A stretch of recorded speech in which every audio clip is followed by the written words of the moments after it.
Good afternoon. Here's the business news on Today95.1 FM. I am Anastasia Benjamin.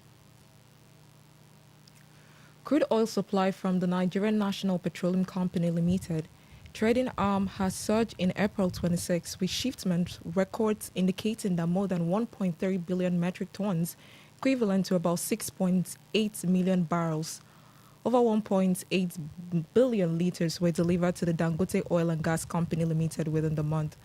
Analysis from the tanker vessel movement has shown that the deliveries were executed through 8 crude cargoes handled by NNPC Trading, reinforcing the state oil firm roles as a major feedstock supplier to the 650,000 barrels per day in Dangote refinery.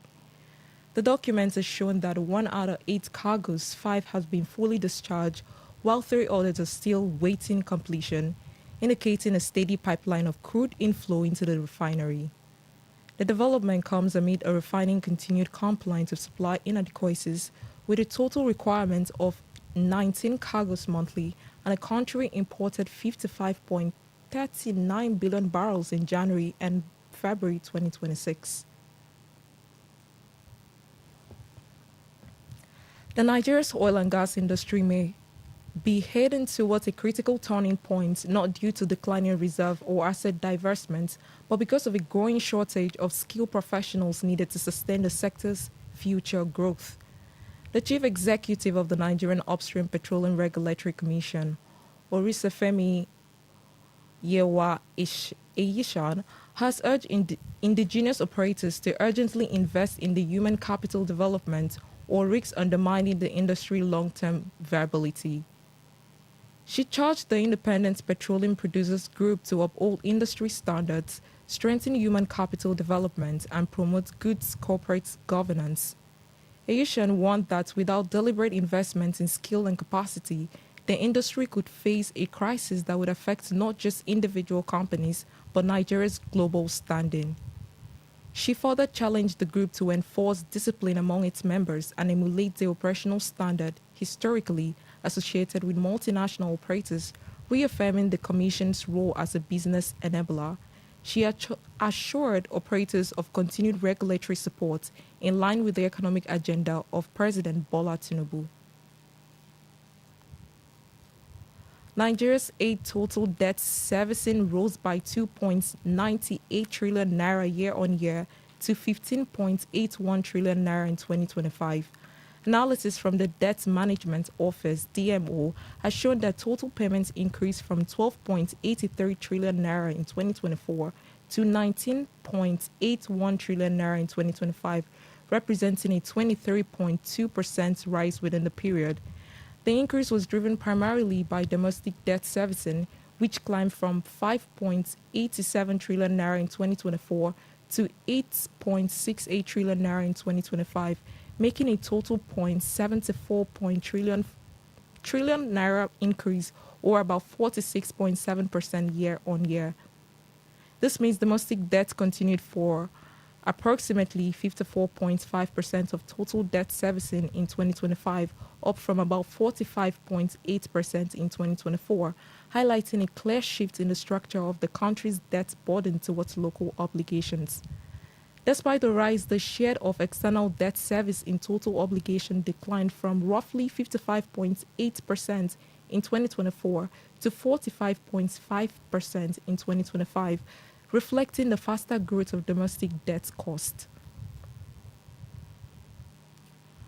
The Ministry of Finance Incorporated Real Estate Investment Fund has reported a robust financial performance for the first quarter of 2026, posting a profit after tax of 7.34 billion naira.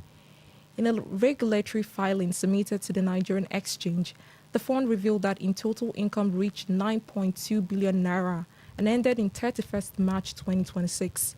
The growth was primarily driven by interest income on financial assets and mortgage loans, reflecting the fund's increasing footprint in the Nigerian housing finance markets. The Q1 2026 investor report highlights a significant scale-up in operations, with total assets now standing at 261.8 billion naira. The strategic focus remains a bridging Nigeria's housing deficit through the high-impact financial interventions as the fund aims to achieve its investment objective by mobilizing concessionary capitals from public sector along commercial funding from the private sector to address Nigeria's housing deficit. UK inflation jumped to 3.3% in March as the Iran war sparked a sharp increase in fuel prices, primarily data from the Office for the National Statistics.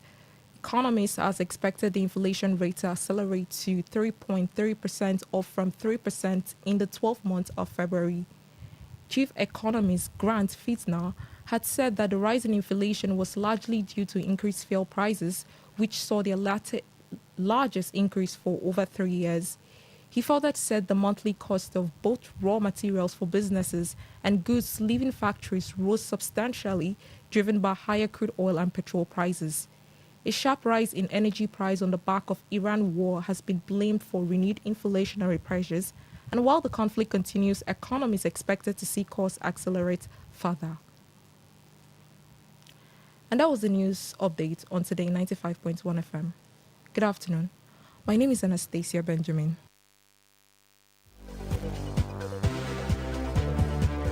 Today's news, today's entertainment, today's sports, today's issues. Today on Today 95.1 FM, Port Harcourt. Maybe home is somebody's smile when they look at you for the first time. Maybe home is being a home to something you love and adore with all your heart, and that is what life, friendship, and love are all about.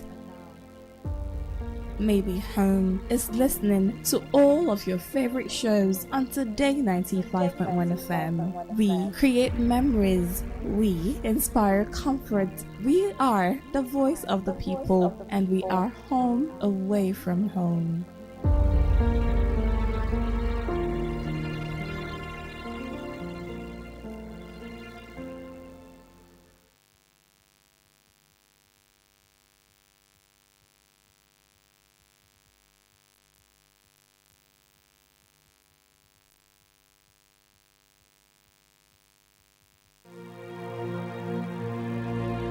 Today is business. Today is a new trend for your businesses. We give you all the information you need to grow your business, new ideas and innovations that keep you earning more and staying relevant.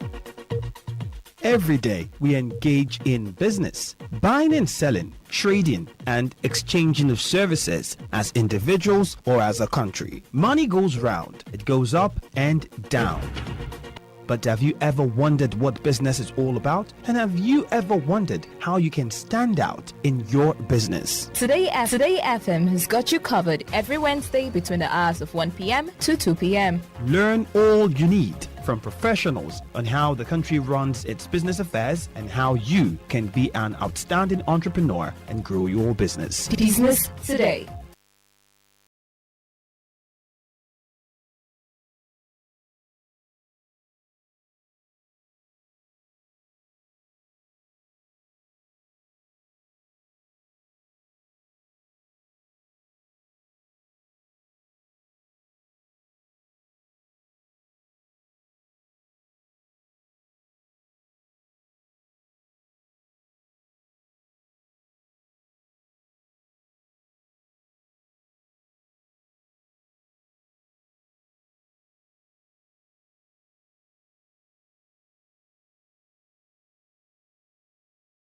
Afternoon.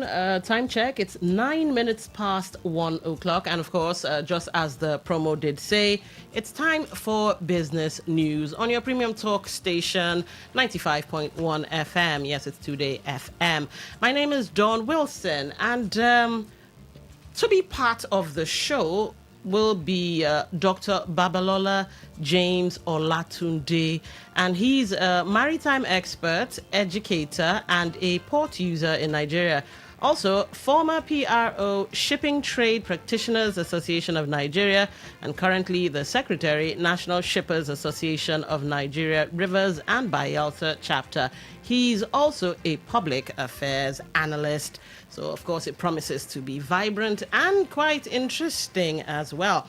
All right, so let's get you all caught up. But remember, if you'd like to be part of the show, you can call the following number or send text messages or maybe even interact with us via our socials.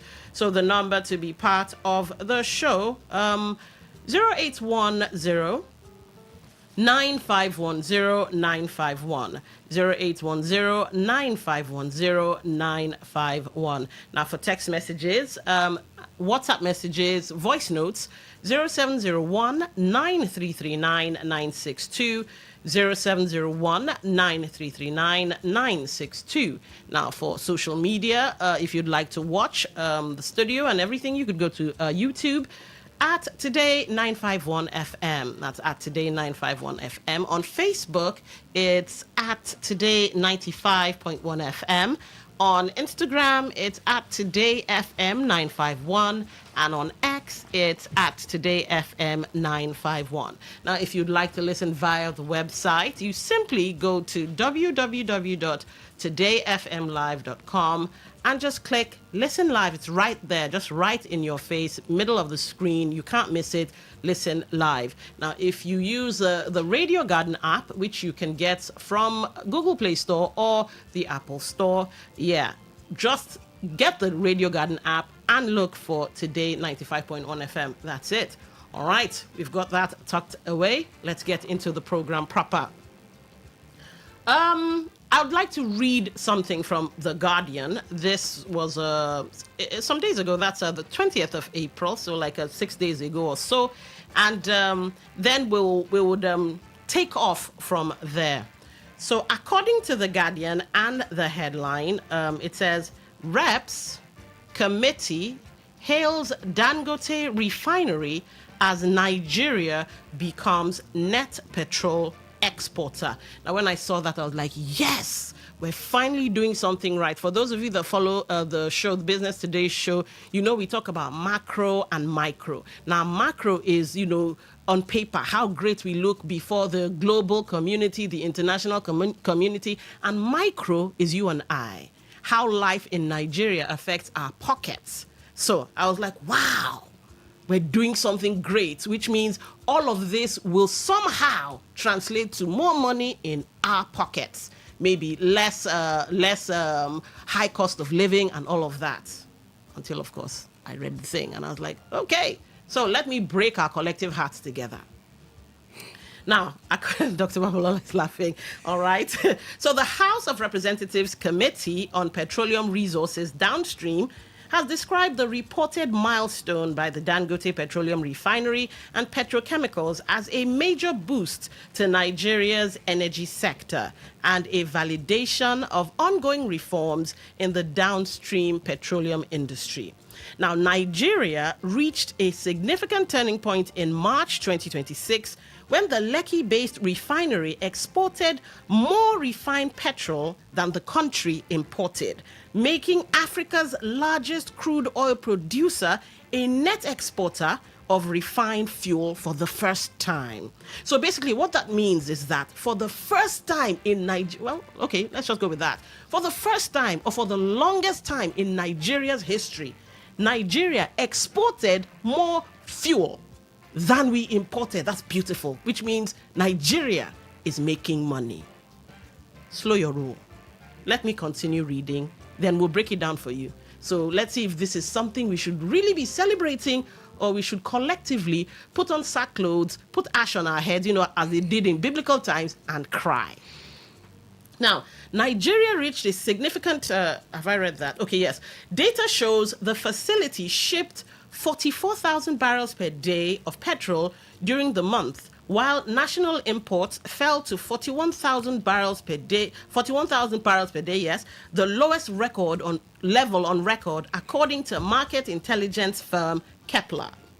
The surplus of about 3,000 barrels per day marks the end of a long-standing structural anomaly in which Nigeria exported crude oil but relied on imported refined products due to insufficient domestic processing capacity. Now, crude supply to the 650,000 barrels per day refinery rose to approximately 565,000 barrels per day in March, representing the second highest throughout. Okay, there's a typo here. They said throughput, but well, since operations commenced in late 2023, an indication of sustained large-scale utilization. Now, remember, Dangote has said that he needs 17 cargoes. I don't know why they call it cargoes, but 17. At some point, they were giving him 5, then they opted to 10. Now, President and Chief Executive of Dangote Industries Limited, Aliko Dangote, attributed the achievement to the economic and energy sector reforms of President Bola Ahmed Tinubu, which he said created favorable policy conditions for large-scale domestic refining and restored investor confidence. All right, so it really does sound like good news. No, be so? Okay.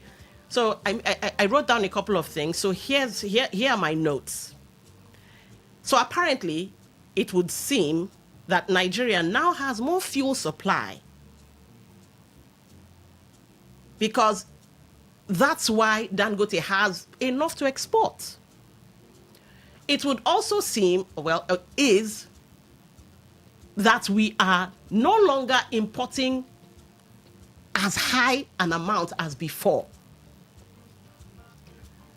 But here's the irony. If we have plenty fuel, if we're not importing, then how is it that from data, Nigerians are now beginning to use less fuel?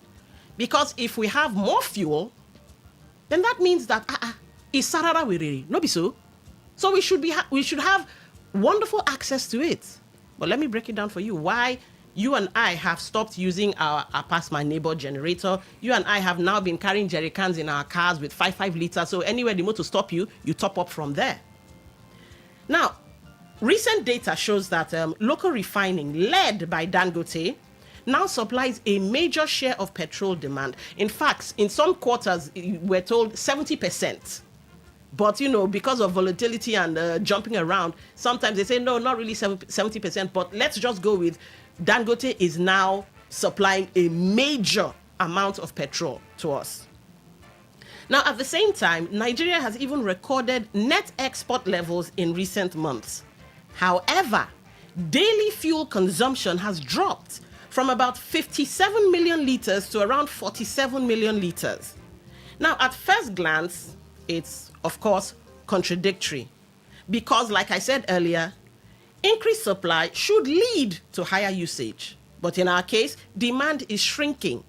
But it's not by choice per se. We're not choosing to stay away because we're now buying CNG vehicles or electric cars. No, it's necessity, affordability. We can't afford it.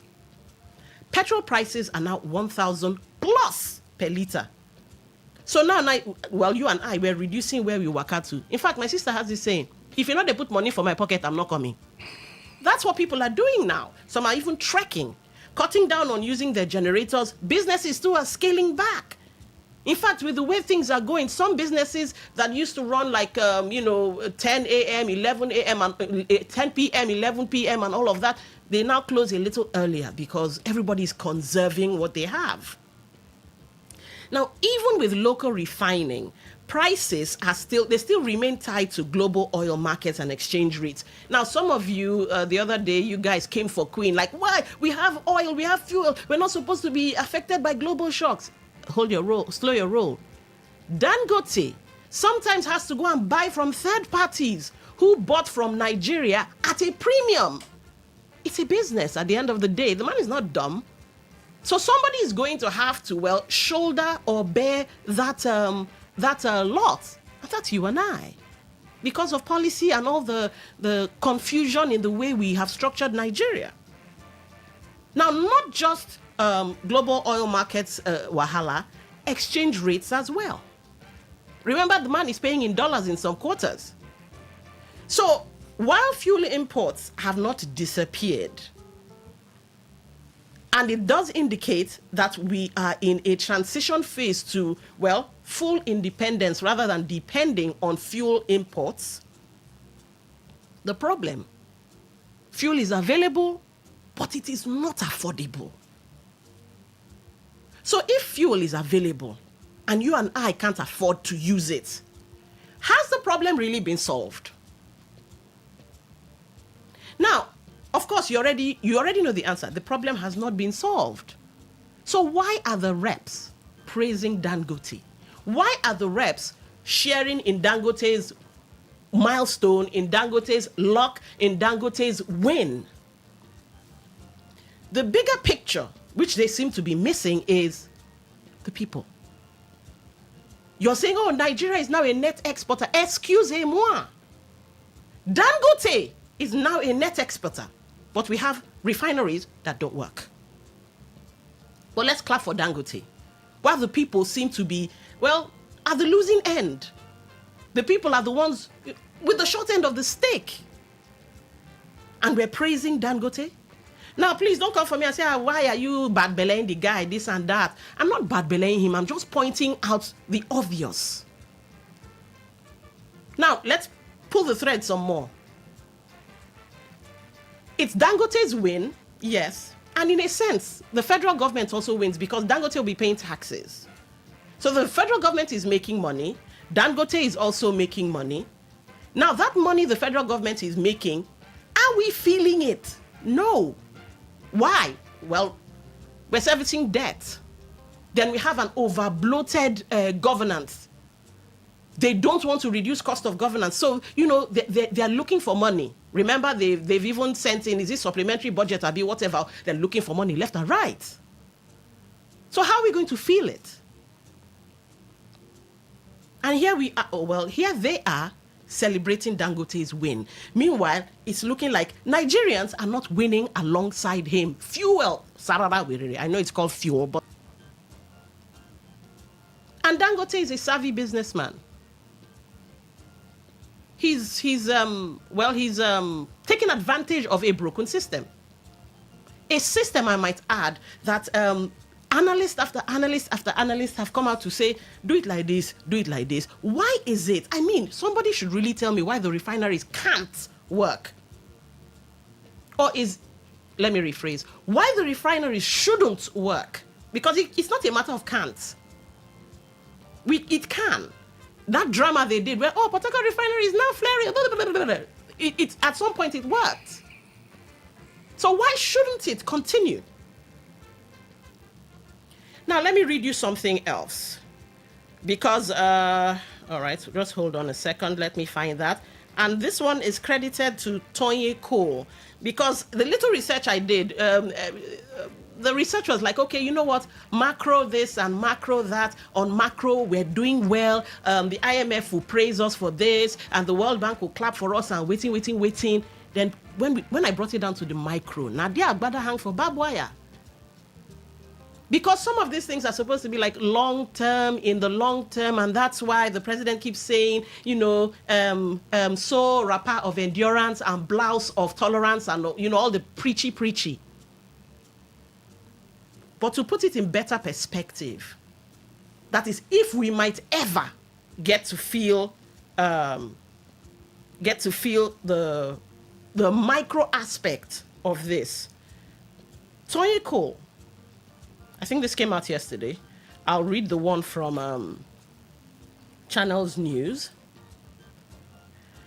Nigerians have to wait another 3 years to see impact of Tinubu's reforms. That's Tonye Cole. So let me give you some context there.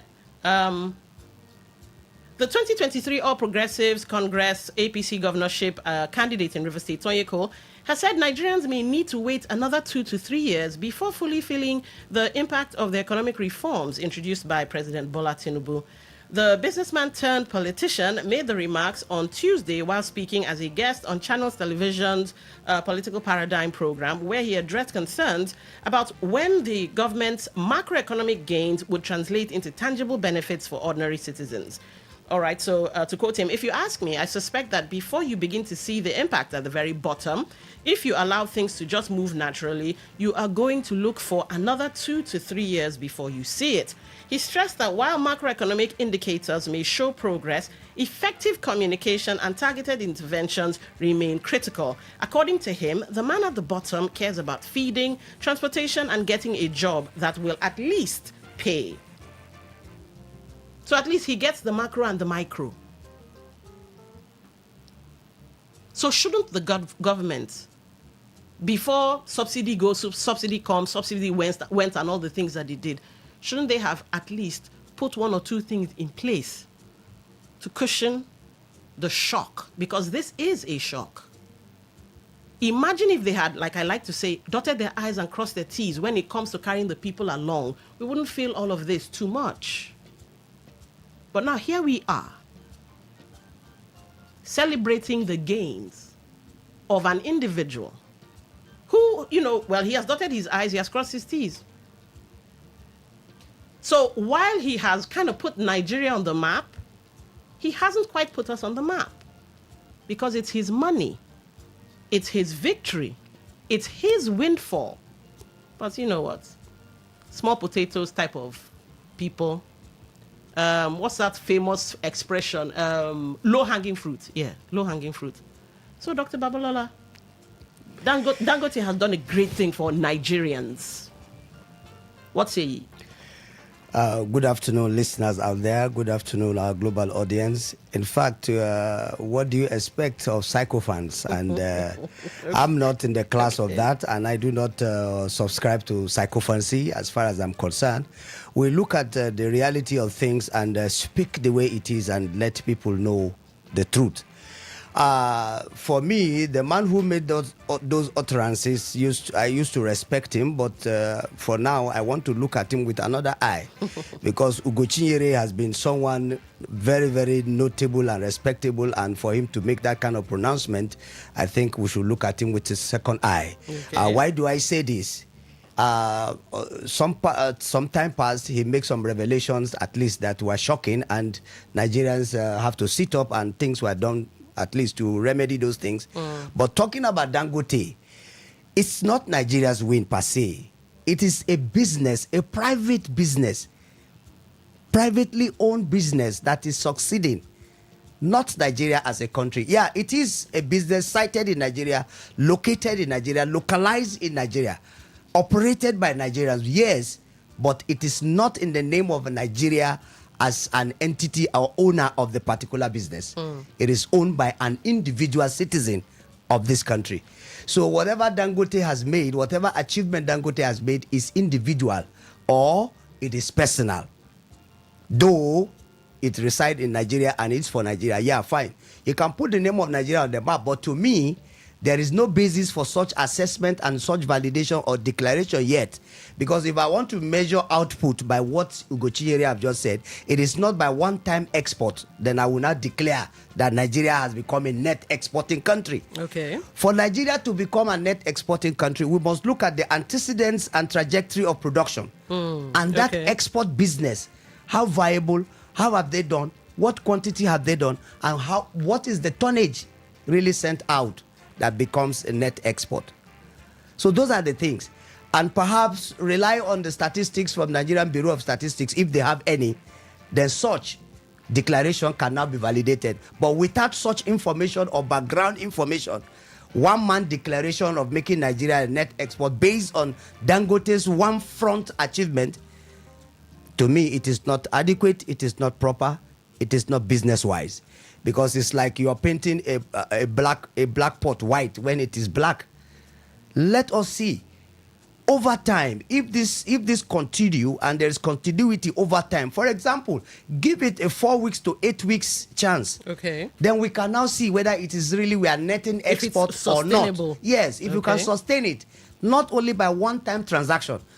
If one-time transaction is only enabled by NNPC supply. Okay. If NNPC refuses to supply Dangote crude oil, what will he have refined and export abroad? And I'm telling you, Nigeria is not the only country that is depending on Dangote fuel. Dangote also has obligation and responsibility to beat up foreign demands that have already paid upfront. So local consumption also. In fact, what is the impact of that net export on local consumption? Okay. You can see local consumption reduced from your analysis. It is only by choice. It is by choice. Some persons using a pass my neighbor or normal generators who are fuel powered, they refuse to power it. and then you park your car and perhaps jump in public transport just to save cost. So you are not driving to increase the push on petroleum demand. Your parking your car will affect at least a drop in the demand for petrol. Okay. So does that mean that we have improved in the economy? No, we have not. Individually, we have not. Collectively, as a country, we have not. The trajectory still remains the same, and we need to right all these things by at least making sure we implement the right policies so that we can get to where we need to get to. Nigeria is still a work in progress as far as I'm concerned in this area. All right. Okay, so since we've married Dangote's win, the praise of the representatives, to what Tony Cole said, do you think the president is right in saying we should wait? Sorry, yeah, let me comment in that aspect. Yeah, Tony Cole, to me, is entitled to his opinion. True. As an individual, as a politician, as a businessman, as a citizen of this country, is entitled to his own opinion. But my take on the issue is that Burkina Faso wait 3 years before they will see Traore doing all that he's doing right now. Niger Republic, did they wait for 3 years before they see what the current president is doing there? And other countries that have opted out of West Africa, did their citizens wait for that long before they will see changes economically, politically, and otherwise? So why should Nigeria? What is it that should make us to wait for 3 years before? Is indirectly they are talking about re-election. I must tell you this. But the thing is, okay, fine. Even if it's re-election, as in into his second tenure, if he does get it 2 to 3 years down the line, we go remain. Yeah. Would we still be able alive or be able to afford one or two things by that time? That's the thing. Re-election or not, would we be able to wait till that time? It will be pretty difficult because I have come to understand that Nigeria and Nigerians are people and a country that does not obey the law of gravity.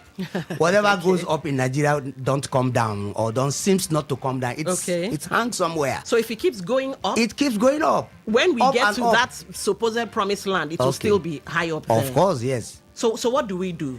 What we do as citizens and law-abiding citizens, we should do the needful when it comes to the poll, and let our poll count. Okay, all right. So according to the little research I did, from what I learned was that in this moment, given that macro and micro disconnected, greatly, shouldn't the government is supposed to give us things like a targeted subsidies in transport, food, energy, wage adjustments? Because one thing I found is, as the SACPA is hitting hard, our salaries there is have no not corresponding increase, in your earnings. So shouldn't all those things, small and medium enterprise support, and all those things that could help us at least? I think it's only Ogun State that did that and give salary adjustment of 10,000 naira to state civil servants. Okay. Yeah, other states refused to do it, but I think that's what they are supposed to do. You have just mentioned, but government did not do it,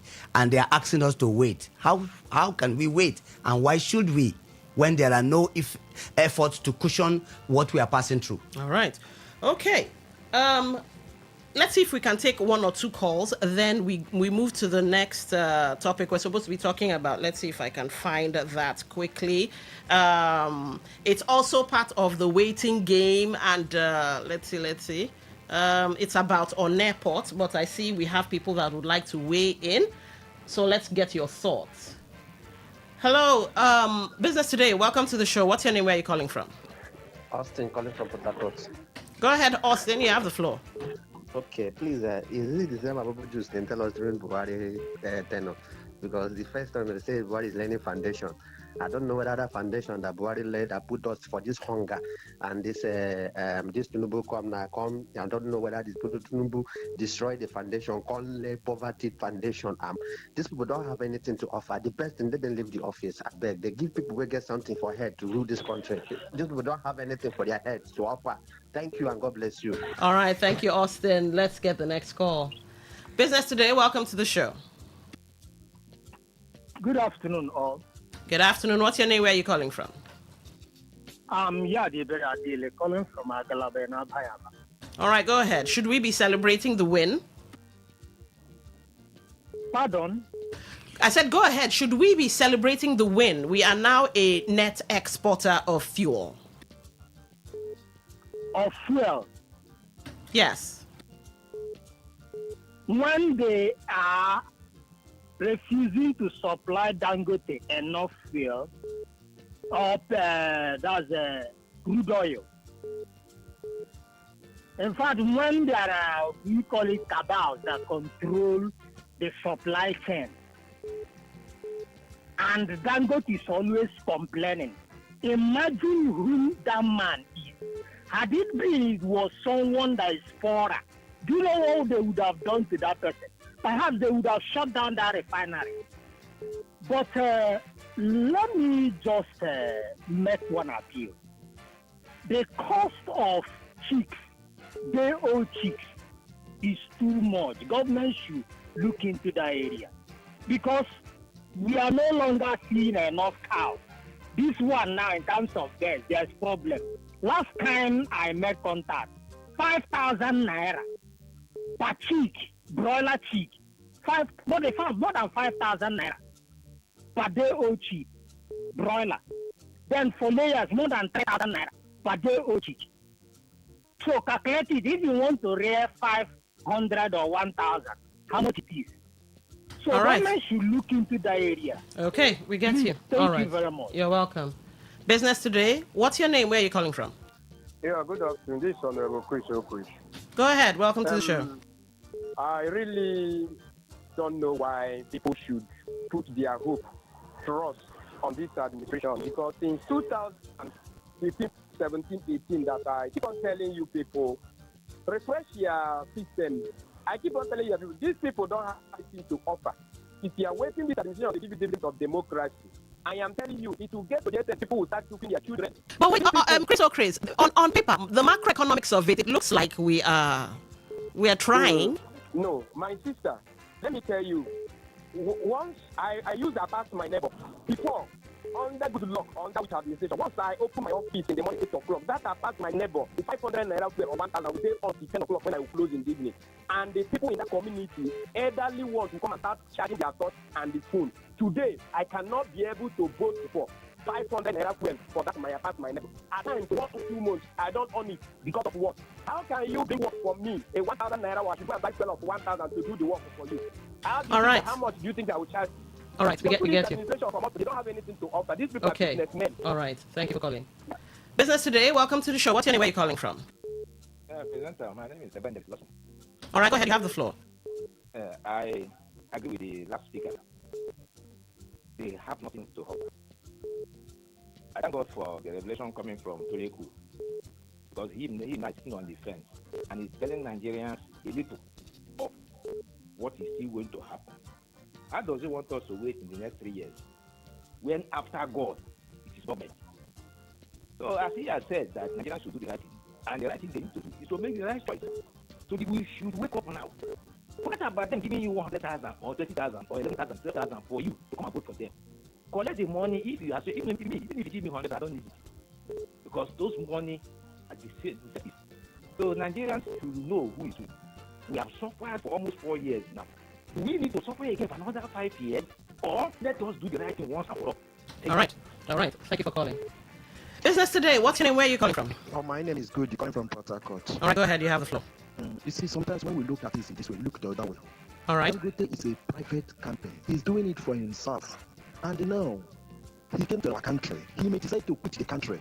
You see, what we're supposed to be doing is to persuade and stop our government to build our refinery.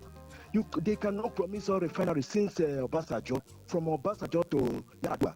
Although that took him off, and Jonathan stayed. Yeah, Jonathan couldn't put it, and Buhari went there. He could not put a refinery. Even as we are talking now, this man now he almost went up there for years. No refinery. And somebody came and put the refinery. We don't need to praise him. We don't need to talk against him. He is doing his business. Then why can't we talk about our government? The problem is this: voting for the person you want, voting for the person you want. Is the person God? Do we know where the problem is coming from? What is happening? We may vote to the person, at the end of it, the person may not give us what we want, and we will complain this one happened, this one don't happen. What do we do in this nation? Because this nation must have to go forward. All right. To say we can do it. If we know, let us sit together and discuss about how can we move the country forward. Okay. All right. Thank you for calling. All right. So on the heels of that, how can we move the country forward and all of that? Let's come down to shipping, because it's not just only about fuel. If you go on our social media page, and I'll be going there in a minute to see your thoughts and your reactions and perspectives. It's also about let's see if I can quickly find that. Just a second. Of course, trust the network to decide to choose this moment now to act drama. Hold on a second. Let me just find that. Okay. Second. All right. So, Reps Committee hails Dangote Refinery as Nigeria becomes net petrol exporter. Nigeria seems to be making big moves in fuel and shipping, but something isn't quite adding up. And so that's what we're tackling. Now, we've tackled the fuel aspect. Let's get into shipping, because I know a lot of you made money back in the day when we had Onne Port, the Warri Port, and other ports functioning. So, according to the leadership, high costs, insecurity, keep shipping lines away from Onne, Warri, other ports. So the last caller was like, we the people. I'm paraphrasing, of course, but he also said we the people should be involved in pushing this country forward. So let's see if what's happening in the ports is actually our fault or a government issue. So insecurity and rising operational costs have continued to undermine the viability of Nigeria's eastern ports, with industry stakeholders warning that shipping lines are increasingly avoiding the corridor despite efforts to reposition the facilities as viable alternatives to Lagos. I'm sure you guys have heard me say Lagos is the favorite child, and River State might be the orphan or whatever. So maybe this might be the reason why. It's not a government thing, it's a we thing. But, well, let's see. Dr. Babalola is here, of course. Investigations by leadership reveal that vessels heading to eastern ports are often compelled to pay illegal fees, locally referred to as DEVE, to suspected militants before gaining access to port channels, a development that has further inflated the cost of doing business in the region. The Eastern Port Network, comprising the Onne Port Complex in River State, Rivers Port Complex in Port Harcourt, Calabar Port in Cross River State, and Delta Ports in Warri, was strategically positioned to decongest the overburdened Lagos ports and serve the south, southeast, and parts of the north. However, persistent security concerns and structural limitations have continued to discourage vessel traffic.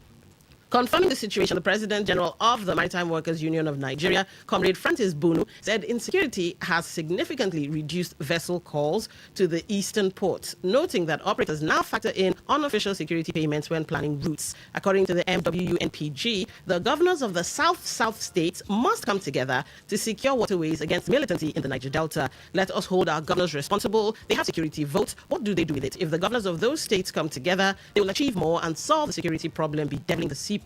If Delta and River State come together to tackle this menace, businesses in the region will rather come to the port than Lagos seaports, and things will be cheaper. I believe a businessman will want to discharge his cargoes closer to his customers. For instance, Port Harcourt to Asaba to Adamawa is closer, so the government should fix the security issue at the seaports. So, Dr. Babalola, we've talked about the government clapping for Dangote. Now, let's bring it down to us. Are we also the problem when it comes to business in Nigeria? Because I know Onne Port, Calabar Port, and the Delta ports and all of that would actually be a boost for business in this region. Yes, you are correct. But the real sense of it is that there are every necessary framework of government in place. We have the free trade zone on there. Even Bunduama in Port Harcourt town is a free trade zone. Okay. And that's why you see BOA building factories here and there. Then that has given rise to such investment. But the major point is that a lot of some other things that have been put in place are not a beneficiary to all Nigerians. Okay. It's just to the few cabal or those who are close to people in government that benefit from what is in place. But what we are experiencing right now is from an institutional failure. And why do I say this? Nigerian Port Authority is the landlord and, of course, a technical regulator of the maritime sector as far as shipping and port operation is concerned. Complaints about why Onne, Port Harcourt, Calabar, Warri have low patronage. Apart from the natural causes, because Port Harcourt and eastern ports generally are located on the creeks or in the creek. Okay. Does not have open access to the sea like Lagos. Okay. open access to the sea is an advantage that Lagos had. All right. But all the eastern ports are in the creeks. That is a disadvantage. Low draft, this and that, narrow channels and all that. Larger vessels cannot come in. Yes, we understand that. But there are at least medium-sized vessels that can come in with cargo and that have been coming in. Okay. Then the issue of incentives are not there. Rebates to be given on some cargo imports, sometime organized and agreed by Nigerian Port Authority, is no longer in place. They don't give it anymore. Okay. Some time ago, they gave that rebate to encourage patronage. So it's like waivers, like discounts. Yes, a discount was given to encourage patronage. And now, instead of saying, okay, in as far as you are importing, coming and you are going to, your choice of destination is any of the port in the eastern port, Port Harcourt, Warri, Calabar, or Sapele, or anywhere, then we are going to pay so amount less. We give you waiver for that, for making that choice. Okay. In order to encourage importers from Anambra, from Inewi, from anywhere, from Aba, which is much closer to Port Harcourt and Onne than Lagos, to utilize this area. They remove such waiver. Such waiver was only on paper. Okay. Then when people begin to press and patronage now surge, Nigerian Port Authority, in their own wisdom, they say, patronage have increased, so no need for this waiver again. They stop. When they stop the waiver, people stop the patronage and they move back to Lagos. Documentation in Lagos is much, much easier. Custom inspection in Lagos is much, much easier. If you come to Port Harcourt or you come to Calabar or you come to Onne, Warri, custom will scrutinize even your bomb if possible. Because you are importing a cargo. So that is the problem. That is the challenge. It's a very, very big challenge that people don't say. But for the fact that I'm a port user, I know where it pinches because I wear the shoe. And I'm part of the practice. I know what we suffer. Governments have a blanket statement, but that blanket does not cover the operations of the port, as in to make, there's no ease of doing business. That is the summary. And that is why people will not patronize the eastern port. Not just because the port is on the creek, not just because the port does not have some facilities. After all, it's over 100 and something years, and we have been managing, and the port is not dead, and the Nigerian government is receiving revenue, and the revenue never stopped. But why not bring in the necessary facilities that can encourage people to patronize the eastern port? Okay. The concentration is on Lagos. Even President Tinubu went to overseas and make some deals. The deals is specifically mentioned Lagos port. Okay. What about, why not Port Harcourt port? Why not Calabar port? Why not Warri port? Why not develop Sapele or Cocoa port, which is much closer to the north or to the east, where we have major importer and exporters there? Okay, so let's join the two stories together. Yes, please. Is it then that, okay, let's say it's a 100% something, a 100% cake. Yeah. Is it then that between the two stories, the government has a greater share of the blame than we, the people? Government have the blame on everything. Yes, you're not everything. looking at the DEVE, the militancy. How much? Wait, let me ask you this. I'm not in support of DEVE. Okay. How much is the DEVE that is being paid compared to demurrages that has been incurred because of failure of government deliveries of service? Okay. How much is DEVE? Local pilots in Warri, they are even better than some of the trained pilots that we have in the marine environment. Oh, wow. Yes, they pilot vessel from Escrabo down to Warri port as a duty. They create job for themselves. And if those jobs are not, if those people are no longer they no longer provide that services, you throw them out. Why wouldn't they go and ask for DEVE? If you have accommodated them and employed them properly, will the DEVE continue? Nobody will ask for DEVE again. And even how much is the DEVE compared to demurrages that incur because of failure of service delivery on the part of government institutions like Nigerian Port Authorities? So that is the point. Okay. All right. Let's get your thoughts. Phone lines are open. I'll soon be reading your messages in a minute. You have the stories on the table. Well, we seem to be making great strides in fuel and shipping, but something smells like a dead rat. All right. We've given you the dissection, the analysis. What say ye? Please permit me to say this on shipping. What is the total tonnage of Nigerian shipping aspect? All right. How many vessels do we own in Nigeria by Nigeria that fly Nigerian flag? All right. That we can talk about tonnages in export or import. Okay. All right. Business Today. Welcome to the show. What's your name? Where are you calling from? Thank you. I'm Yadivera Adile, calling from Aba. Go ahead. Honorable, I like your analysis, but on the issue of that ports down here, that they are in the creek, I beg to differ in the sense that every port must be dredged for large vessels to come into it or go to it. So even in Aba can, if a port can be created in Aba, through Aba River, and vessels will be coming into Aba. It's all about removing sand. And in engineering, you can turn the whole Port Harcourt city and relocate everybody. Turn the whole city, the port, and relocate everybody.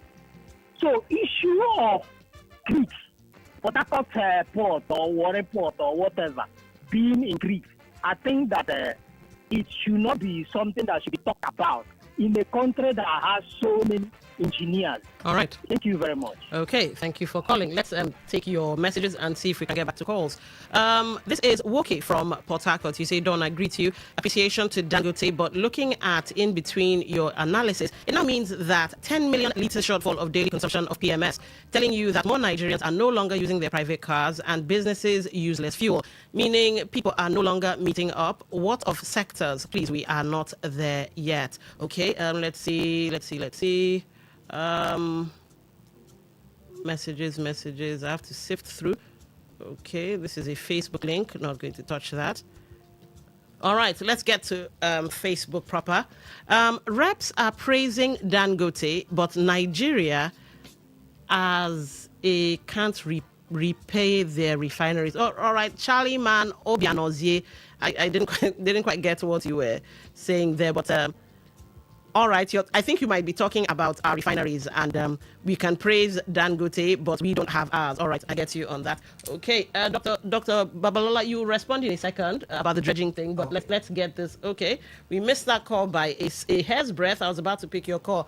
All right, okay, we have it back. Business Today. What's your name? Where are you calling from? Ejike calling from Port Harcourt. Go ahead, you have the floor. Okay, please, I want to ask a question. In this country, it's like one person is richer than the country. Yes, one person is richer than the country. One person is the refinery, and people are coming out and be celebrating the person. I don't understand. Which kind of country is this? And people would get mind. This thing with all this Okalu just talked recently, say President Tinubu don't have anybody to contest against him. Let him show me one thing that Tinubu will contend for us, say he do for us. Is it poverty, hunger, killing every day?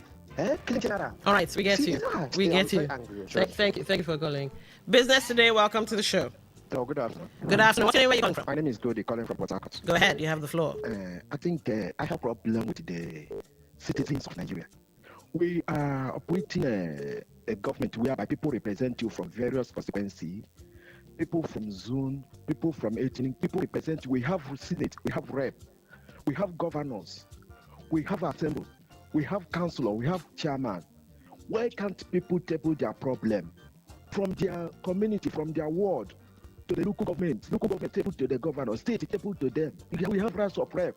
What are they doing there?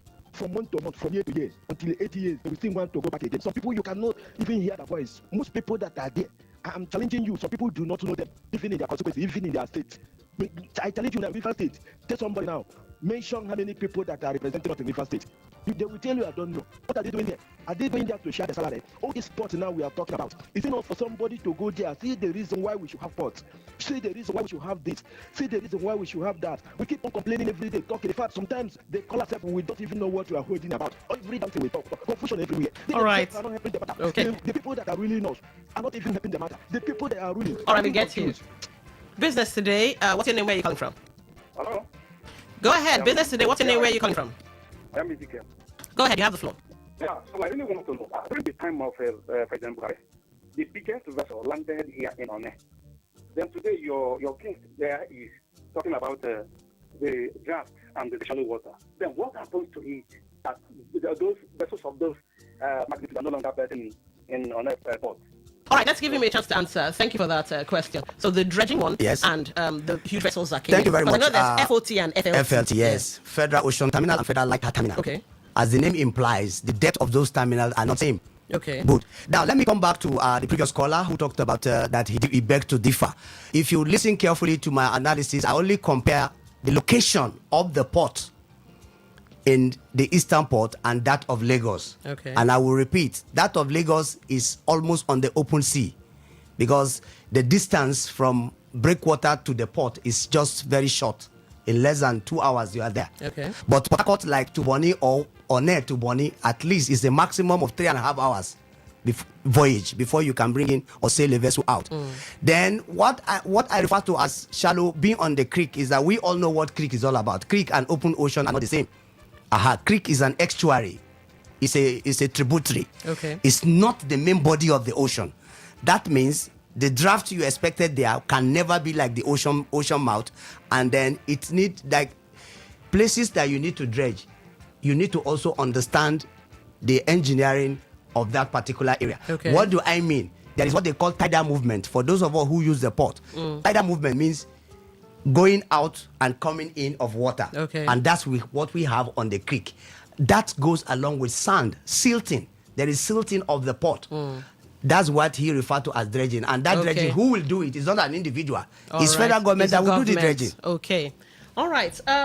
Unfortunately, good things, they say, come to an end. We've been having a conversation with Dr. Babalola James Olatunde, who's a maritime expert, educator, and port user in Nigeria. Also, former PRO Shipping Trade Practitioners Association of Nigeria, currently the Secretary, National Shippers Association of Nigeria, Rivers and Bayelsa chapter, and a public affairs analyst.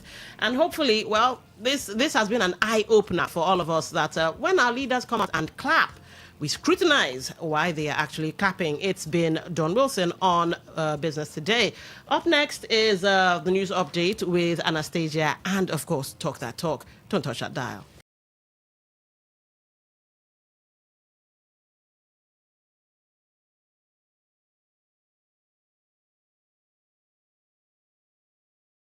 I listen to a lot of talk radio. 95.1 FM. Maybe home is somebody's smile when they look at you for the first time. We inspire comfort.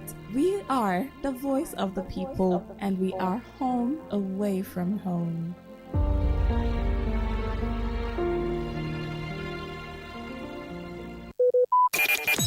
Talk radio. I listen to a lot of talk radio.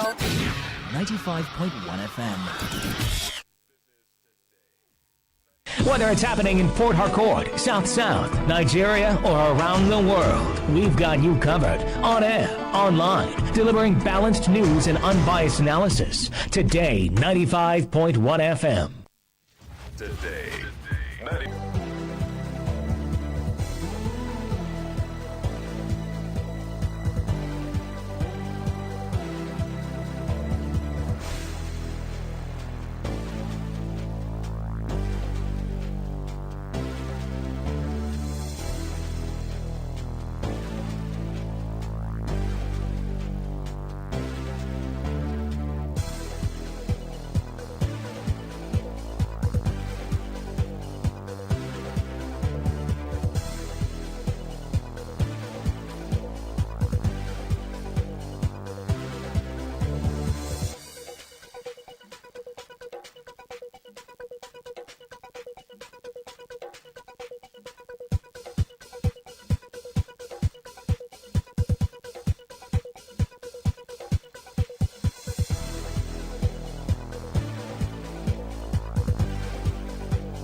Good afternoon.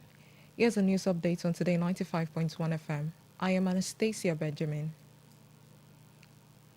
The Supreme Court has reserved its judgment in the appeal filed by Taminu Turaki-led group by People's Democratic Party (PDP), seeking to overturn the judgment of the Court of Appeal, which nullified the court of the party's national convention held last year in Ibadan, Oyo State. A 5-member panel of the Apex Court announced on Wednesday that its judgment would be delivered on a date to be communicated to all parties in the appeal. Justice Garba Mohammed, who led the 5-member panel, made the announcement shortly after lawyers representing parties in the appeal adopted their processes as briefs of their arguments for and against the appeal. The appeal was filed by Turaki-led Group National Executive of the party who emerged from the convention. They had approached the Apex Court to challenge the judgment of the Court of Appeal, which had nullified the convention for being held in disobedience of a valid order of the court. President Bola Tinubu has approved a new appointment across key education agencies, including the National Examination Council and the National Board for Technical Education. According to the statement by the President's Special Advisor on Information and Strategy, Bayo Onanuga, the appointments are part of efforts to strengthen institutions under the Federal Ministry of Education. The President appointed Professor Modupe Adeola Adelabu as chairman of the governing board of the National Examination Council, while retaining the registrar, Professor Ibrahim Dantani Washushi. He also named Professor Babatunde Salako as chairman of the National Board for Technical Education, while earlier reappointing the executive secretary, Professor Idris Bugaje, for a second and final term of 5 years. In the polytechnic sector, Tinubu appointed Bongfa Binfa as rector of the Federal Polytechnic, Iyak Shedam, Plateau State, for the single term of 5 years. Binfa succeeded pioneer rector Mokala Zakari Yao, whose tenure ended in March 2026. Until his appointment, Binfa was the deputy rector academic at the Federal Polytechnic of Oil and Gas, Boni, and previously lectured at the Federal Polytechnic, Ida. The president also renewed the tenure of Professor Chinwe Veronica Anunobi as Director General of the National Library for Nigeria for a final term of 5 years. Veronica Anunobi, who was first appointed in September 2021, has led several institutional reforms aimed at repositioning the National Library as a modern technology-driven knowledge institution, including the development of digital platforms such as National Repository of Nigeria and the National Virtual Library. The statement noted that Adelabu, a former deputy governor of Ekiti State and ex-chairman of the NBTA, brings extensive experience in educational administration, while Salako is a former director general of the Nigerian Institution of Medical Research. It added that the renewal of Anunobi tenure is expected to ensure continuity in the ongoing reforms and the completion of the National Library headquarters project in Abuja.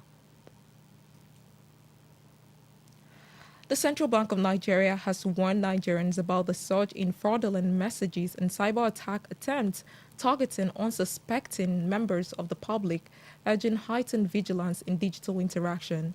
The warning was contained in a press statement issued by the CBN's acting director of corporate communication, Akama Sidi Ali, who said the Apex Bank had observed the circulation of misleading communication falsely linked to it. According to the statement, the fraudulent messages are designed to manipulate recipients into disclosing their personal data, often by clicking on malicious link or believing false claims about bank's operation. The Apex Bank stressed that such cyber threats are becoming increasingly sophisticated, with perpetrators leveraging digital platforms to spread misinformation and gain unauthorized access to sensitive financial information.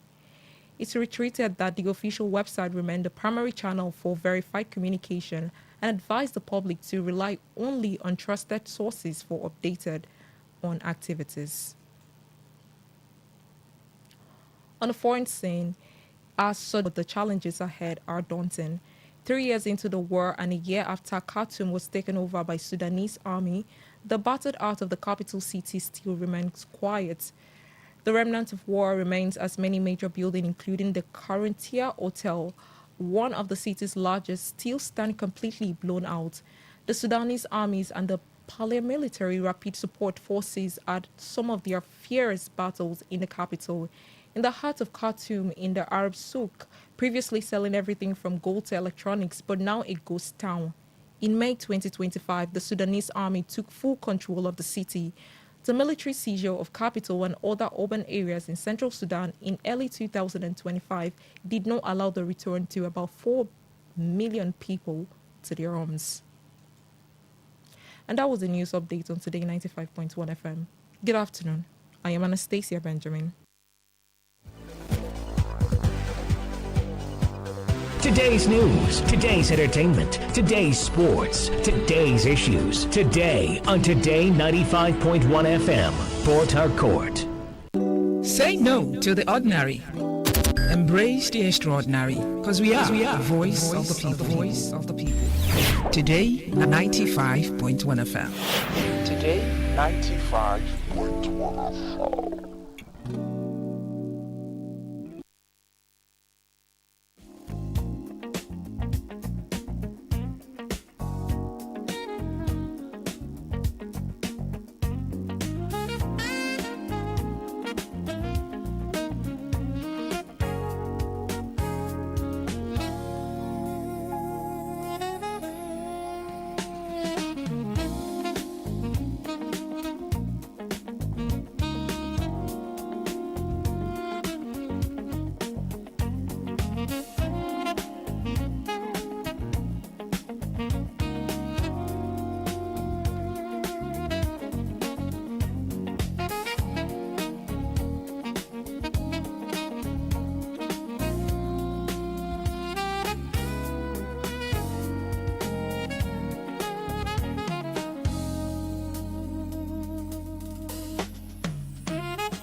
Talk radio. I listen to a lot of talk radio.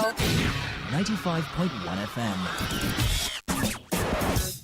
Live your truth. Express your love. Share your enthusiasm. Take actions towards your dreams. Talk your talk. And walk your walk. It was years ago. There's a statute of limitation on this stuff. Make today worth remembering as we discuss issues as it affects Nigeria moving forward. Talk that talk. Weekdays, 2 p.m. Exclusively on Today 95.1 FM Port Harcourt. Voice of the people.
All right, welcome. It's 14 minutes past 2 o'clock, and it's time for Talk That Talk. Now, for those of you who may not know, the oldies know, the newbies, let's tell you what Talk That Talk is mainly about. It's about Rivers State. So some of you might feel the need to say, why are we not talking about national issues or this, that, and the other? No, when it's time for Talk That Talk, then the focus is on charity. Yeah, you know, charity begins at home. And so we do charitable works by talking about River State this hour. From now to 3, the focus will be on River State. I still have in the studio with me Dr. Babalola James, like I said earlier. Not only is he a maritime expert, educator, and port user, former PRO Shipping Trade Practitioners Association of Nigeria, currently the Secretary, National Shippers Association of Nigeria, River State and Bayelsa chapter. He's also a public affairs analyst, and so he'll be joining us to talk that talk. All right, my name is Dawn Wilson. Now let's get stuck in. So today, we've been hearing about security reports out of River State, and this particular security report out of River State makes me feel something is off. Like you heard me say earlier during the business today, something smells like a rat. But in this case, it smells like a fish, a dead fish. Ipo, I might be wrong, Ipo is on edge. And that's somewhere in, I think, Ikwere local government area. Ipo is on edge. You find movement in places we don't usually talk about. The bush, the forests, where you have farmers and stuff. So we don't really talk about that, except when maybe, okay, let's go to this village or that village and buy ogonigari at a cheaper price, or let's go to this village and that village and buy periwinkles at a cheaper price. That's when we now talk about these hinterland areas. But sadly, these hinterland areas are now in the news for insecurity. And it looks like we're playing with it. All right, let me tell you where my head is at, but let me read out something for you first. So the Obako Ikwere Worldwide is speaking up about, well, illegal occupation of forests and cases of kidnapping in communities like Ipo, Igruta, Omagwa, Omademe, Obakre, Emohwa, and Elele, allegedly by suspected bandits. Now, the President General of Obako Ikwere Worldwide, that's Eze God's Power Onwekwa, while speaking at a media briefing in Port Harcourt, we brought you this news, I think, yesterday. He called on the federal government, the River State government, and security agencies to urgently move in and flush out the suspected bandits. Onwekwa also called for the unconditional release of the kidnapped commander of the local security outfit in Ipo, Collins Ohanhuru. Of course, you guys heard that, farmers came out and said, there's strange people moving about in the Ipo, and they seem to be carrying guns and this, that, and the other. And of course, the vigilante leader went there with some other people, but they were overpowered.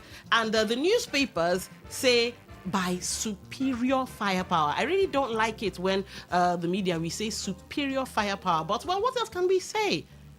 They were overpowered by superior firepower. And he's been abducted. And from what we're hearing, alongside other abducted residents. So now, Onwekwa is he also revealed that the group's secretariat was attacked by hoodlums last Tuesday. He said the security guard on duty was tied up, parts of the security posts vandalized, and the roof torn off during the incident. So the group they also expressed sympathy with families of those abducted and urged Ikwere sons and daughters, both at home and in the diaspora, to remain calm but vigilant. They also called on residents to cooperate with security agencies in the collective effort to ensure justice and restore safety across Ikwere land. All right, that's fine and dandy that they are raising alarm. But something isn't sitting right with me. They've raised this alarm, and it looks like they've been raising this alarm because videos have been coming out from different places. Sometimes they'll say, oh, no, it wasn't true. This one, that one, and the other. Okay, so what have our security personnel been doing since? Now, here's the thing. Let me give you a little bit of a pat on the back for our security forces, though. When these suspected armed bandits were reported in the forest, our security, the police, I think it was like a joint task force thing, they went in there. They did go in there. I think even the Navy, maybe the DSS, NSCDC, they launched operations in the area and they raided these forest camps in Ipo and nearby communities like Igruta. They recovered AK-47, an AK-47 rifle, pump action, and some say the pump action might belong to the vigilante leader, and hundreds of rounds of ammunition. So the criminal camps were destroyed, and at least one suspect was arrested. So they found infrastructure there, a camp and weapons. So this basically means that these actors, non-state actors, I might add, are embedded. They're not passing through, they're embedded because they have an enclave where they're living. So this may not be a one-off thing.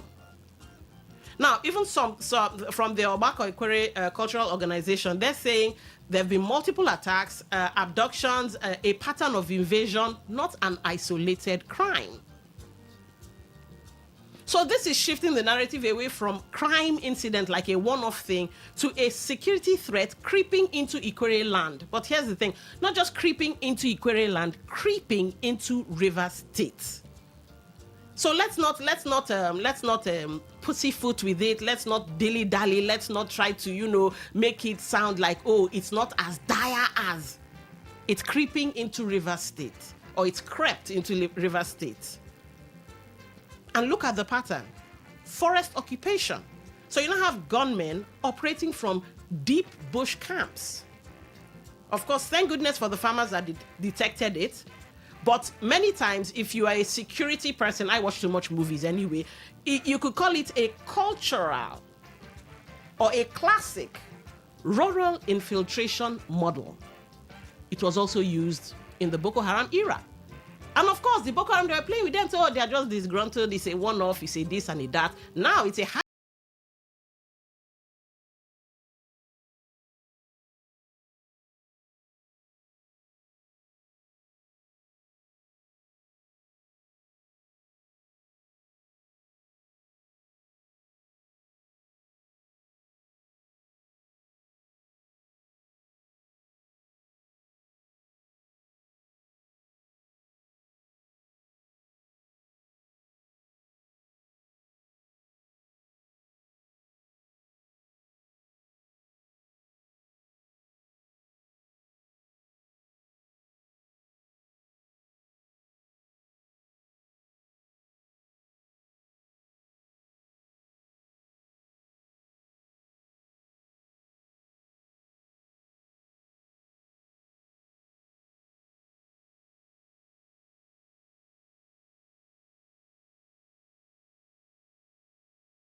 Many people can't really hear much about him or much from him. The occasional road commissioning, and sometimes it's not even him that goes. He's represented by somebody. Now, given that lacuna in government visibility, see Dotty all over Rivers State. Of course, on social media, we're seeing, the Obiakpo local government chairman has now hired private contractors and this and that. But on my way from Eliozu Rishia, waiting my eye, see, but leave that. And that could be because, like I said, we're not having visible governance anymore. So could that be? Now, I have no dog in this fight, but let me say this, because it's the only example I've got. During the Amechi administration, when cultism and all of that was like at an all-time high. Now, I may not be privy to what Amechi may have done with security intel and the security personnel, but something did happen.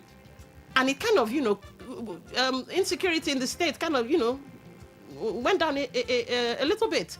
Now, if you ask me for statistics, I don't have, but we can all agree that something happened in Rivers State. So could it be that these non-state actors in the bush are taking advantage of the invisibility of governance to themselves, of course? Dr. Babalola James Olatunde. So what do you think? Yeah, thank you very much. And this afternoon, my take on this issue is I must want to make this clear to everyone listening out there. In Nigeria particularly, we have a lots of ungoverned spaces. And that is the challenge number one.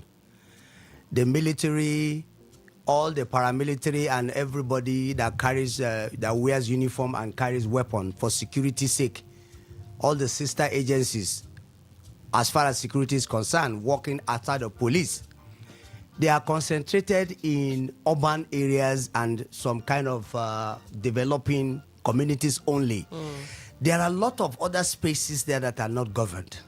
It's only an act of prayer, an act of God, that Rivers State is not consumed. Okay. There have been several attempts to infiltrate and to penetrate Rivers State. We have a lot of other informations before now. When Governor Wike was there as governor, a lot of discoveries were made. People were being bundled in vehicles to smuggle them over to Rivers State with arms and ammunition and all that. It's all over in the news. But they were caught at the borders because of the vigilance and the alertness of the security agencies at the border spaces. Okay. Now, leave the border spaces now. The forests around the communities are ungoverned spaces. And I want to tell us this. Inside the rat, now they invite outside the rat. Okay. For any insurgency action or militancy or whatever, there must be a sponsor, there must be participants, there must be promoters. Okay. Who are perhaps in the state or outside of the state.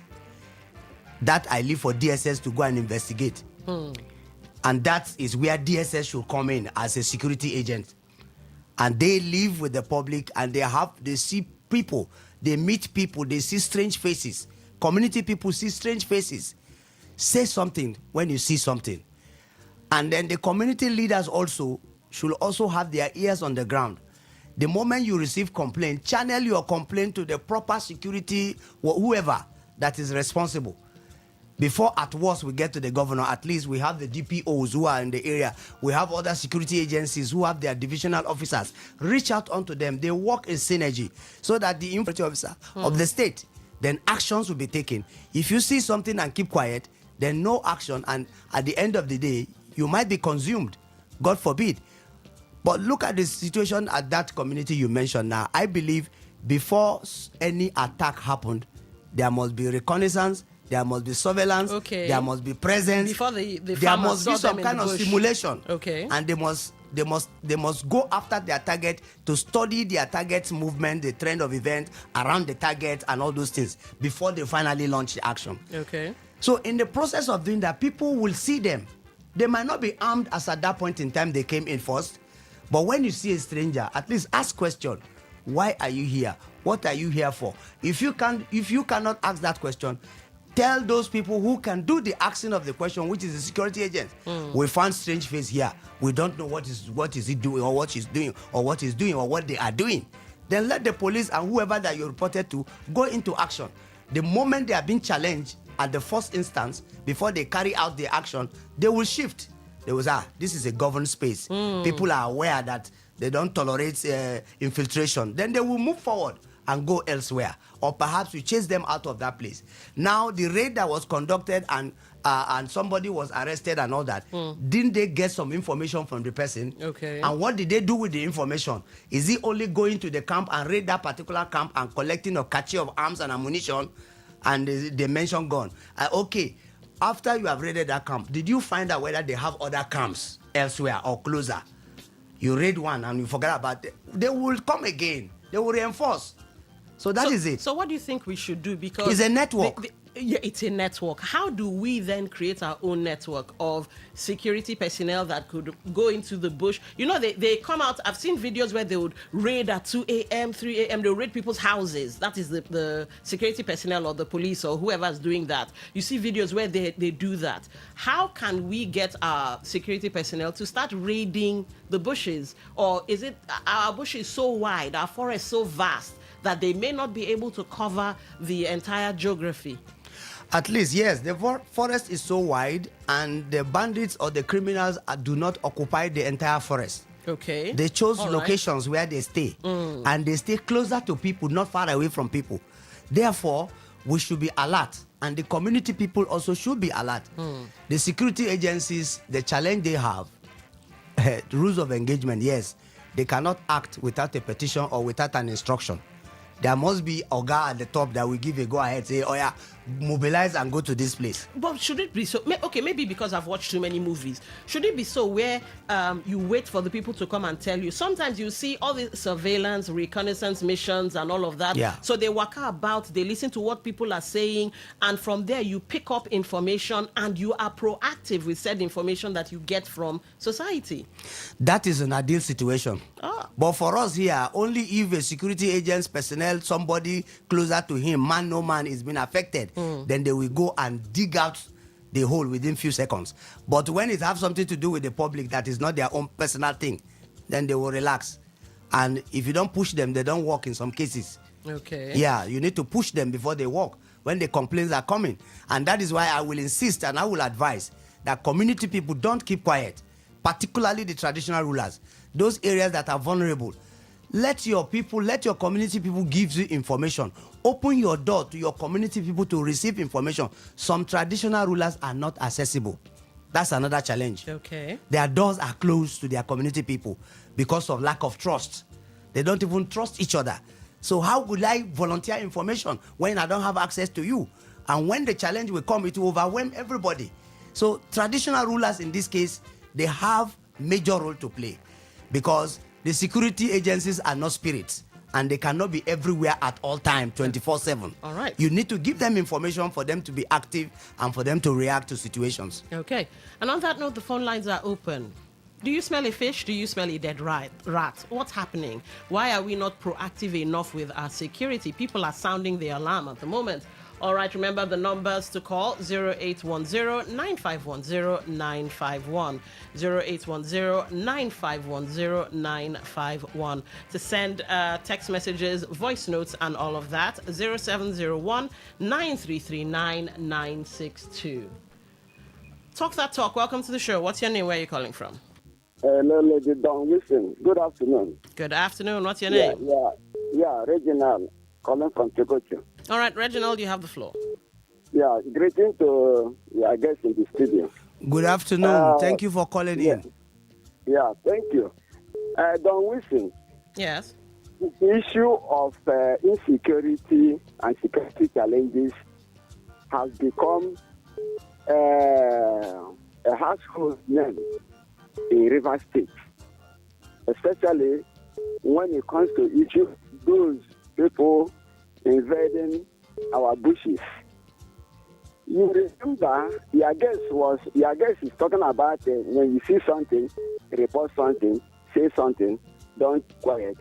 And I will ask, I don't know whether he is here in River State, when people have been shouting over issue of herdsmen in damaging our farms.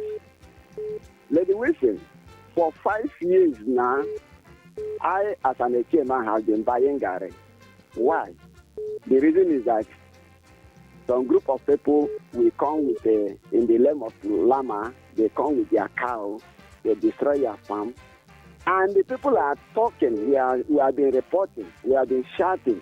Even the people protested, even down to River State government, the government has, and nothing has been done. You remember that the former governor Wike signed an executive bill where he talked about a headers bill, something like that. And since then, implementation has become an issue. Is it so? The case that is happening in the Ipo community is not new. It's something that we know, and government has just kept quiet.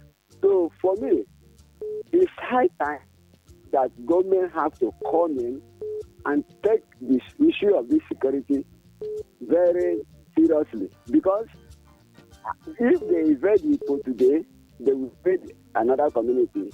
Remember the way, this is the way it started in Guinea, where you see a group of people will come into people's bush, occupy the bush in the name of they are herdsmen, or they are coming to do farms. At the end of the day, they now own the places and started killing the people. All right. So I think the people of River State, and especially the government and security agencies, should stop because they are sleeping. Government is sleeping. Government of River State is sleeping. Where are you calling from? Good afternoon. Good afternoon. What's your name? Turn down the volume on your radio, please. Obed Chima is my name. Go I'm ahead, calling Obed. from Port Harcourt. All right, you have the floor. Yes, greeting to your guest. Good afternoon. Thank you for calling in. Thank you very much, sir. There is a bill to establish state police. That bill has been with National Assembly for over a decade right now. So Nigerians need to ask questions, because I'm making this point because your guest cited reference that has to do with ungovernable spaces that we have. Okay. You understand? Mm-hmm. So with state police, governor will be able to know how to employ, to boost manpower in every part of the state. That is why that bill is very, very important. But politicians are taking it, for granted, because according to what I've been hearing from corner, the governors are going to abuse, the privilege and all of them. All these excuses cannot equate the security of life and property, which is the mandate, the core mandate of any government, is security and welfare of its citizens. So what is happening in this bill? We need to have that bill come to play so that we have state security. All this they are seeing, trying to shy away from, we want to form forest guard and the rest of them. Come on now. Let's all accept the truth. Nigeria currently, we need state police because security is local. Thank you. All right, thank you for calling. Talk that talk. Welcome to the show. What's your name? Where are you calling from? Ejike, calling from Port Harcourt. All right, go ahead.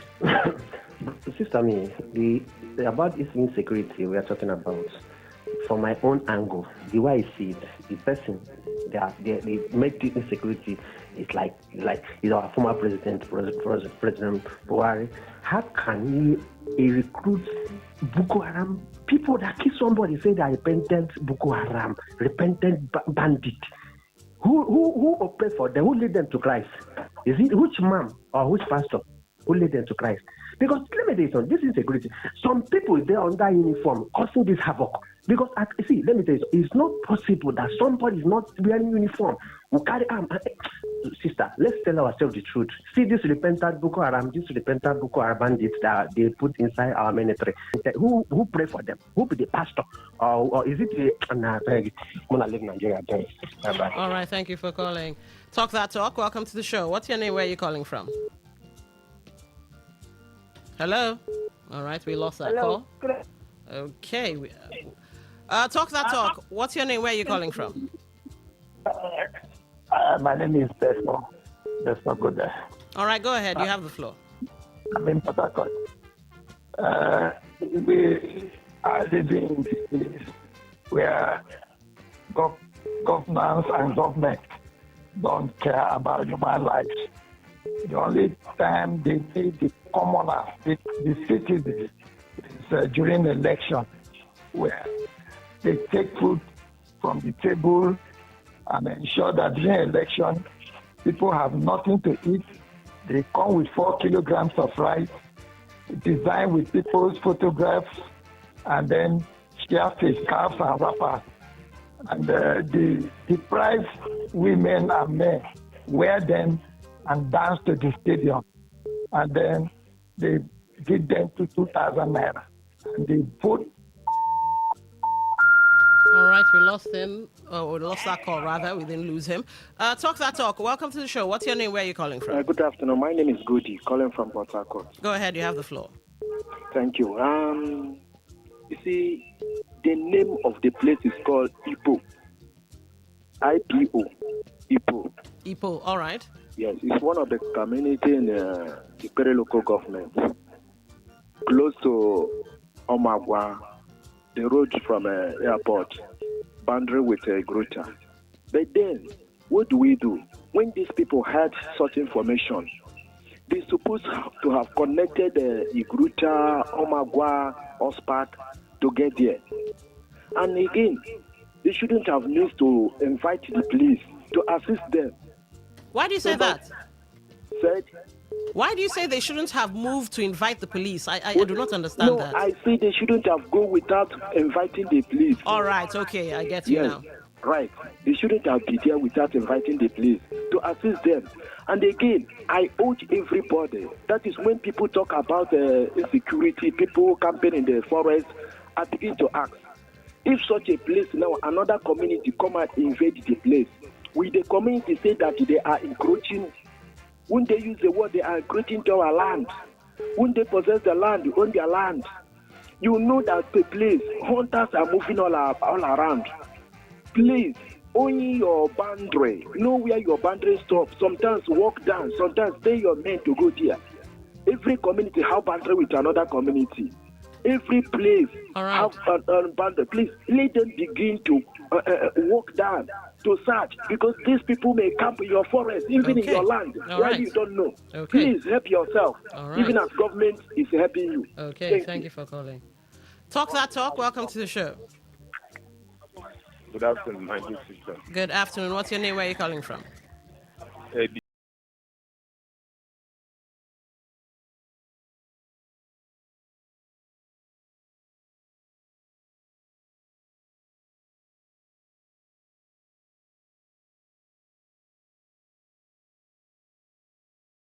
The federal government and the so-called army watching. Police is there, DSS are there, Air Force are there. They have the guts to tell Nigerians that these are repented Boko Haram. Is it Quran or Bible? What do they use to repent them? In which rehabilitation center they not get shame? These people I just mentioned that they don't have shame. That you have somebody who are killing generals in their number. Because of what? What are they fighting for? What is the agitation of terrorists, bandits, and what have you in the north? What are they saying that this is what they are fighting for? The federal government have denied them this resources or this and that. So therefore, they are agitating through this means. And the army are watching, the SS are watching, police are watching, federal government with the executive are there watching. Bring out over 700 and say repented after killing generals in their number, kidnap the one they kidnapped. But where they will have power is an innocent man who came out and tell them, now look at the danger that Nigeria is facing, that is coming. That he wants freedom of his people. They put him in prison and nobody's talking about that one. All right. Would Nigeria come out of this? All right. The answer is no. Okay, thank you for calling. All right, let's take your messages. And Dr. Babalola, I'd like you, the caller who talked about boundaries, I'd like you to weigh in on that. Chijoke, you say, I think the issue of insecurity is gradually creeping in River State, and God forbid we should not allow what is happening in other parts of the country to happen here. Well, God forbid. I second that, God forbid, but here's the thing.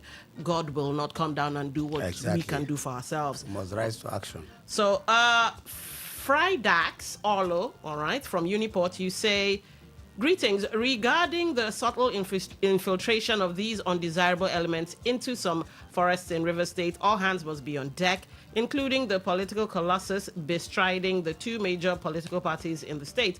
The FCT minister should impress it upon his boss about the ugly development in his home state. All right. On Facebook, we'll check X in a moment. Insecurity is the branch of democracy which the business of politicians. Return to military rule will save Nigerians. Nothing like terrorism, banditry, and military rule. Few people are in power, no lawmakers. All right. While we check X, what do you think about the caller who said boundaries, that the communities should bandy together to fight insecurity rather than going it alone? Yes, I actually agree with the caller, because that's the solution which he has profiled to issues of banditry and insurgency and other attacks of militias. Definitely, you know that the first set of persons to come in contact with visitors are traders, hunters, and farmers in the forest. The moment you see strange people coming in, these are the three set of persons that will first of all come in contact with such people, because you know, movement is a characteristics of human being, of a living thing, and you must move from one place to another. But there are purposeful movement, either for trade, for business, or for visits, social occasions, and all that. But any other movement that is not of this category, that is to harm another person, you can easily dictate that also. Because by your contact, you will know whom you have met and perhaps report the matter and actions will be taken. So it should not be an individual thing like the caller suggested. I buy the idea. If communities around, vulnerable communities around, team themselves together and put up a vigilante surrounding their borders and monitoring their borders 24/7. In fact, so it becomes a governed space. It's like, what's that thing called now? People watch, not community watch or community something. Watch. They call it something like that. Yes. That is what they are talking about. If we have that in place before the enhancement of the community policing, at least this will suffice, and it will help us solve this problem of militancy or banditry, kidnapping, and all that. Okay, let's get this call. Talk that talk. Welcome to the show. What's your name? Where are you calling from? We lost that call. Talk that talk. Welcome to the show. What's your name? Where are you calling from? All right. Good afternoon, my sister. Good afternoon. What's your name? Where are you calling from? Issue of insecurity, like we're hearing in River State today. It all started. This is how it all started in other states, gradually like this. And before we know what's happening, it has gotten to the NCHLO, where you can no longer control it anymore. For example, look at HA. What is happening? We have been hearing of this HA. How they carry people there, how they keep people, collect human parts, and so on. What have the government of River State done about it? What have the people of Iche, the Royal Highnesses, and the kings, and whatever, what have the youths, what have they done about it up to now? We have not heard anything, and it is still ongoing. And now they are rats with the inside house. They invite rats with the outside. Don't be surprised that it is even our own people that will now go and bring these persons inside. And before you know it, it will escalate to something we can no longer control. All right. River State government is not doing anything about it. All right. Thank you, Ejeku Promise from Remote. All right. Thank you for calling. Let's take a short break. When we come back, we'll be rounding up final thoughts.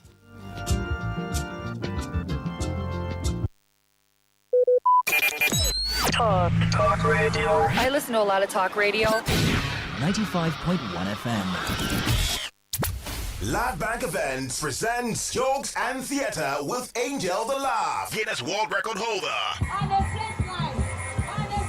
The Performing Koboko Master, MC Umbakara, Sam Dede, Dennis Bry, MC Monica, Tekena Iyala, GSN, Bunda Ihuo, Dan Bodo, Efiza the British, Conboya Sinclair, Lady IB, MC JP, MC Eddie Young, Mr. Clever, Big Eye Comedy, AK the Comedian, music by Renew International Band. On the Wheels of Steel is DJ Incredible, DJ Ofori Williams, Demola DSA. Date is Friday, May 1st, 2026. Venue, Oak Park and Garden Event Center, 1 Stadium Road, Port Harcourt. Time 5 p.m. Tickets are available online at www.tellerafricaticket.com. For inquiries, call 0812-707-6048. Headline sponsor, Godwin Etim Foundation, Caves Global Listen, Pop Cola, Gardenia Resorts, supported by Active Playhouse, J Signature Hotel, Garden City Hotel, Renew Empire, and Teller Africa. Media partner. Today.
People comes with their cattle.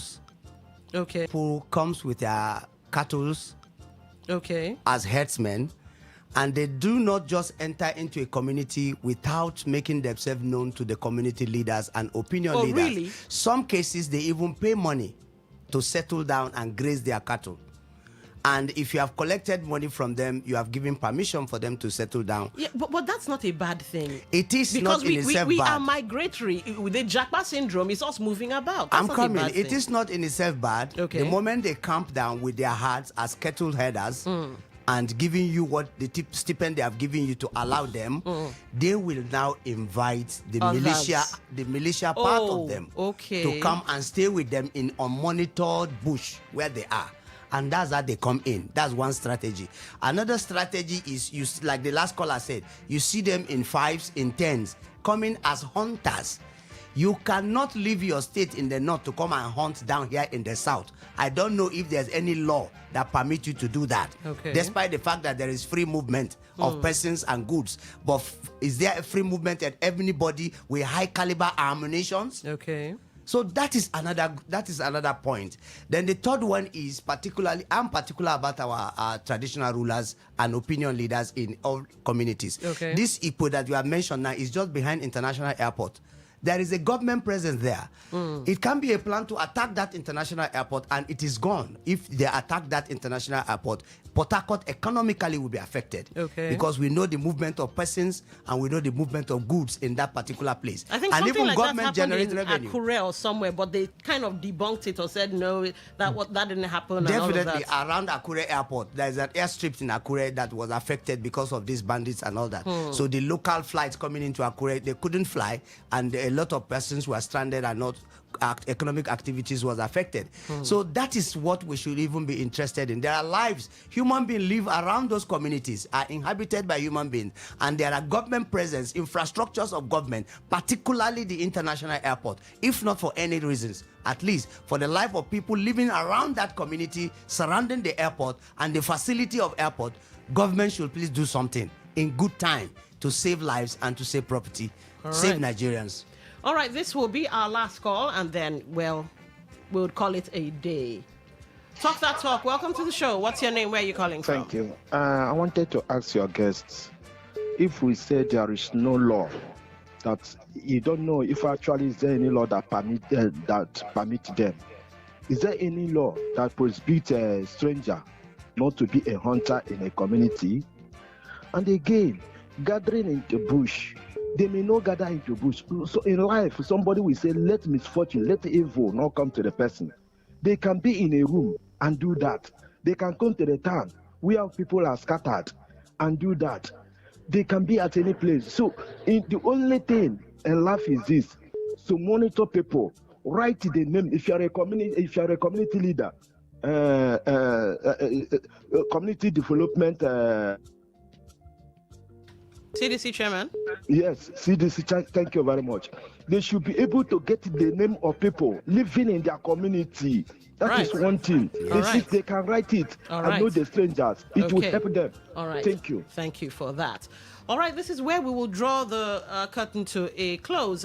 It's been, my name Don Wilson and Dr. Babalola James Olatunde, who's a maritime expert, educator, and a port user in Nigeria. Also, former PRO Shipping Trade Practitioners Association of Nigeria, currently the Secretary, National Shippers Association of Nigeria, Rivers State and Yeltsin chapter, and a public affairs analyst. It's been amazing having you here. I hope next week we might just have the pleasure of your presence again. Definitely. God right. willing. Thank you for having me, and God bless you. God bless your station. God bless Nigeria. Amen. Take care, everybody. Enjoy what's left of Wednesday.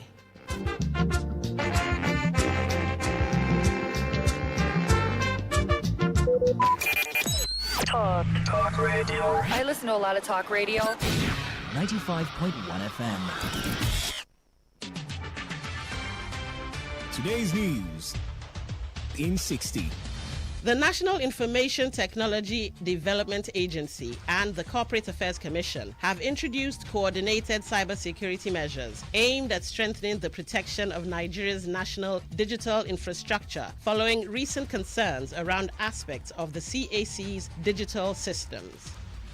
Nigeria's Internet Registry has urged businesses, government agencies, and media organizations to adopt .ng, the country's local domain name, warning that continued reliance on foreign-hosted domains is fueling economic leakage and undermining digital sovereignty. The tech firm behind social network Snapchat has cut down 1,000 jobs, saying AI is boosting efficiency as it strives to be profitable.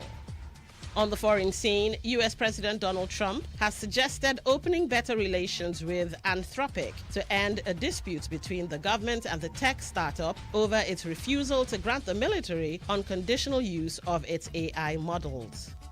Apple has announced the resignation of the Chief Executive Officer, Tim Cook, in September, handing the top job to company veteran John Ternus.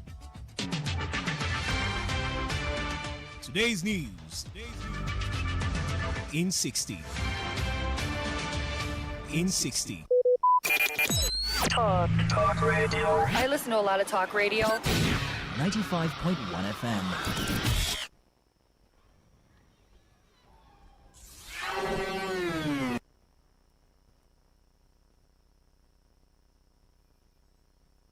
Talk radio. I listen to a lot of talk radio. 95.1 FM.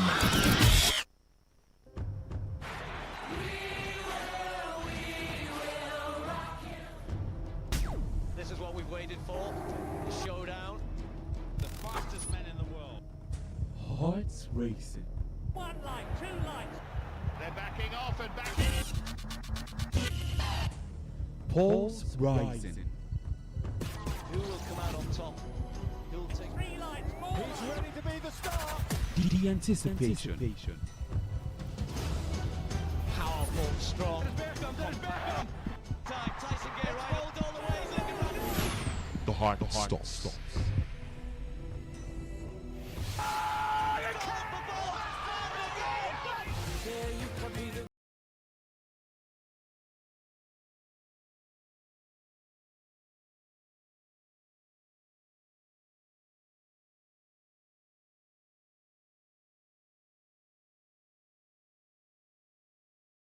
Today95.1fm.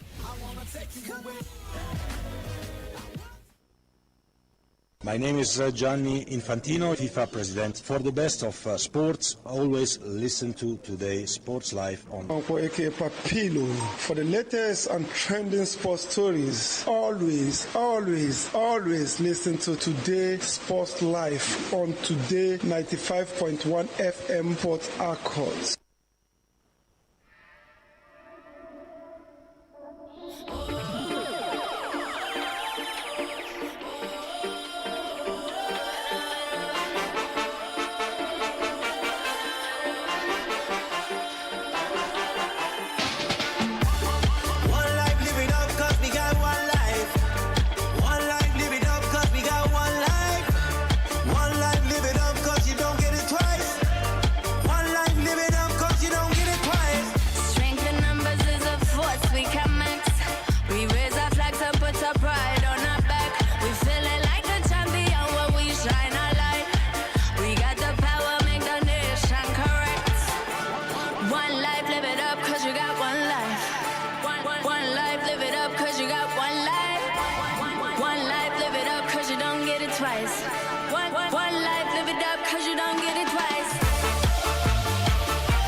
Roadblocks, one shot, one truth, no fears, one flag. Oh yeah, we've been waiting for this. Oh yeah, we all at? We right here. Ya empezó la rumba y estamos celebrando.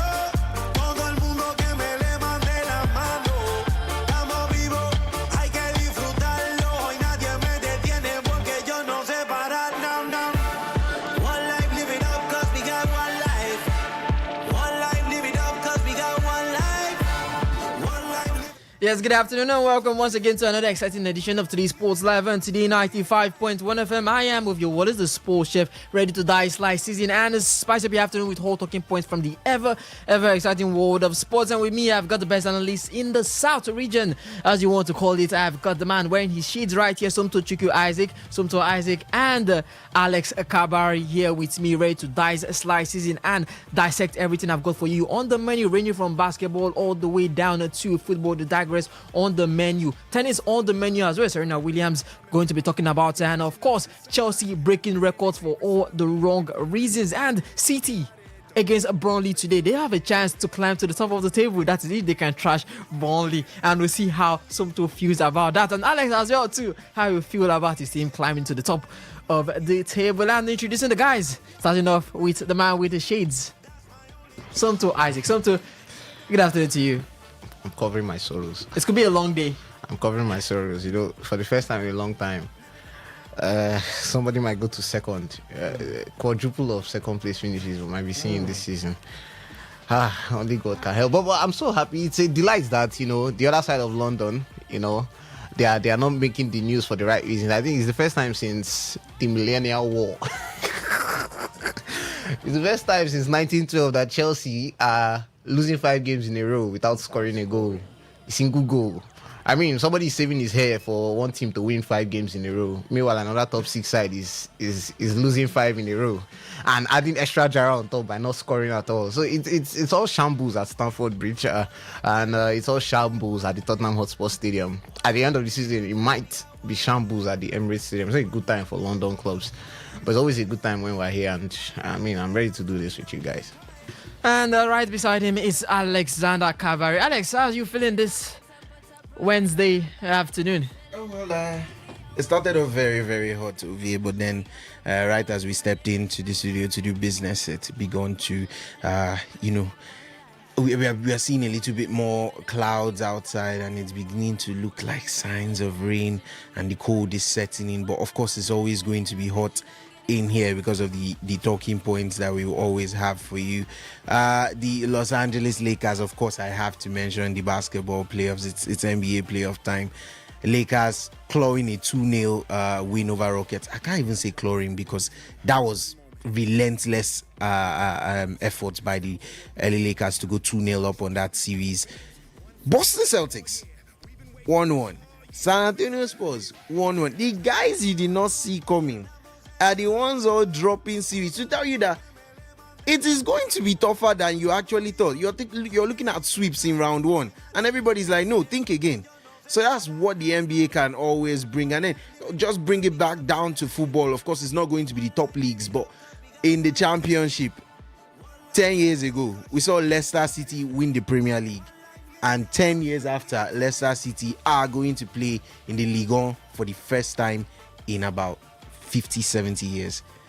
And then we are seeing Coventry City returning to the Premier League as champions of the championship for the first time in about 25 years. So it's just what the beautiful game does, and it always delivers. So good afternoon to you once more, Ovi, and I'm ready to do this with you. Yes, we are ready to do it with you as well, and to do it with our...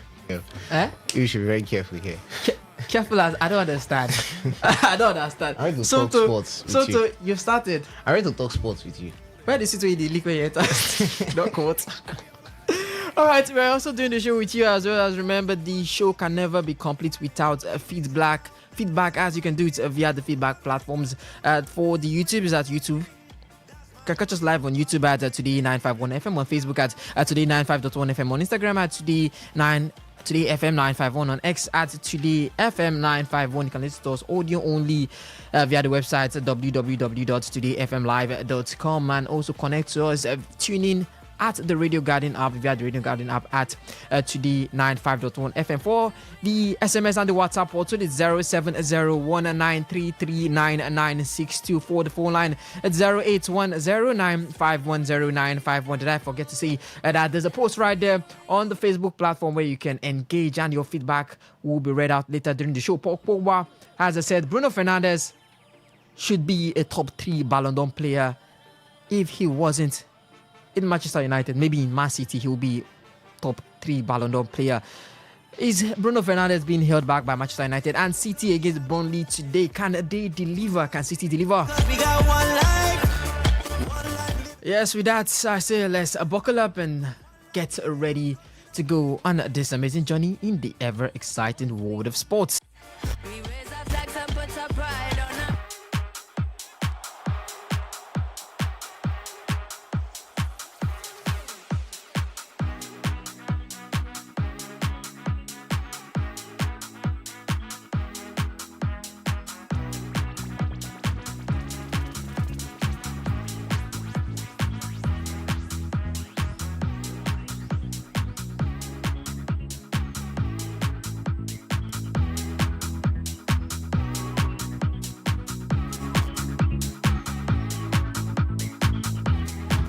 Yeah, we've kicked this off with basketball as the Basketball African League Sahara Conference comes to Rabat, Morocco from April 24 to May 3rd, 2026 as top clubs from across the continent gather for what promises to be a highly competitive showdown. Nigeria's Marktown Flyers will open their campaign against Cote d'Ivoire on April 25th, one day after the tournament tips off with Senegal facing Tunisia and host side Morocco taking on Cote d'Ivoire.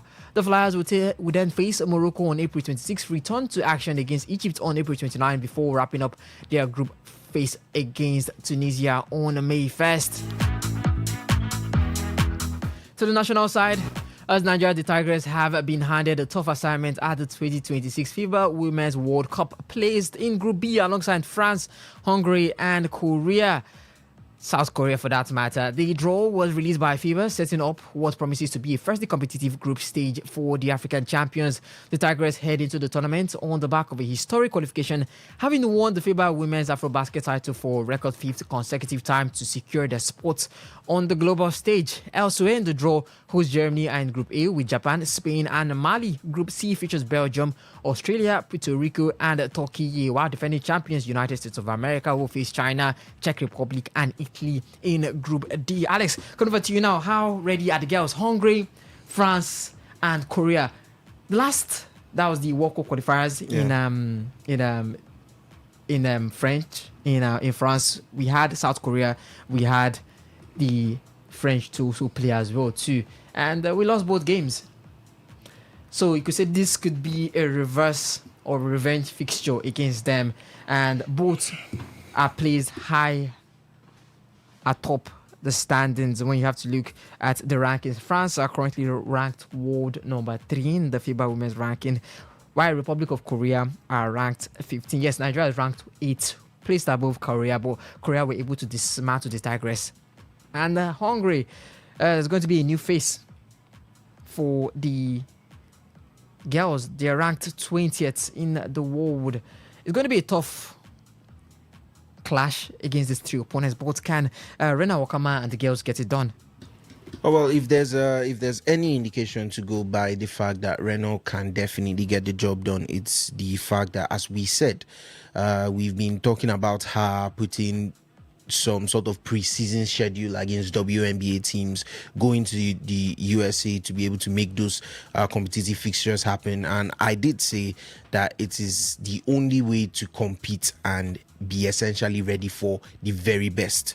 To be the best, you have to beat the best, as that saying goes. So she is competing against WNBA teams. She's trying to see how she can get the girls back on track, get their minds right and see how they can prep properly for this the ongoing FIBA World Cup. And they're going to go into it and they're going to feel like, okay, we have a mission here to accomplish. Obviously, like you mentioned, France is up there in the rankings. They're always going to be a powerhouse, and it's going to be a really tough ask when it has to do with them. But you'd expect better.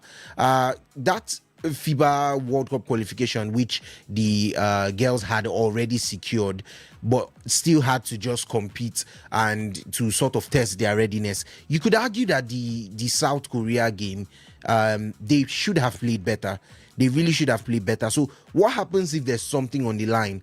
Is there going to be an attitude shift? Because they had secured qualification. So what happens now when there's something on the line, like progressing to the next round? There has to be something to fight for, and these girls have to show that bit of fight in them to show that, okay, last time was a blip. It's South Korea. Let's not look at their rankings. Let's not look at where we are ranked, because if we go by that, obviously, you'd expect the Tigress to trump in every matchup between those two. But let's go away from their rankings and let's look at how both teams are currently doing. Let's look at their leagues. Go all the way to the WKBL, that is the Women's Korean Basketball League, how they are doing as compared to, of course, our Women's League, Basketball League right here in Nigeria. And you're going to compare it and realize that the level right now, it's a bit... in terms of quality, there's a huge gap right now in terms of quality, but we can always rely on those players that can step in, who do not necessarily get to play within the country, but can step in and are able to assure us of victory. And that's what Ren Wakama has been working on with those girls. But in terms of readiness, you can definitely see the effort that is being placed into getting those girls ready and prepped for that competition. How they are going to do, it's up to them at the end of the day. What's on the line? What is there to fight for? Go in there and just try and say, okay, it's a blip. You called it a revenge tour of people that had already beat you before. You could say that, but at the same time, you have to also focus on what is essential. If you've secured qualification to the next round, then everybody, like we always say, you would have to take it one game at a time and make sure that players are well rested, you're monitoring their minutes, and you prepare for what is ahead.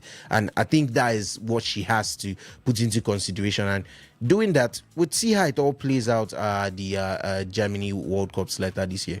All right, we'll dive in depth into all this later on Sunday, where we have the marathon edition. Well, we'll talk about sports. We'll talk about the Tigress and their journey in the World Cup, as well as the BAL resuming on May as well. But we leave all that and head over to the NBA, where LeBron James stepped up in the absence of Luka Doncic and Austin Reeves to deliver 28 points, 8 rebounds, and 7 assists as the Los Angeles Lakers beat the Houston Rockets 101-94 on Tuesday. The win gives the Lakers a 2-0 lead in the first round series, with the next 2 games heading to Houston.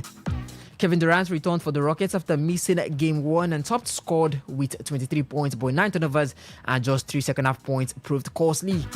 Meanwhile, in a major concern for San Antonio Spurs, Victor Wembanyama left his game against the Portland Trail Blazers with a concussion in the second quarter after hitting his face on the floor during a drive to the basket. The Spurs confirmed the injury after Portland's 106-103 win, which leveled the series at 1-1. NBA guidelines require Wembanyama to stay inactive for at least 24 hours before any return to full participation.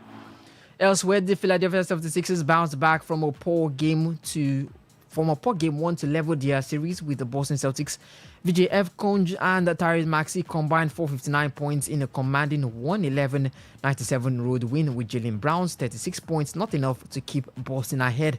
The 76ers now host the next two games in that series. Let's start off with the Boston Celtics and the Philadelphia 76ers. The next two games, as you said, are going to be on the road. Boston back against the wall, knowing that at least they need to get a win right there in Philadelphia. Yeah, I definitely do see Boston getting a win in one of the two games over there at Philadelphia. I would say it's recurring issues from last season where I saw the Boston Celtics take Game 1 and Game 2, 20-point leads against the New York Knicks and lost both games. Now, at some point yesterday, or should we say the early hours of this morning, the Boston Celtics were up by at least 16 points on the Philadelphia 76ers, and they let the 76ers claw their way back into it. I really think Joe Mazzulla did not do well with his timeouts in terms of trying to stop the momentum of the 76ers when Tyrese Maxey, VJ Edgecombe, he hit 3 consecutive threes. Maxey was just being a real torment, always driving to the bucket and just getting those easy layups. Mazzulla did not do well enough to handle the timeouts, because particularly in those scoring sprees, you want to be able to call a timeout, halt momentum, get your players back on the scoring front, and that is the only way you stay in front. So from going in a 16-point lead in the first quarter to being down by 8 in the second quarter by the end of the first half, it already has some sort of psychological effect on the players, and by the time they came out again, the Celtics could not regain that lead. They clawed it back to about 3 points, but then, just like I said, the issue of timeouts, the 76ers scored the timeout, resumed their scoring spree, and ran away with it. So it was necessary for them to come back and show not only a good performance, but a good shooting night compared to what happened during their game 1. So yeah, you have to give it to the 76ers on that one, but I definitely think the Boston Celtics will still come out on top in this series. Either they win one of the games available, but right now what they are doing to themselves is they're making this a longer series than it probably should have been. Speaking of longer series, Victor Wembanyama only played 12 minutes against the Portland Trail Blazers, 106-103. Could he have been the difference if he had maybe played a full, maybe 29, 30 plus minutes? And will he or will Spurs die or live by his hands in this series? Well, it's definitely not a good trend for the San Antonio Spurs when you have to rely on Victor Wembanyama all the time, particularly given if you did I'm sure you've seen the highlights or at least the scoring graph of that game, you'd realize that was not key at all. You cannot give the Victor Wembanyama excuse with the lead that they had in the fourth quarter with about 4 minutes to go, which is about a 9-point lead. You should be able to manage better. Okay, the game started off, Portland Trail Blazers went on a 17-4 run in the first 4 minutes of that game. Timeout, they come back, and with the likes of Stephon Castle and Victor Wembanyama, they are clawing their way back to make it a 27-all first quarter tie. That's to say, they came back with the momentum after the timeout and they were able to create something. They did something. They went into halftime just about tied. Yes, tied too. That was 57-57 at halftime. They came out, and like I said, it's about managing the clock. What do you do when you're up by 9 points with 4 minutes to go? You try to kill the time. You try to manage the clock. Use your timeouts as much as possible. Do not give away cheap fouls. And it just looks like the Spurs were doing the exact opposite of that. But also credit to the Portland Trail Blazers, because they recognize that there was no big man in the paint. So they were free to attack. when you don't have a big man that's coming at you every time, you would have that liberty to just keep going and going until you get the job done. And that's precisely what they did in this instance, where they were able to just keep going at whoever was there. Luke Cornet was not able to do it. Champagne was not able. Stefan, De'Aaron Fox, their scoring drastically reduced. Portland Trailblazers saw a way back into the game and they took it. So it's credit to them. And now you have to, looking at the rule you just read out, which means he sits out for 24 hours and we have game 3 in about 2 days time. That means he misses a training session, and who knows if he's going to be eligible to play game 3 in over there in Portland. I still think they'll come out on top, but just like the Boston Celtics, it's going to be a longer series than they wanted, and these are the things you want to avoid. Look at the likes of Oklahoma City Thunder. I was saying it last season when they went on their playoff run against the Memphis Grizzlies. That series should have probably been at least 4-1. They were down by 40 in halftime of game 4. And instead of them to take off their starters and just say, okay, no problem, let's go to game 5, they sent them back in and won that game in game 4 and waited patiently until the Timberwolves came. Or was it the Denver Nuggets? So it is in this kind of cases where you need to win your games when you have them and when you have the opportunity, and wait, prevent the injuries, win your games, and wait, have that bit of rest time. Because if you're playing a 7-game series which you manage to close out in 4, whereas your next opponent is in a 7-game series which is going all the way to game 7, you have that bit of advantage in terms of rest, in terms of no risk of injuries, and you just get to wait for them and play an almost exhausted side again, which is exactly what I guarantee you the Oklahoma City Thunder are going to do to the Phoenix Suns. So they make it really hard for themselves, but again, it's that question of playoff experience, and it's showing. Speaking of winning your games when you need to, Houston Rockets and the Los Angeles Lakers, 2 up they are in the series in Los Angeles Lakers. LeBron has never lost a series while 2 wins up. They head to Houston in the next 2 games. No Austin Reeves, no Luka Doncic. They'll be available after this first round, and LeBron just seems to hold up. The LeBron that we saw during the regular season is not there. It's looking like the LeBron of old when it comes to playoff. Yeah. Can they finish the series on the road? Yeah, I really think that he was rolling back the years yesterday, or should I say early hours of this morning, with that performance against the Houston Rockets. But I would always have questions about the Houston Rockets and their ability to score, their ability to get buckets. It is not impressive enough. They do not impress me as a side in terms of their collective ability to get buckets. I always say, when the game has gone against you, you're on a 12-point losing run and you can't seem to claw your way back into it. What do? Do you begin to shoot pointless, meaningless threes, call timeouts here and there, or try to get your reading back going and just chip away at the score point by point? They do not impress me. The Rockets do not impress me at all. And the Lakers are capitalizing on that. I would not be surprised at all. Okay, I do think that they are going to lose game 3 because the Rockets will want to turn up at home and give their fans something to cheer on. But that game 4 is going to be a really tricky one because it becomes an even plate. And Lakers are looking at it and saying, we could take a 3-1 lead back home and try and finish this off. They're in the driving seat and they are putting themselves on the forefront. And for a lot of people who gave that as a potential sweep for the Houston Rockets, are having to shut their mouths now because the Lakers are turning this around completely. And LeBron is rolling back the years. And look at who he has on with them. You did mention there's no Austin Reeves, there's no Luka Doncic. Look at who he has on the court with him. Rui Hachimura, Marcus Smart, Luke Kennard, and the likes of them. And he's still able to do what he's doing. I mean, watch that performance yesterday. It was just King James rolling back the years. He looked like a 23, 24-year-old in his prime yet again. You will not look at him and think that man is past 40. So the Houston Rockets, first of all, have to get their heads back into the game if they want to stay in contention. But at the same time, the Lakers are showing that even without their star players, they can still get going. And that is quite frightening if you think about it. All right, now we leave all those other sports and head over to talk about some football on Today Sports Live.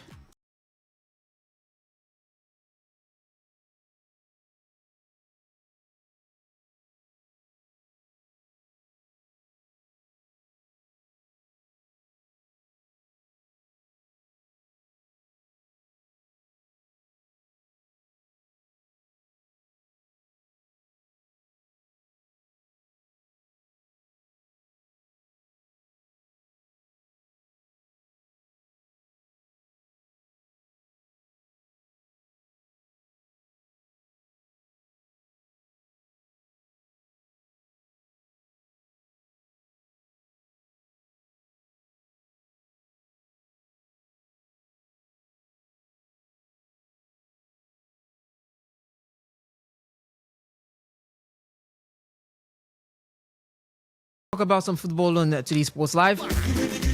Starting off with the Nigeria Premier Football League, as the NPFL has been temporarily suspended for 2 weeks to allow clubs participate in the ongoing Presidential Federation Cup at the state level. The break is designed to help teams fulfill their obligations in Nigeria's ODL's domestic competition, with league fixtures set to resume after the conclusion of state-level ties. Under the revised calendar, Match Day 36 will now hold on May 3rd, while Match Day 37 are slated for May 10.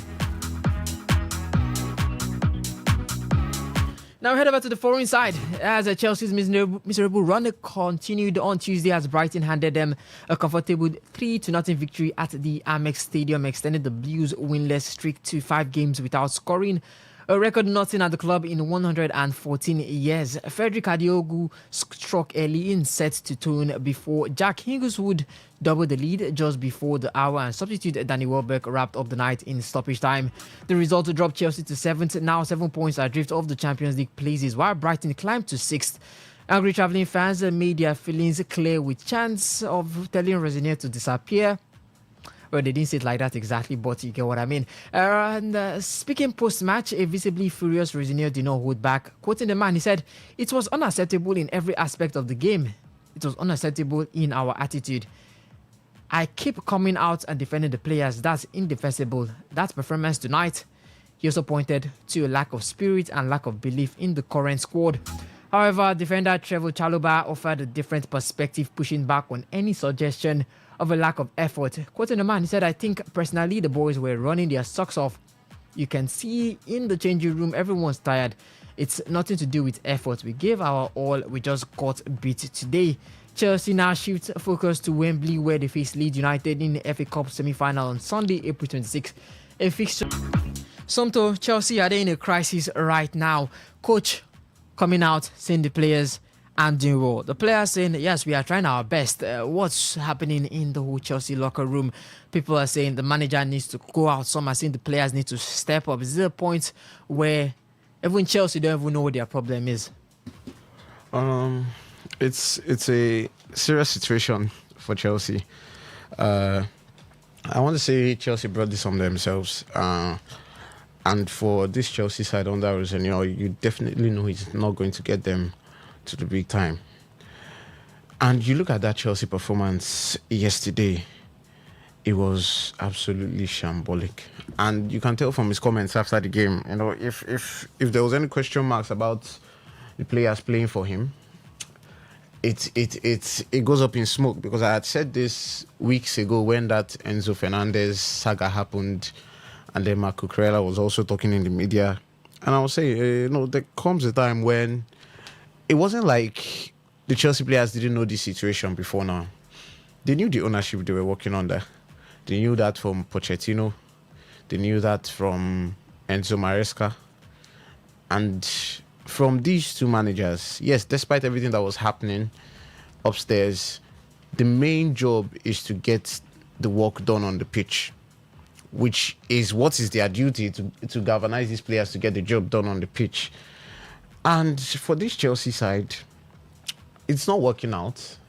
Upstairs, downstairs, transfers, or even for them to get results on the pitch. You look at that performance against Brighton. Like I said at the start of the show, that's the first time Chelsea are losing 5 straight games since 1912, and they're yet to score a goal into that regard. But we saw this coming, because out of everybody that was supposedly in a race to qualify for Europe, especially the Champions League, Chelsea had the difficult run of fixtures. And them losing at the weekend, Liverpool getting a late win, Aston Villa getting a late win, it's cast Thanksgiving for Arsenal. Arsenal had made it secure that 5 teams will qualify for the Champions League. And I don't know, there's one force that just wants to push Chelsea to play Champions League football next season. There's a force. And I'll explain why. 5 teams will qualify for the Champions League from the Premier League, right? And in the Champions League, you know, the criteria when you win the Champions League, you are eligible to retain your status in the Champions League next season if you did not qualify from your league. So now the only English team that has a chance to win the Champions League will probably finish first or second in the league. So that's done. So it means the next other slots could go to a team that's sixth. And now the interesting part is that on that Premier League standings, at first Chelsea were fourth, right? It was a top four. Then top five, Chelsea were fifth. Now Chelsea are sixth. And Chelsea are seventh now. And I'll tell you why. Because they lost to a Brighton side. And when you look at the teams below them, Brentford, Bournemouth, Everton, Sunderland, Fulham, Crystal Palace, Newcastle. All of these teams still stand a mathematical chance over not to qualify for the Europa League, to qualify for the Champions League. Because if Aston Villa win the Europa League, Villa are probably going to qualify directly for the Champions League from the top 5 places in the league, because they currently sit fourth with 58 points. So the next slot for the Champions League automatically goes to who sits sixth in the Premier League table. And Chelsea has fallen from there. Now, if Crystal Palace win the Conference League, they will automatically qualify to the Europa League. Now, it leaves the teams that are in the FA Cup, which one of them will qualify directly for the Champions League from the Premier League. So not to concern that person. And I'm talking about Manchester City. Now, whoever wins the FA Cup will qualify for the Europa League. Now, it's breaking. I'm stammering because I find it atrocious that Chelsea will probably qualify for the Europa League by winning the FA Cup. They'll probably qualify for the Europa League by winning the FA Cup. Why? Because the Conference League as it stands, the Europa League now needs 2 places. It needs 2 places, the winner of the FA Cup and then the next automatic slot. So peradventure, let's say Brentford or Bournemouth or Everton have more favourable fixtures from now to the end of the season as opposed to this Chelsea side. And they somewhat leapfrog Chelsea into 7th and Chelsea drops to 8th. Chelsea will be qualifying for the Conference League. Now, with Chelsea qualifying for the Conference League, if they now, by some miracle, drop to 9th or 10th, that's the only way they can. So Chelsea must be playing one inter-house sports competition next season, whether we like it or not. That's if they don't decide to win their games. And when I look at their next couple of games in the Premier League, I see that they have Nottingham Forest, who are really battling relegation. They had a very good win against Burnley last weekend. They don't play. They will face Liverpool at Anfield on the 9th of May.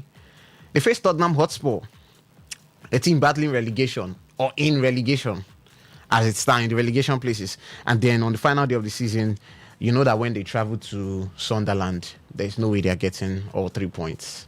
So this is where this whole race for Europe in the Premier League has even given a little bit of doubt to another team that will digress very slightly. But just to finish and touch on Chelsea, we knew this was what was coming. It's just, at this rate, it's just play all your games from now to the end of the season, see where you finish. Because I don't think they should be looking at whether they're qualifying for the Champions League. That's gone beyond them. Because there are other teams who are really playing well below them. There's a Bournemouth who has a very, very good chance, who have been playing very good football. I think Bournemouth are unbeaten in 12 games, or what's that? Yeah, so they have a very good chance. There is Everton, who, yes, in as much as they've lost Jack Grealish from now to the end of the season, they're also playing really well. There's Brentford, who are from the middle of the season sort of hit a peak point under, what's the name of their coach again?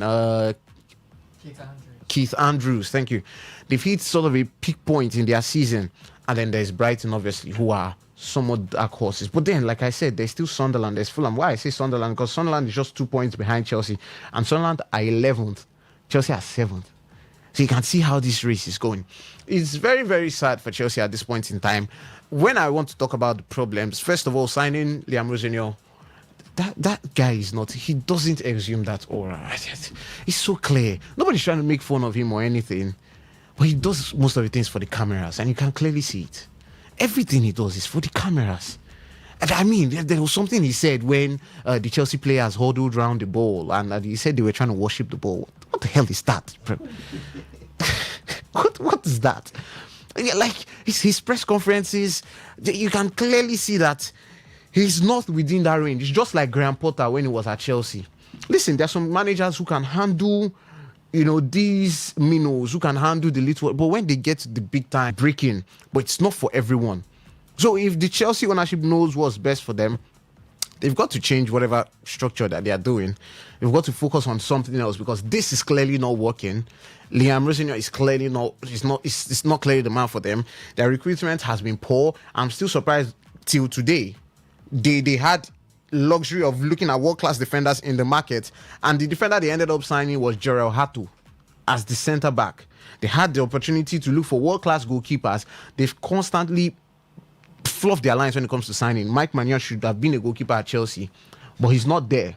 Michael Olise should have been at Chelsea, but he's not there. Victor Osimhen should have been at Chelsea, but he's not there. Why? Because there is a certain belief that the ownership that you can pay ridiculous amounts for transfer fees, but you want to have a wage cap.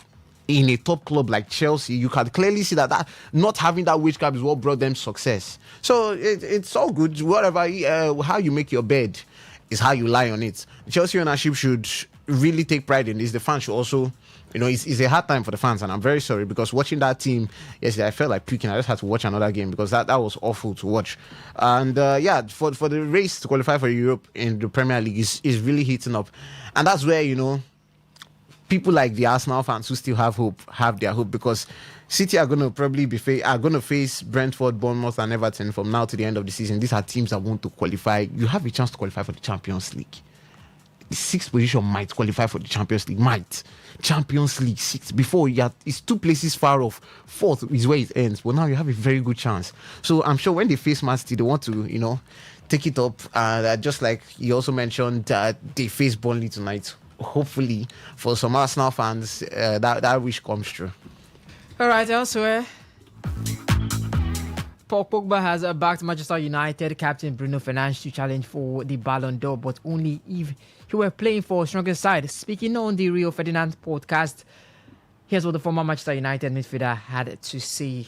Can Bruno Fernandes do more that he does now at United with what he's got around him? Do you think Bruno, if he's in the other team, is not in the top 3 Ballon d'Or player? That's for me. You put him in City, he's Ballon d'Or free. He's in the free Ballon d'Or. Bruno Fernandes, the stats, the season, the way he plays, and everything. But when you don't win, you don't think about you. It's not. It's like that. That's it. This is life. This is football.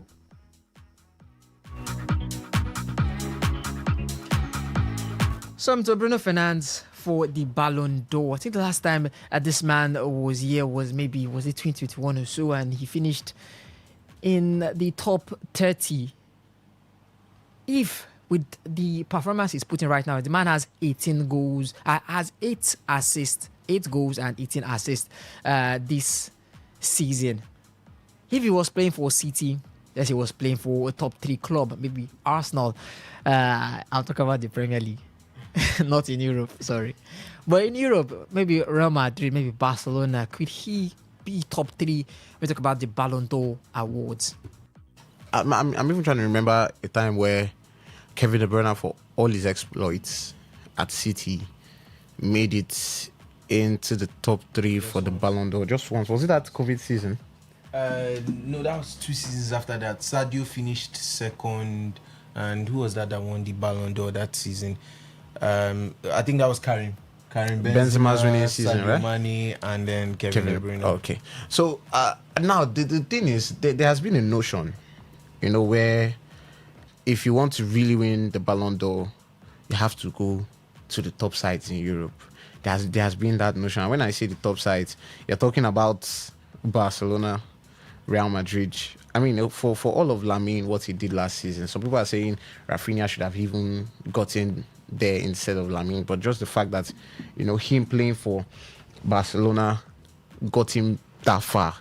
Kylian Mbappe, for everything he was doing at Paris Saint-Germain, he at the end of the day still wanted to move to Real Madrid, all for the fact of he wants to win, or he wants to be crowned as the best player in the world.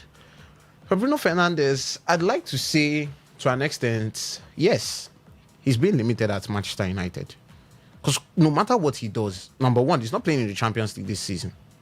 So for everything that he's doing at Manchester United this season, that factor that he's missing European football, I mean, we're all here debating whether Bruno Fernandes should be player of the season, as opposed to an Arsenal team who haven't really had standout individual performers like Bruno Fernandes. Why? Because Fernandes and Manchester United have not been playing well from the start of the season. Now, Fernandes might have been playing well, but Manchester United as a collective unit have not been in a position where you can say Fernandes should be seen as the better players amongst other people whose teams are fighting for the league titles, amongst other players whose teams are fighting to qualify for Europe. It was up until Michael Carrick came that United had a very, very visible chance of qualifying for the Champions League. Yes, under Amorim, they had a very, very open chance, but it was still under question marks because you never knew the games they were going to drop points. You never knew the games they were also going to win. But under Michael Carrick, they had that rhythm. So yes, the team you are playing for is definitely going to, and coming from a player like Paul Pogba who has seen it all, he knows how this thing is. I mean, you cannot be in a team that is fighting for 5th, 6th, 4th. I mean, it's now they're breaking into 3rd this season, and you are saying you want that player to be in the shout for the world's best players when, like some of the famous managers will say, even Mikel Arteta has said it, for you to be classified as a world-class player, you have to be doing it consistently at a level every 3 days. Bruno Fernandes and Manchester United have not entered plane to travel outside Europe this season. So Bruno Fernandes has not played amongst the big hitters in Europe. He's not performing at that level in Europe to be visibly seen by a lot and say, okay, if Fernandes is doing this weekly, it's another thing to be doing it every 3 days. That's why you can see people talking about Michael Olise. That's why you can see them talking about Harry Kane. That's why you can see them talking about Lamine Yamal, because these people do it in their leagues. These people do it in the Champions League. These people do it in their cup games. It's not the one where Bruno Fernandes will not be able to lead Man United past Grimsby Town in Carabao Cup 2nd round. It's not the one where you lose to Brighton in the FA Cup 3rd round. No, that's not what it is. So even if you are putting in these numbers in the league, you're never really going to be considered, because at a certain level, you have to be doing it consistently every 3 days. Now, him doing it consistently every 3 days is not by his power. It's not going to be only him. You have to do it with your team. So that team has got to be playing in the Champions League consistently. That team should not be doing Europa League one season, Champions League the next season, Europa League one season. You have to be doing it consistently every time. So, yes, it's a huge factor. And yes, you can say probably until Man United get back to that standing that they were in Europe, that's when Bruno Fernandes might be considered to be making inroads in that race, to be considered amongst Europe's elite. I've always seen him as a player that would mix it up very well at Real Madrid. He doesn't want to move out of Man United, though. He loves it at Old Trafford. Right, Alex, today is going to be Bournemouth against Leeds, and then City take on Burnley. It's just a 1 goal difference between Arsenal and City, 36 plus 37. A goal difference. City need to beat Burnley, not just by beating Burnley, but they need to trash Burnley to be able to climb that table for the first time in almost how many weeks that Arsenal has dominated. Can City deliver? And Pep Guardiola has said this title might go down to who has a better goal difference.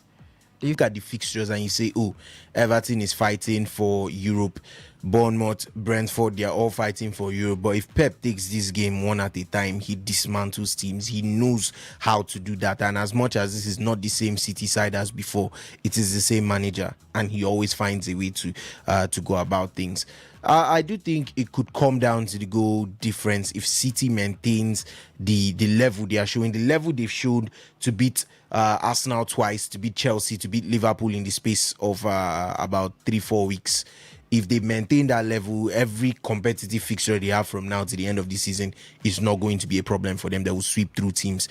But at the same time, you're also looking at the other side of the divide, and Arsenal. How well are they going to cope with their 5 games? And their remaining 5 games should be the easier of the two when we look at the title running and where their opponents are currently placed. But coming down to City, Burnley, I think this is Man City's easiest fixture of their entire running games. So for the next 6, you face a Burnley side that is all but relegated. You have to go there and beat them. And also, as Paul Merson says, a City 1-0 win, as long as they win at Burnley, a City 1-0 win will take them back on top of Arsenal. Will take them level on goal difference and on top of Arsenal on head-to-head advantage, obviously. But then at the same time, you want to be able to send a statement with Burnley. It's Burnley, they are 19th, and like I said, they are all but relegated. That is your chance to go there and send a statement. If you're looking at your game in hand, treat Burnley like your game in hand. Okay, Arsenal's 37 on goal difference, you're 36. Arsenal's 33 games played, you're 32. This is your, basically, it's not their game in hand, but treat it like your game in hand and see how much goal difference you can be able to pile up, so that when you look at the matches played and the goal difference, at least you can look at it and say, okay, this is favoring me going into fixtures that will not be as easy as this tie. So get as many goals as you can. If possible, secure the 3 points first of all. That is the most important thing. Secure the 3 points. See how you can add to the goal difference, because your fixtures are going to be much tougher than this. You're not going to be beating Everton by a 3-4 goal margin, or Bournemouth away by a 3-4 goal margin. Take your chance when you see them, and then we could potentially see how it all plays out this evening. Right, before we open the phone lines, Nigeria Premier Football League has imposed a total fine of 15 million naira on Kano Pillars following serious breaches of league regulations during their matchday fixture against Rivers United on Sunday 19th of April 2026. Rivers United also had 2 goals disallowed in their defeat to Kano Pillars at the weekend, and I'm sure we'll soon to do justice to that tomorrow afternoon for Today Sports Live. But then it's time to open the phone lines. I'll bring you guys in to join in on the conversation, everything we've talked about from the start of the show till now. 0810-9510951. That is for the phone line. For the SMS and the WhatsApp portal, it's 0701-933-9962. Hello, caller. Good afternoon. Good afternoon, my brother. Yes, this is Lucky from Abia State. All right, Lucky, give us your thoughts. Yes, I want to talk about City Burnley tonight. Master, now direct charger to City. Complete direct charger for City. Whether we beat Burnley. Thank you, Master. All right, thank you, Lucky. 0810-951-0951 for the SMS and the WhatsApp portal. It's 0701-933-9962. Hello, caller. Good afternoon. Please turn on the volume of your radio set. Yes, good afternoon, man. The name remains no photocopy, no duplicate. I call you for Rumibo. All right, no photocopy. Give us your thoughts. I think concerning Bruno Fernandes and the Pogba claim of him supposed to be a Ballon d'Or winner, some to have said it all. When Mohamed Salah last season was the highest goal scorer and at the same time highest assist on the league, was he even nominated among the first 5? And Rafinha, the same thing, was he nominated? So you don't bring down Ballon d'Or to the level that you said Bruno. If you talk of a Premier League this season, a certain Thiago from Brentford will be ahead of Bruno in the talk of performance this season.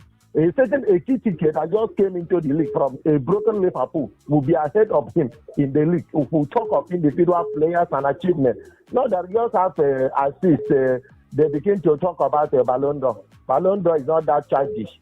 Concerning Chelsea, Chelsea is a Chelsea that will not see Europe this season.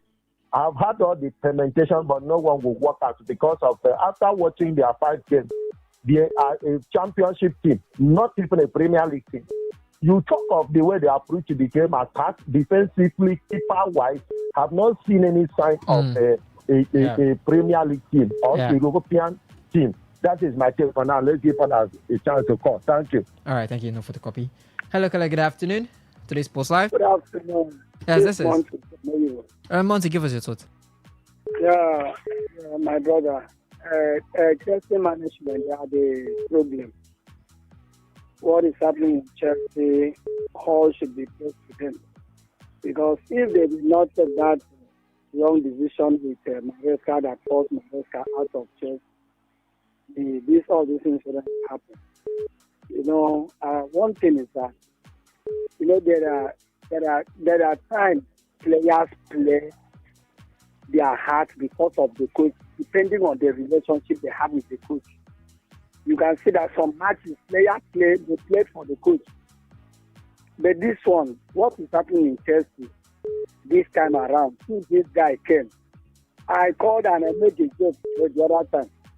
I said they pursue a person, don't bring coach. Because this guy, I don't even know whether he has a profile as a coach. Look at where Chelsea is going. For 5 games, Chelsea doesn't even score 1 goal. Appalling. Apart from that, Bruno is my player. But that Europe, where am I, him? I think is what is affecting his value to be counted among the Ballon d'Or candidates. Thank you. All right, thank That you. is the man, you know the. All right, thank you. Hello, good afternoon. Hello? Hello, Justin. Yes, this is. Okay, this is Kenneth All right, Kenneth, from where? from Roma Hollow. All right, Kenneth, give us your thoughts. Okay, Chelsea is an on and off team. But when they won Club World Cup, they were doing well. After Club World Cup, when they finished the next season, they started flopping. So Chelsea can still come up anyway, but they don't have hope of going to the Champions League anymore. All right, Kenneth, thank you for joining in on the conversation. 08109510951. That is for the phone line. For the SMS and the WhatsApp portal, 0701933962. And speaking of the SMS and WhatsApp portal, this one from the WhatsApp says, City will drop point tonight. Kano Pillars should send to relegation. Stamford Bridge is falling apart. My name is Sachima Agbonya, texting from Rumud Maya, Port Harcourt. Hello, good afternoon. Hello? Yes, good afternoon. This is. Good evening. Yes, good evening. Yes, I dey call you from Degema. Yes, this is. Yes. I thank Ona. I dey thank Ona so much. But the game, we game for this particular program wey Ona said. Two of us dey argue something, I dey listen. Thank you. My body no well, but I dey get Ona. You are healed in Jesus' name. You are healed in Jesus' name. No. It is you dey give that respect to Toga, but if not before, it was try shadow. But the small elder presence, now go give the best, now make. So all of us are at the same level, at the same thing, and they do. We thank God. See, I want to tell on this thing. Our people say they know the open power nyash, they open now. Even though all these people they talk, if I see them, even power nyash, they don't go open. How governor will take win the election? They don't go fear. But anything you wanna know, because me I know how the thing gets on. I know how it is, and I know Ona from the beginning. Please do focus on the for governor. Get confident. Yeah. All right. It looks like a drop call situation right there. 08109510951. Please, when you call, do focus on the main topic. All right, that's 08109510951, 070193399962 from the WhatsApp portal. Our over-friendly neighborhood NS from Wuji. It says Chelsea strikers are on strike in front of... It says Chelsea strikers are on strike in front of goals. Instead of keeping clean sheets, goalkeeper keeping clean sheets, Chelsea strikers are the ones keeping clean sheets. If scoring a goal used to be a crime, Chelsea will be innocent. For some too, it's that time of the season again where Arsenal support every team City plays again. We have watched this movie before. Ernest from Woji. Well, this one from the Facebook platform says, good afternoon, gents in the studio. Pogba is not right.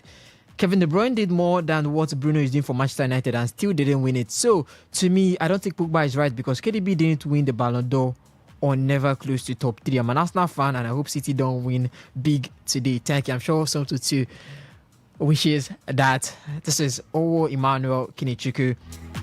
He also says Bruno chose Manchester United, so he's not being held by United but by himself. Of course, the money he earns now, I don't think any club can pay him more than that now at his age. Mind you, some club has a policy and tradition for players above 30 plus. And he trends that says Pogba is right and City is winning to go top today. 08109510951. That is for the phone line. For the SMS and the WhatsApp portal, the 070193399960. Can City go top of the log finally this time? They've been chasing. Times to cut the lead. They haven't been able to do that, but this time it's possible. They've been scoring 3-2. Let them keep chasing. What's the problem? Can't they just leave one season? This Guardiola said, just leave one season. But what's your predictions for the score lines? I expect you Do to say not be something biased. positive. Do not be biased. I'm not biased. Yeah. Burnley are trying to survive. So definitely they are trying to play for something. So it's going to end in a draw. You said you believe. No. I'm not. See, I'm giving you my honest prediction now. It's going to end in a draw. Kyle Walker will score an home goal. Obi, can I predict ahead of Saturday where a Newcastle team that has not won in about 7 Premier League matches go to the Emirates and dagger the Arsenal 3-1? Early prediction. All right, let me get this call. Hello, Kale, good afternoon.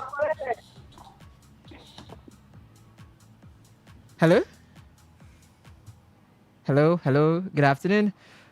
All right, a silent caller right there. About your predictions, Alex, before we do quarters. I do think it's going to be one of those routine wins. Maybe not too much a scoreline. Depends on how City get the first goal. A 3-4-0 win to City is what I see this night. Somto, I'm sure that's the same thing you're saying, right? I predict a draw. The game will end. I don't know if Burnley will be able to score, but I definitely see a draw. Don't know if it's score or scoreless. I've told you, Kyle Walker will score 2 goals. No, it's going to be a draw. It will be a draw. All right, hello, good afternoon. You'll be our last caller for the show. Silent caller there. All right, that ends things on today's Sports Live on Today 95.1 FM, the voice of the people. Catch you guys tomorrow morning, 6:30 a.m. for Sports Attack, where we give you the updates from the ever-exciting world of sports. And then we do this all again, 3 to 4 for today's Sports Live. Soon to Isaac will be there to give you guys what's happening in the world of sports. I've got Anastasia Benjamin for the news updates at 4. Till then, enjoy good programming on today's Sports Live. Of you, what is the sports chef, Sonto Chukwu Isaac and Alexander Kabari, telling you all bye-bye.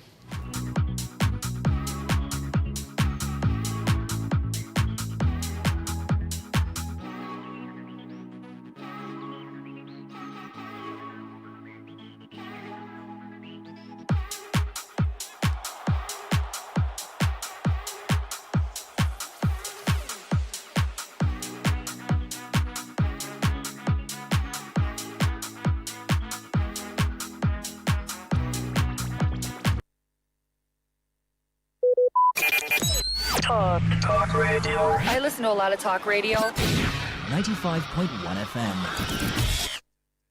Whether it's happening in Port Harcourt, South South, Nigeria, or around the world, we've got you covered. On air, online, delivering balanced news and unbiased analysis. Today, 95.1 FM. Today, 95.1 FM, Port Harcourt.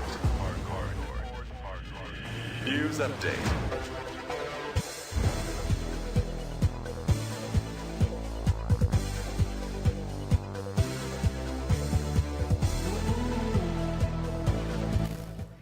Good evening. Here's a news update on Today 95.1 FM. I am Anastasia Benjamin. 6 more members of the House of Representatives have defected from the New Nigeria People Party, NNPP, and the People's Democratic Party, PDP, to the African Democratic Congress, ADC, and All Progressive Congress, APC. While 4 members of the House of Representatives defected to the ADC, 2 members defected to the APC. The new defection officially increased the number of ADC lawmakers in the House of Representatives to about 24, while APC has about 282 members. The PDP now has about 30 members in the House. The Labour Party has 10. The ABGA has 5. The Accord now has 4, while the APP and the SDP each have 2, leaving the NNPP with only 1 member. In their letters, which Speakers Abbas Tajuddin read at the plenary, the defectors attributed their decision to dump their parties to the lingering crisis, which has led to the allegations that the parties are rudderless and unable to uphold democratic tenets. The Supreme Court has reserved its judgment in the appeal filed factional national chairman of the African Democratic Congress, ADC, in relation to the headed by Justice Mohamed Gaba, announced on Wednesday that the date of judgment would be communicated to lawyers who represented parties. Justice Gaba made the announcement after lawyers to the parties adopted their various briefs and prayed the court to grant their reliefs. David Mark's appeal is against the March 12 judgment of the Court of Appeal, which dismissed his appeal against the September 4, 2025 ruling by Justice Emeka Nwite of the Federal High Court in Abuja, refusing to grant some injunctive relief contained in an ex parte application filed by the chieftain of the party, Nafiu Bala Gombe.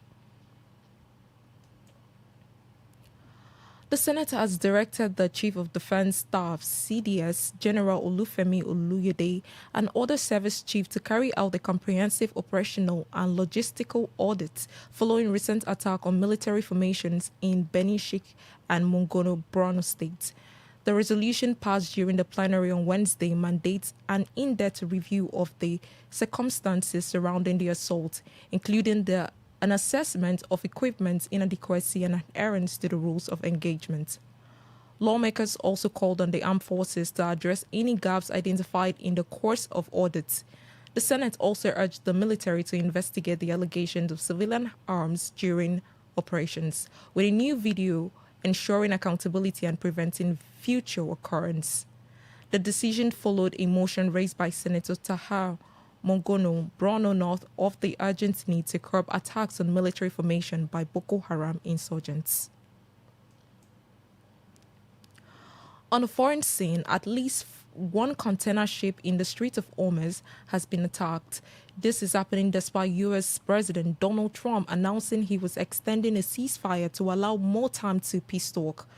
The British Maritime Security Monitor, UKMTO, said one container ship reported it was fired upon an Iran Revolutionary Guard IRGC boat 15 nautical miles northeast of Oman near the entrance of the strait, causing damage to the bridge but no casualties.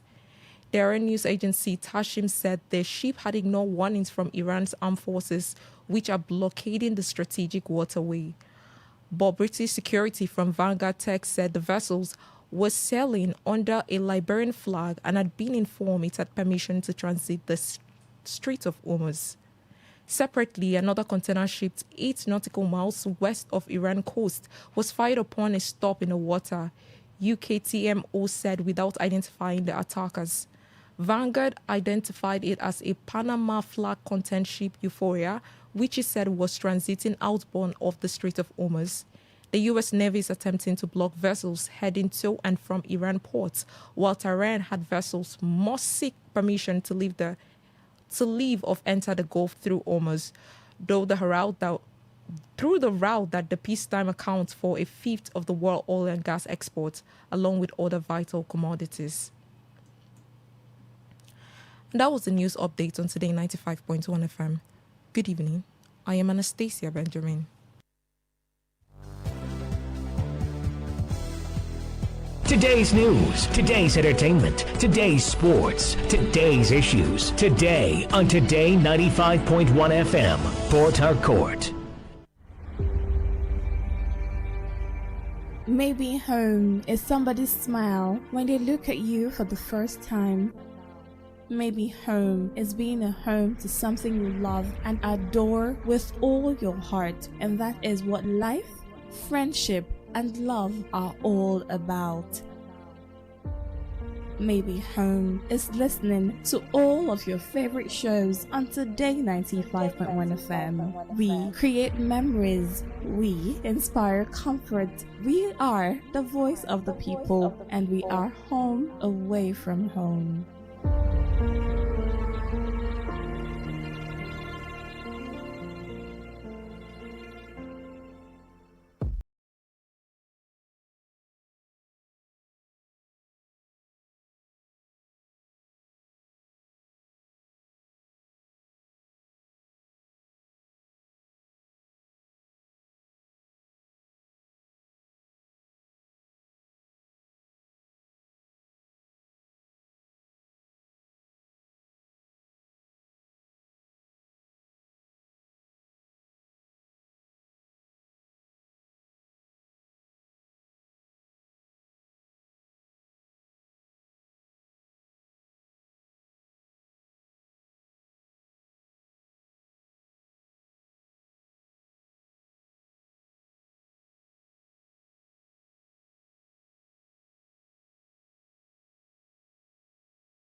It all begins with breaking news. Now, make no mistake, this is a difficult mission, and it will remain difficult for some time. Then it keeps trending. Events, issues, personalities, all struggling to gain attention.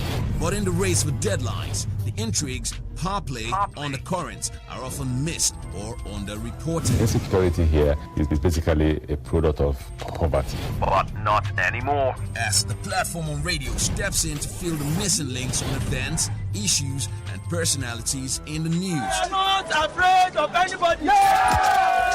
The platform on radio serves only the hottest topics and trending issues. Only on Today 95.1 FM. 95.1 FM. Port Harcourt. Weekdays, 4 p.m. Get on the platform on radio and be served.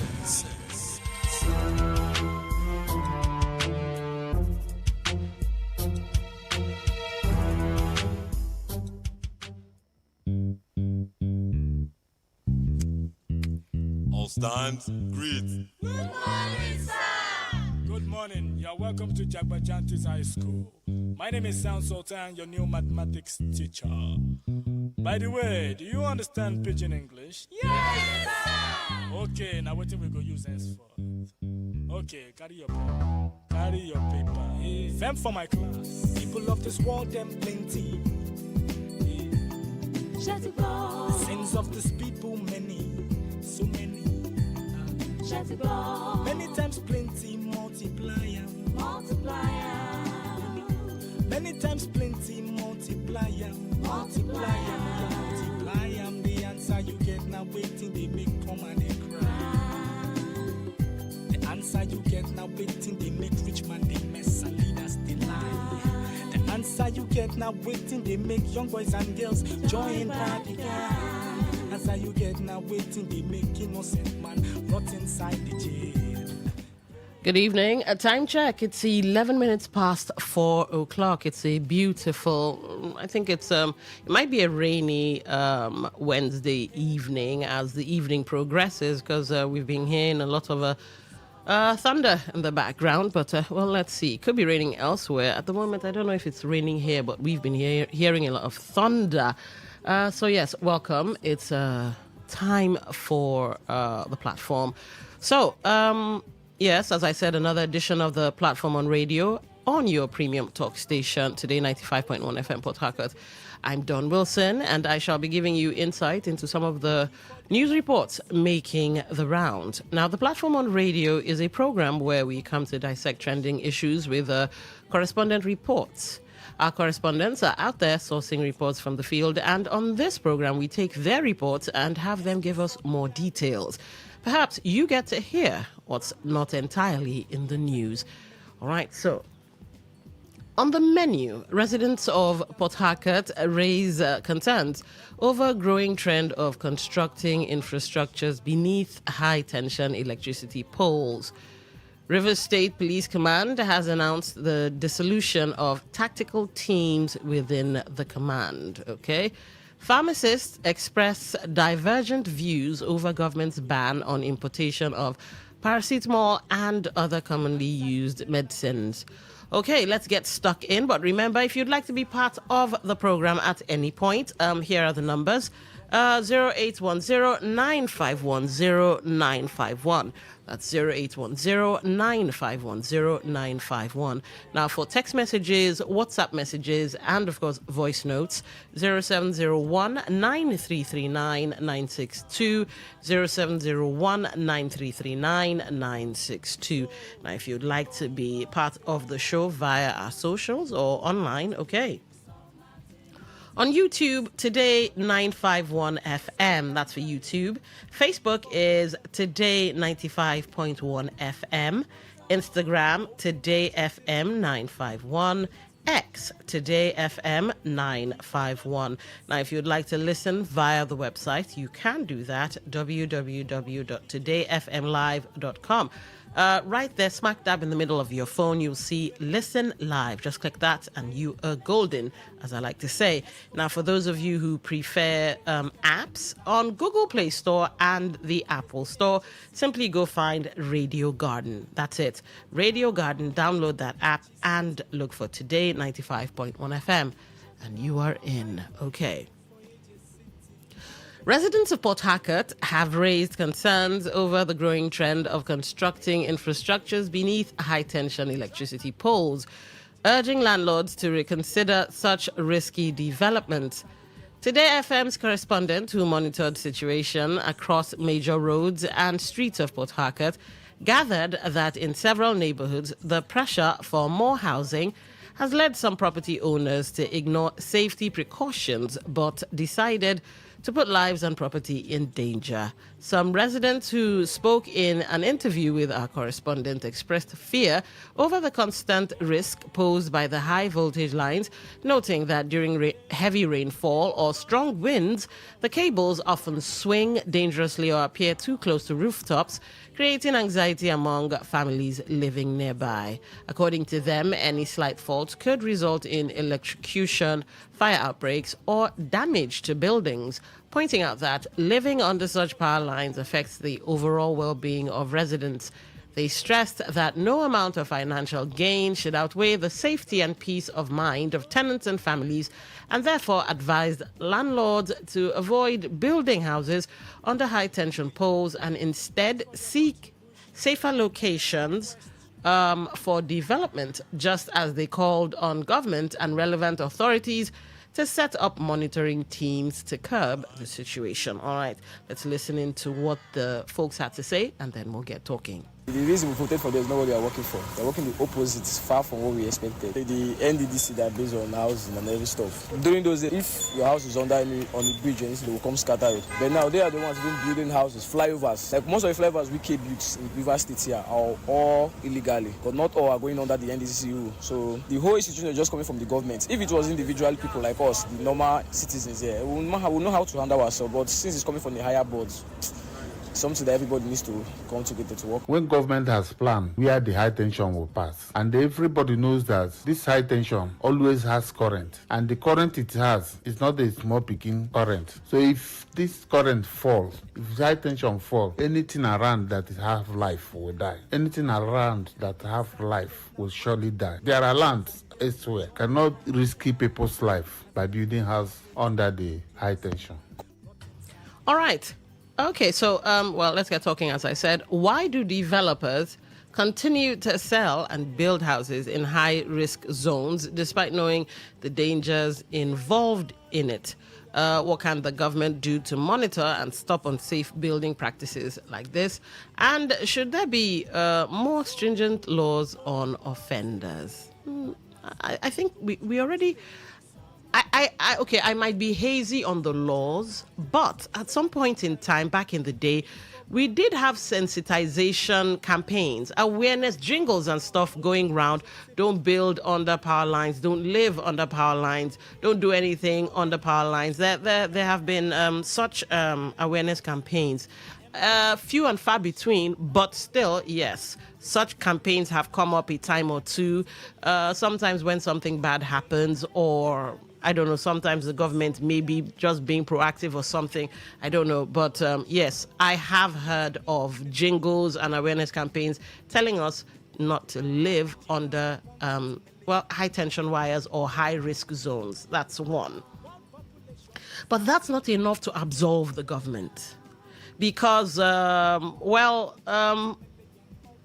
like to think that Nigerians, we love coconut head things a lot.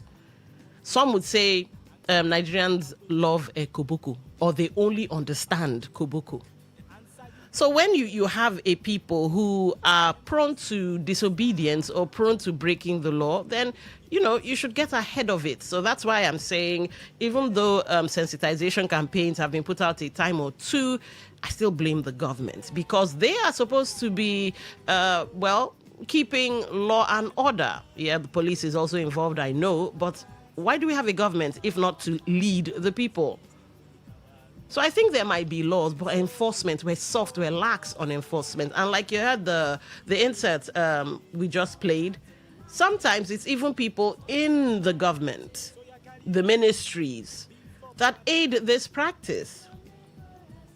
Now, while reading out the story from the correspondent, you did hear me read out that due to the pressure, housing pressure, I beg to differ.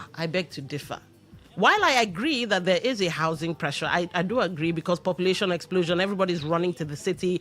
And of course, River State, Port Harcourt is oil city. Money needs to be made and all of that. I like to think that sometimes we just have landlords who are greedy. That's just it. Landlords who are greedy. And so they would look at a tiny, ramshackly space and they'll decide, oh, this might go well for, a self-contained. And when you see the self-contained, you'll be like, really? Really? This is the best you could come up with? You just saw small space and decided, let's build there. So yes, I think some of the landlords are greedy, or maybe greedy and ignorant. Now, what percentage falls in the greedy category and then the ignorant category? Well, the research has to be done on that. But yeah, that's what I think. So, of course, what can the government do to monitor and stop unsafe building practices like this? Well, just go out there and do your job. And what's the job? I'll tell you. If you were to just walk into this compound and decide you want to erect something by the gate, inside the compound that is gated, come back the next day, you'll see an X in red paint. Stop work. How they know that you're building inside there, only heaven knows. So if these people have a network, an information network, then is it the government that would not have an information network? I mean, some of the people, they say they're connected to the government in some way, Ministry of Works or Ministry of Housing or Ministry of something. And then you have to come and settle them, get a receipt and this, that, and the other. So what can the government do to monitor and stop unsafe building practices like this? Well, just do your job. However, it is your let me not call them minions, but sometimes they can behave like minions. But however it is, those people find out what is being built, use that same network. Because sometimes even under a rock, in a hole, in fact, if you were building in hell, they'll probably find you. So use that particular network. Now, even if you don't use your network, walk about. Go about. Some of the ministries are actually supposed to interact with people by going about from place to place, interacting from the grassroots down to the cities.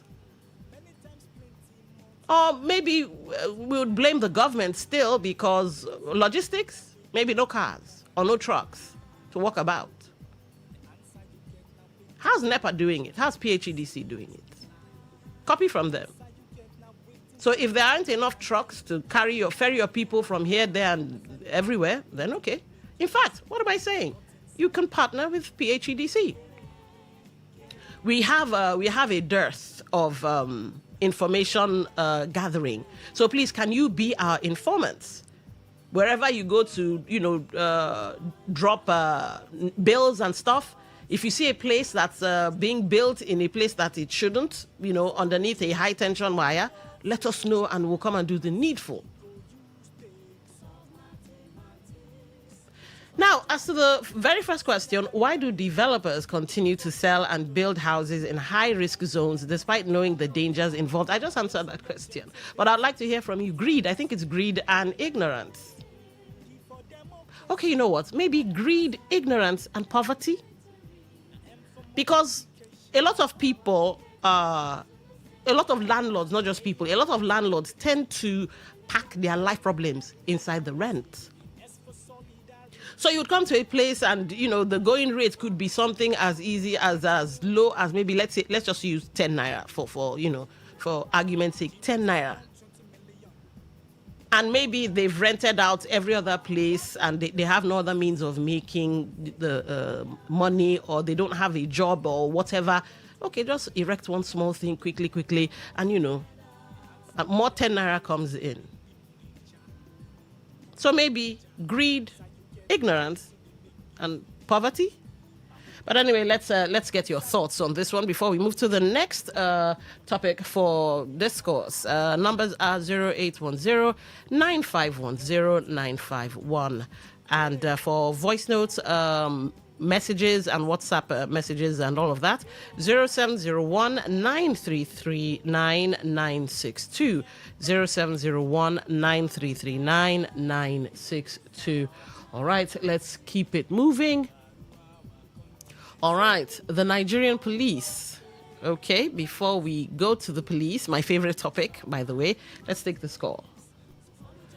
The platform, welcome to the show. What's your name? Where are you calling from? Yeah, good afternoon, good evening. All join. What's your name? Where are you calling from? Yeah, this is Honorable Chris Oakridge. Go ahead, you have the floor. Like this matter now, this is what you get when you are in a family. It seems like there is no man if you don't have father, or a country where everybody is just behaving anyhow they like. Government character, they don't even care what they after. You just make money anyhow you want to make your money. What we just need, give us our own. If we are talking about low housing where or low shop row where people can do their business, which one do you think that government can help you? So that's the problem. So everybody just surviving on their own. And the same government, you see them stop work. When you that place, they say it's no go area. When you pay money, the work continue. So everybody in Nigeria is just trying to work how to see how to survive. Nobody, I believe, maybe nobody is a Nigerian. You just come here, you do anything you feel like to do just to survive. Even in River State here now, are you seeing what is going on? Does it look like where we have governor or before 1 week like this, you hear your governor's speech on the radio or government say this, governor say this, governor give hope to the citizen or government, you just like this. You don't hear from president, don't hear from this. So everybody is living to survive. Okay. Anywhere, maybe God call you that very day, you go and answer. Okay. All right. Interesting perspective. Everybody's just trying to survive, but must you do it to the detriment of your life and the lives of others? Because who don't die you. The platform, welcome to the show. Good afternoon. Turn down the volume on your radio, please. I've done that. Good afternoon. All right. What's your name? Where are you calling from? I am Nessa, the Andoni man. All right, the Andoni man, you have the floor. See, we are the cause of our problem. Later, we will not blame government, blame this, blame that. I think the tenants that are looking for a house are the problem. If your agent carry you to where he say he locate house for you, and you see that place is under high tension, did anybody tie you to live there? Will you die because you are looking for what you will eat? Not believing people they eat. This thing they surprise me. If the landlord build a house under high tension and the house remain there for the next 20 years, nobody go inside, he will be on his own, pull the house away. Simple. So when you see danger, don't go into it and say because you are looking for a house of 10 naira or 20 naira. We are the cause of our problem. All right. We should start by ourselves. Okay. Thank you and God bless you. All right. Thank you for calling. God bless you too. The platform, welcome to the show. What's your name? Where are you calling from? I greet you. I greet you too. What's your name? Where are you calling from? I'm Comrade Kabari. I'm calling from Baleko in Ghana. Go ahead, Comrade. You have the floor. I like the way you ran to it. In fact, you even answered the question yourself. Now, look at it. Do you know? Because we had a similar conversation yesterday as regards the deaths that is littered all over it. And you see where some person tends to be shifting blames to the popular.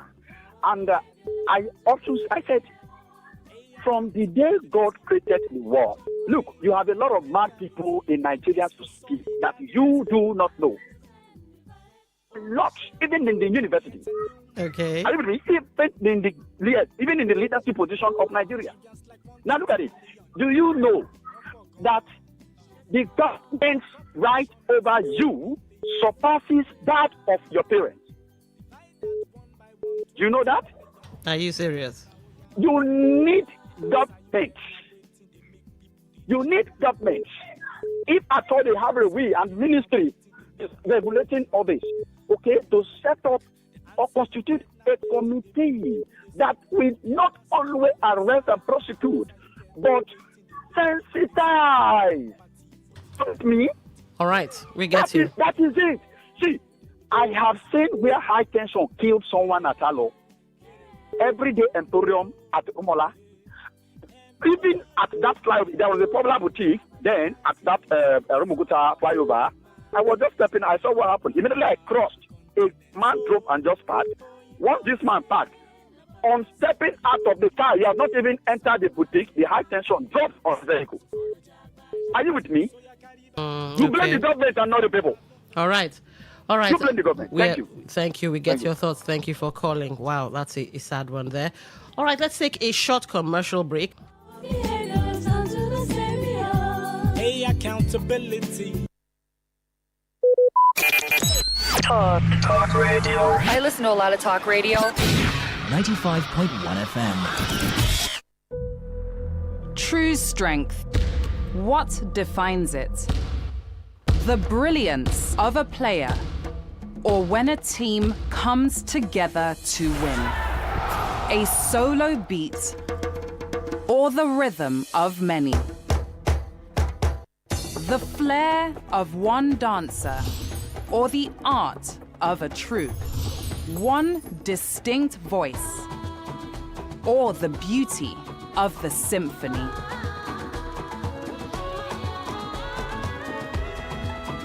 At FCMB Group, we build ecosystems, empower communities, and create the future.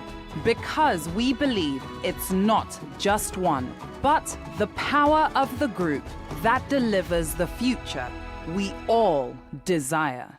FCMB, the power of the group. All stands, greet. Good morning, sir. Good morning. You're welcome to Jagbajantis High School.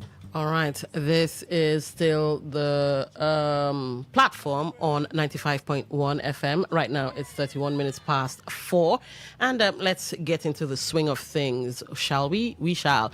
All right, so we'll move to the second story, then, of course, take the third. And after that, it becomes a free-for-all. Whatever story you'd like to react to or give your thoughts and perspectives on, fine, it will be done. The River State Police Command has announced the dissolution of tactical teams within the command in line with ongoing efforts to enhance operational efficiency, professionalism, and public confidence in policing. In a statement by the Command Public Relations Officer, Assistant Superintendent of Police, Agabe Blessing Kabolo, said the action is in strict compliance with the directive of the Inspector General of Police, IGP Olatunji Desu, and is being implemented under the leadership of the Commissioner of Police. The statement stated that following the directive, all disbanded tactical teams have been consolidated into a single specialized formation known as the Violent Crime Response Unit, VCRU. The unit is mandated to respond swiftly and decisively to incidents of violent crime while adhering to established rules of engagement and respect for fundamental human rights. The command has also issued a strong warning against extortion, abuse of office, and all forms of unprofessional conduct. Officers are reminded that any violation of the Nigeria Police Force Code of Conduct and professional ethics will attract strict disciplinary action. The statement further quoted the Commissioner of Police reassuring residents of River State of the command's unwavering commitment to safeguarding lives and property. He further urged members of the public to cooperate with the police and report any misconduct or suspicious activities, insisting that the River State Police Command remains resolute in its mission to deliver effective, accountable, and people-centered policing. All right, interesting times. Can this reform, though, help in tackling the prevailing security challenges in River State? This is definitely not the first time police authorities have cautioned their men on extortion. What do you think the authorities can do to put an end to the issue of extortion by police personnel? Well, can the reform help in tackling the prevailing security challenges in Rivers State? Well, yes, it can, but it depends on how far the reforms actually go. So you've now consolidated everyone into a particular let's call it group, for want of a better expression or description. A group or a unit. All right, let's go with unit. The Violent Crime Response Unit. So all of them are now in there, and they've been mandated to swiftly respond to incidents of violent crime and all of that. Okay. But the consolidation itself, it's just like bringing a group of people together. What does that mean? What will that solve? Maybe if they had gone deeper into telling us other things they intend to do, then maybe, just maybe, we could say, okay, fine, this reform would actually help in tackling the prevailing security challenges. Maybe. Right now, we just know, okay, we've taken you will now change from this shape to this shape. So I don't know, but well, let's watch the coming days. However, the sweet spot of this conversation is, will this be able to stop extortion? Because this is not the first time the authorities have had to caution their men. Videos are rife these days, especially with people who wear these Ray-Ban glasses and all of that. Videos are rife with police officers in various states extorting citizens. So what do I think, or what do you think the authorities can do to put an end to the issue of extortion by police personnel? Well, off the top of my head, welfare. If somebody is very well taken care of, look at it like temptation, like Satan. Let's say God has given you everything. You're wealthy, you're blessed, you're healthy, and all of that. And Satan now comes to say, like he did with Jesus, bow down to me and I will give you this, do this, and this will happen. But Jesus Christ already owned it all. So what are you coming to tempt me for? So maybe if the officers were better taken care of, a lot of these extortionary stories would end. But you know what? That's just one. What have you to say? The platform, welcome to the show. Oh, my word. Hello.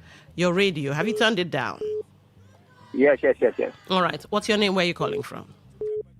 Obed Chima is my name. I'm calling from Port Harcourt. All right, go ahead.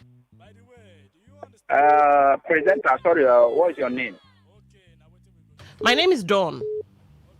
Okay, thank you very much. Now, reacting to the issue on ground, I will tell you that when you heard you mentioned disband, I thought they were going to disband every formation. All now will be under what we know as Nigerian police. Now, even though you're going to have, offices, different places, I think that is better for me. All these tactical units and here and there, they are even causing more problems. Okay. You understand? Yes, they are causing more problems. All these tactical units. What is it for? You are working for one common interest. Let it be Nigerian police, so that what we know for. And each of them should have their name. Because these tactical units, some of them wear polo, some of them you see them putting on slippers with gum, abusing their offices and the rest of them. It's not making sense at all. An issue of extortion, it has been there. Nigerian police hierarchy has been unable to instill discipline among their various officers. And that is why extortion has remained. Go to Ada George, very close to where I reside. You could see police officer who comes out there every morning, extort KK drivers, all manner of extortion going. They even bring change. It's as if there's a transaction between Nigerian police and KK drivers. So when is it going to end? All right. Thank you. Thank you for calling. The platform, welcome to the show. What's your name? Where are you calling from? Yes, good afternoon. Good. Okay. Good evening. What's your name? Where are you calling from? Okay. My name is Sunday, calling from Telcott. All right, Sunday, go ahead. Yes. First of all, I want to ask you, can you cook with firewood and expect pot not to black? All right. Answer is no. These are our policemen at the front of their police post, police station, all the joints. They will stand there with gun, collect money, change everything, give person coins, give person naira, give person paper. Why is the officer in charge of that post or station not give order to arrest those people? That means they are aware of all these things. So there is no solution. No. All right. All right. Thank you for calling. The platform, welcome to the show. What's your name? Where are you calling from? Hello. Good evening. Good evening. What's your name? Where are you calling from? Thank you. My name is Muriel from Okrika. All right, Muriel, you have the floor. Go ahead. You see, over the years, we've seen the police force come up with different names, claiming to fight crime. Operation This, Operation Swift, Operation Monkey, or different kind of operations. And yet, the same crime increasing. And even the Bible said that you cannot put a new wine into an... Can you hear me? Yes, I can hear you. Go ahead. Even the Bible said we cannot put an old wine into a new wineskin. The old wineskin with sour wine inside will just totally contaminate the new wine coming in. Look, the police have come up with different reforms, banding and disbanding, yet nothing is happening. Please, can they first work on their officers? Because you cannot be putting on a red t-shirt and then you ban the t-shirt. Say, nobody puts on a red t-shirt. Anyone putting on a red t-shirt, you want to arrest them. While you are arresting those putting on that t-shirt, you are wearing one. Okay. It doesn't make sense. All right. So please, they should work on themselves first. Okay. They are committing so much criminality, theft on the road. We're seeing them. It's not like the audacity at which they take this, their 100 naira, 200 naira. It's repulsive for me. Okay. So please, work on yourself, not names. Coming up with different names will not solve the matter. Okay. Thank you. You're welcome. All right, the platform. Welcome to the show. What's your name? Where are you calling from? Hello? All right, let's move on. The platform. Welcome to the show. What's your name? Where are you calling from? Yeah, good afternoon. I go by name Chris. All right. As at last year, I was advocating for Nigerian government to map up all Nigerian checkpoints as revenue tax collectors, make their this thing illegal. All this why you see them at times they have arrested to the extent now. Once you get to the checkpoint, you hear, officer, where's my number? You hear Chioma or Amaka. That's how they, to the extent, go to Rumola. You see where Aburu and the Nigerian police are doing kareka. Give us police money. Then police will say, you don't pay Aburu. You don't hear that language before. So them now are doing trade by barter. Police will collect for Aburu. Aburo will help police. Then when the citizen run to the police, tell me where the citizen will now report his matter.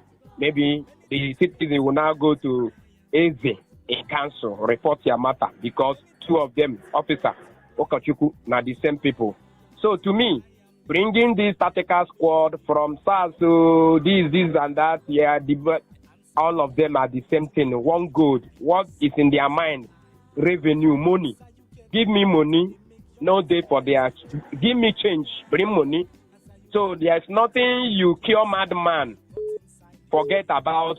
All right. So, Okay. You know what I mean. Yes, indeed. Thank you for calling. All right, let's move on to the third story, and then it becomes a free-for-all. Pharmacists have expressed divergent views over the federal government's ban on importation of paracetamol and other commonly used medicines, raising concerns about its potential impact on drug availability, affordability, and local manufacturing capacity. While some stakeholders believe the restriction could boost domestic pharmaceutical production and reduce dependence on foreign supplies, others warn that the policy may lead to shortages. The capacity of local manufacturers is not adequately strengthened. The banned pharmaceutical products include widely used medicines such as paracetamol, metronidazole, cotrimoxazole, chloroquine, multivitamins, aspirin, folic acid, and ointments including penicillin and gentamicin. The former chairman of the Pharmaceutical Society of Nigeria, River State Chapter, Promise Anele, who spoke in an interview with Today FM's Odinakachi, Celestine, and in reaction to the development, described the move as a step in the right direction, revealing that strengthening local pharmaceutical manufacturing is vital for national development, but emphasized that such efforts must be deliberate, phased, and well supported. And VAT policy on key pharmaceutical inputs that, if fully implemented, would complement the current import ban, though not a standalone solution to issues of drug availability and costs. All right, let's listen to what Anili had to say. Federal government decision to ban importation of commonly used drugs such as paracetamol and what have you is a step in the right direction, especially if the earlier government's pronouncements are kept. Remember that sometime in March 2025, the Nigerian government has announced the implementation of 2-year zero import tariff and VAT policy on specific pharmaceutical inputs, including active pharmaceutical ingredients, that's APIs, and raw materials. If that policy is operational and is fully implemented, it will add to this recent decision. The former PSN, however, pointed out that Nigeria's pharmaceutical sector still faces significant challenges, including high production costs, energy constraints, poor infrastructure, and reliance on imported raw materials. He added that inconsistent policies, multiple taxation, and slow regulatory processes continue to limit productivity, insisting that until these issues are addressed, local manufacturers may struggle to meet national demand. Work below capacity, thereby failing to meet the national demand for essential medicine due to challenges like high production costs and energy crisis. This is still an issue because manufacturers struggle with exorbitant costs for electricity generation. Often, they rely on expensive diesel generators, which adds significantly to overhead expenses. Also, inadequate infrastructure, poor road network, logistics, and increased distribution costs. On his part, Magnus Osonye highlighted concerns specific to River State, noting that the state currently lacks any drug manufacturing company and depends heavily on supplies from other states, a situation which he said could lead to short-term challenges in accessing essential medicines, especially in rural areas. Osonye expressed that such situation may likely result to increase in prices due to logistics and supply limitations, emphasizing that River State must begin to position itself strategically by attracting pharmaceutical manufacturers through incentives in order to become an active player in the industry and reduce dependence on external supply chains. In River State, we'll be having challenges on a short-term basis trying to get these basic medications, and that will increase the prices. And in the government, because we don't even have one manufacturing company, so River State is still far behind. The government start thinking strategically, because as River State is now, we are a market. We don't do anything productive again as it comes to manufacturing. All right. With the current ban, do you think Nigeria's pharmaceutical manufacturers are being encouraged to produce local drugs? And with the ban on ground, can the Pharmaceutical Society of Nigeria, River State Chapter, effectively monitor defaulters? Finally, what can the Nigerian government do to help the pharmaceutical sector on the challenges they face? This is a big one. A big one because it concerns health. And health is wealth. Many times they'll tell you, you woke up or you wake up and you are healthy, you don't know anything God do for you. So it's one that can touch anybody, anytime, anywhere. So with the current ban, do you think Nigeria's pharmaceutical manufacturers are being encouraged to produce local drugs? Well, yeah. Yes, because how they say that thing? Necessity is the mother of invention, that kind of thing. So push comes to shove. I think the Nigerian pharmaceutical space, the manufacturers would step up to the plate. But here's my fear. Would they step up to the plate with substandard drugs or medications? Will they step up to the plate with fake? That's my fear. And is this likely to increase, what's that thing called now? I forgot. There's the particular word. When I remember the word anyway, I'll put it out there. But with the ban on ground, smuggling, that's the word I was looking for. Would it increase smuggling? And of course, that's where the Pharmaceutical Society of Nigeria River State chapter would have to put their eye on the ground. But you know what? I don't want to knock them.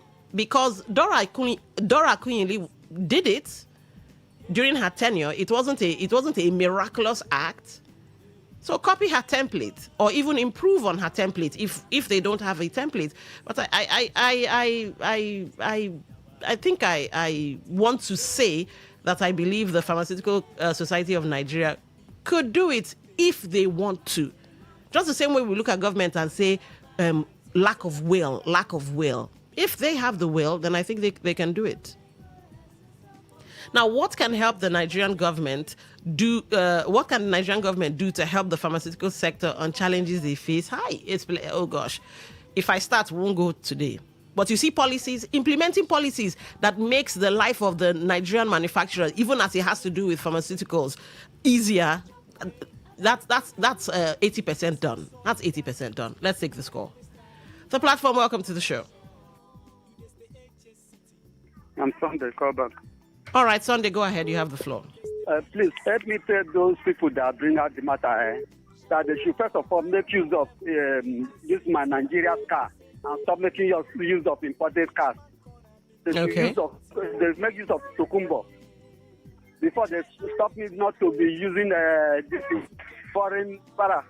The one car go pack shop from classroom come give me say that is para. Huh? All right, we get your thoughts. The platform, welcome to the show. Yeah, good afternoon or good evening. All join. You see, 19 Kundu para have been helping our mothers. Hey, Emeka, take 2 para. You get well. Even when I was little, my parents, they were not around, so I find it so difficult to breathe. Fever was this para that this government now are going to ban that help me with that 2 para. I get myself before my parents return back. Then if you abandon paracetamol, abandon everything you abandon, which one did you produce to replace them? That means we should go back to our native roots now, Abo. Don't you think they're trying to help the pharmaceutical manufacturers by limiting importation of maybe fake drug substandards, and then we start producing locally? I know that when we are little, if my mom refused to cook when she's supposed to cook, she have to give us gari. My children sip this gari, taking it small, the food is on fire. So now, which one will they use? Which one are we going to use before the manufacturing? Have they started manufacturing any drugs, replacement of those things that they banned? I don't really understand. Okay, I am calling on Mr. President. Let them ban aircraft. Nobody should fly out. Okay. They should ban movement of aircraft. Let them ban them. All right. Jesus. We get you. Thank you. Thank you for your thoughts. Well, like I did say, necessity. I think necessity is the mother of inventions. Given this ban, yes, I do agree that there could be some difficulties because Nigeria isn't a producer nation. We are consumers. But okay, let me touch this live wire a bit. A lot of the medications that the foreigners now sell back to us came from here. A lot of the findings, the discoveries, or whatever you want to call it, came from here. We have bitter leaf for malaria. We even have mastery leaf for malaria and fevers. We have, for stomach upsets, sometimes garlic. Yes, if you're having a runny stomach, garlic and some other things. So maybe this is where the manufacturers, the pharmaceutical manufacturers could partner with lecturers or professors who are into research, fund research or researches, studies. They could test various plants we have in the country and see if we can't churn these things out very, very fast. Maybe if we're lucky, in 3 months, 1 or 2 things could come out. And speaking of paracetamol, while I understand that it's a pain relief, a lot of us abuse it to the point where kidneys are failing and we don't even know it's because we're popping paracetamol constantly. Sometimes it may not even be a headache, but you could be hungry or stressed. All right, let's take this call. Good evening, the platform. Welcome to the show. Good evening. I want to say that do we have research centers where Nigerians can go and learn how to do this? Do we have plants? Do we have do we have the manpower? Is it because they are called pharmaceutical manufacturers? Do we have I have a couple of research centers. Off the top of my head, for agriculture, we have, I think, IITA and some. We have some, yes, but they are largely unknown. That's just the problem. They are not functional. They are not functional. Okay? So for you to go into such a delicate area of health that you ban this thing and then the local one should do this, then we better go to root now. Okay. I get you. All right, Sometimes thank you. They put a flamboyant idea that have no bearing on the public. All right, we get you. Thank you for calling. All right, let's see if we have any messages. Good evening, Lady D. Reverend Onyedikachi Amadi in Omuma. Does dissolving the police tactical unit seem ideal now that insecurity is in every nook and cranny of Nigeria? The ban on importation of any product in Nigeria may be a welcome development, but I ask, what measures has the federal government of Nigeria uniquely put in place for the production of such products? Sometimes a good action may seem opaque because of the way it was taken. Okay, yes, I agree with you, but here's the thing. We're now having this conversation. And you know one funny thing, we have this joke in media, insult the president, that is talk past yourself, then you see that somebody was actually listening. They could be listening at the moment, and they could go back to the drawing board and say, okay, let's put up incentives, let's put up waivers, let's do this, that, and the other. Well, we hope. So we're talking for progress, and hopefully your perspectives, are being noted. All right, hi, Dawn. I'm tired of all these police formations. They usually end up brutalizing and extorting the people rather than fight crime for which they were formed. I prefer regular policing than these brutal formations. Our policemen lack training on how to relate with civil populace. That's Mr. Lucky. Well, all right, Mr. Lucky, we get your feeling. But let's keep hope alive, especially when it concerns state policing. Let's see what will happen in that direction. Good evening, Don. The police hierarchy should be engaging the government welfare of its personnel and stop this shenanigans. In fact, the National Assembly should pass a law legalizing extortion. How much does a senator home in a month, or take home, I guess, that's what you mean, only saying nil and yes? I beg, make we hear, Mr. Dennis. All right, thank you for that. Okay, and I see that we are about almost out of time. That should not bound Dr. Para. Okay, I don't know what that means, but thank you for your messages. Sorry, we can't take any more calls. This is where the platform has to end. Now, remember, the platform is produced by the news department. So till same time next week, do have a lovely, lovely day. Up next, of course, are the people who are strolling in, about to make you guys laugh. Waiting they happen. And I can't wait to hear waiting to happen. I've been Don Wilson. Have yourselves a lovely time. Carry your paper. Fem for my class. People of this world, them plenty. Talk radio. I listen to a lot of talk radio. 95.1 FM. Today's news in 60. The National Information Technology Development Agency and the Corporate Affairs Commission have introduced coordinated cybersecurity measures aimed at strengthening the protection of Nigeria's national digital infrastructure following recent concerns around aspects of the CAC's digital systems. Nigeria's Internet Registry has urged businesses, government agencies, and media organizations to adopt .ng, the country's local domain name, warning that continued reliance on foreign-hosted domains is fueling economic leakage and undermining digital sovereignty. The tech firm behind social network Snapchat has cut down 1,000 jobs, saying AI is boosting efficiency as it strives to be profitable. On the foreign scene, U.S. President Donald Trump has suggested opening better relations with Anthropic to end a dispute between the government and the tech startup over its refusal to grant the military unconditional use of its AI models.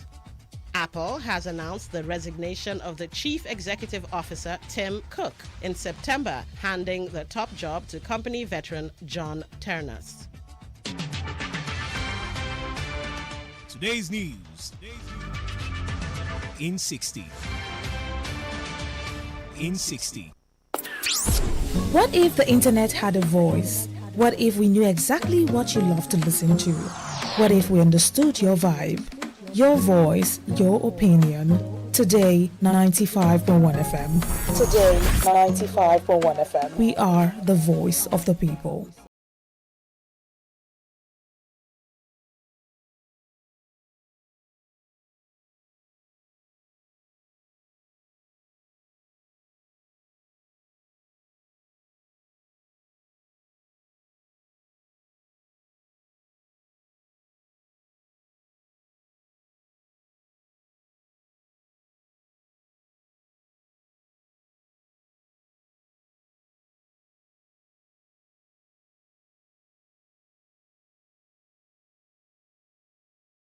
What tomorrow? But some people say, no, give them out for marriage. The talk don't plenty. So, I decided to, for now, I don't cancel the marriage. I don't cancel because I wanted her to marry. How old she be talk? She talk. She can hear. But when she dey autistic, she dey behave somehow. These people where they give out, they give your children out to marry, they're not going to exploit them. I tied everything they get together. So you can't, go fit sell the house like that. Unless the consent of both parties. And we do a regular monitoring every week, 2 times a day. What will be the motive behind this thing where they do? So I believe that marriage is kind of a stability. This boy, then dump him for my gate, and the parents will dump him, abandon him. So in my house, he stay in my house, I'll be taking care of him. I employ the first caregiver where they take care of him. The first caregiver run away, second caregiver run away. So I've been taking care of him until this sudden thing where they happen for him body, where him body go dey shake him, the thing go come out. And I get plenty children here, and then they fear make bounce on one of the children, maybe do him something when no good. So it's okay. If him marry now, that one go make him go dey stable. So I decided to announce in the church, and I thank God for the person, and I don't regret it. Now, woman of God, the woman get the fear of God. People will get autism. They marry, nobody say they fit marry.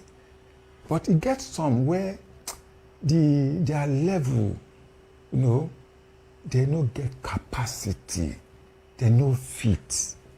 And you get to be sure, say this one get that capacity to love and to receive love. Autism, they as simple as that. You get some things where they inside. They get annoyed very easily. And then you too, you go there frustrated. And when you get frustrated, I remember say you don't collect something. You go there find as you go take escape.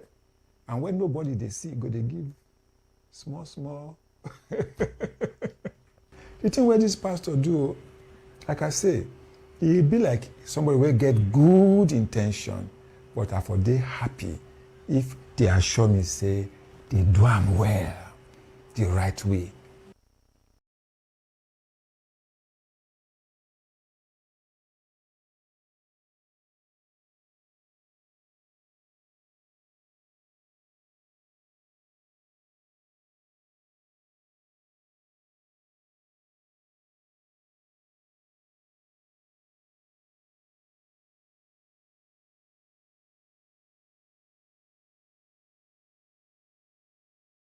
You not satisfying her. Can you talk about satisfying that? how? Baba, I no go 1 round, 2 round, don't do me. She wants more than 2 rounds. Baba, I got married at the age of 37. I'm going to be 48 this year. I no be small boy. Forget tattoo, forget earring, and I don't look my age. I don't act my age. I'm 48 years old. I'm going to be 48 in August. Now trying to say that I'm not saying, Baba, but if I knock, I do all right. If you know Belefu, she know the Belefu. You want me with a knock, steady. What do you mean by steady?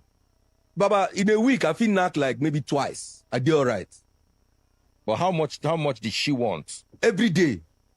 Okay, but really, I'd also like to ask, these things that you read is not just sexual. There were some complaints that she made. Chatting and flirting with little girls. You used to flirt with young girls and everything. Brother, on Instagram, people will send you message. See. So did you guys ever have a conversation and she felt dissatisfied by your reaction? Because something would definitely prompt somebody to... Okay, so I'll tell you this. I moved to Lagos. When I moved to Lagos, I was messaging a lot of plans. Alpha!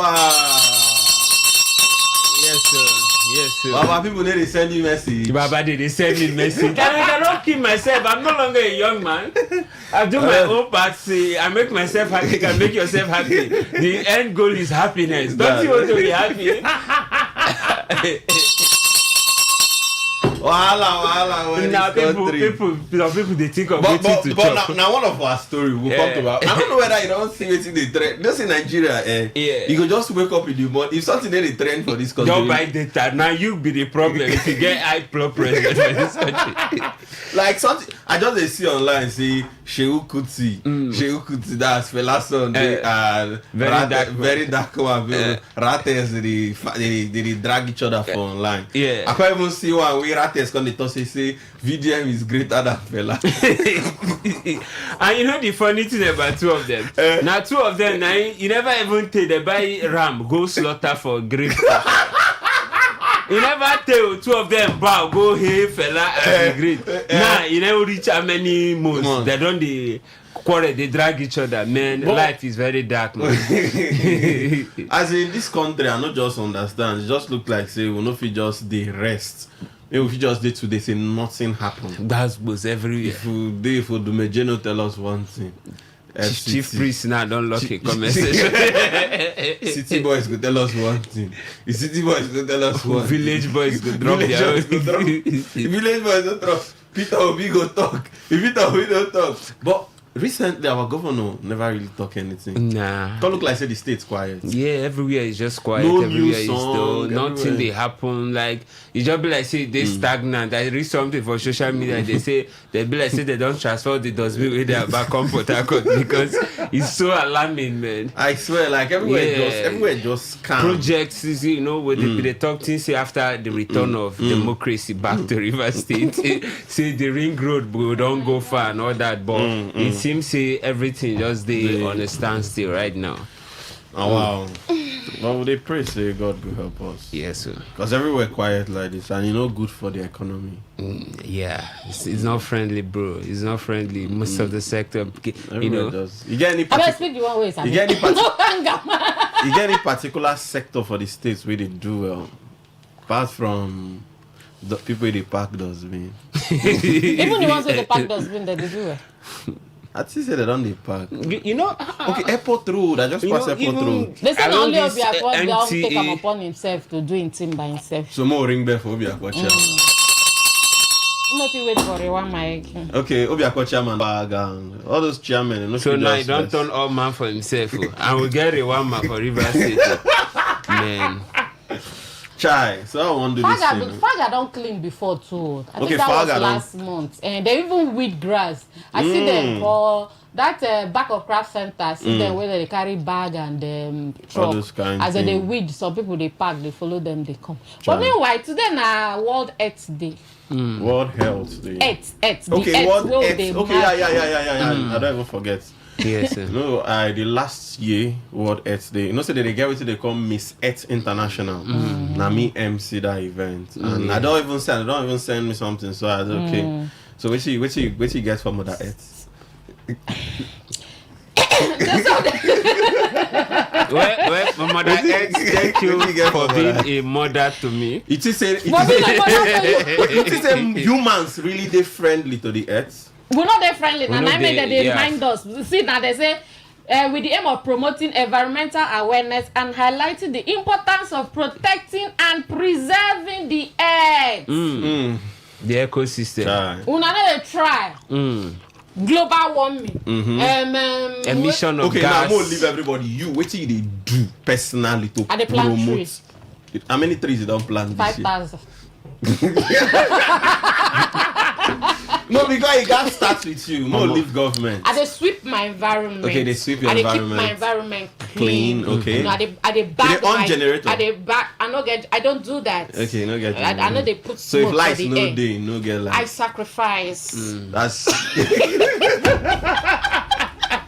justice. What you don't do to help Mother Earth? Okay, one thing with me I know they miss now, so I know they throw away trash for road. Anywhere I there, they put them for my pocket.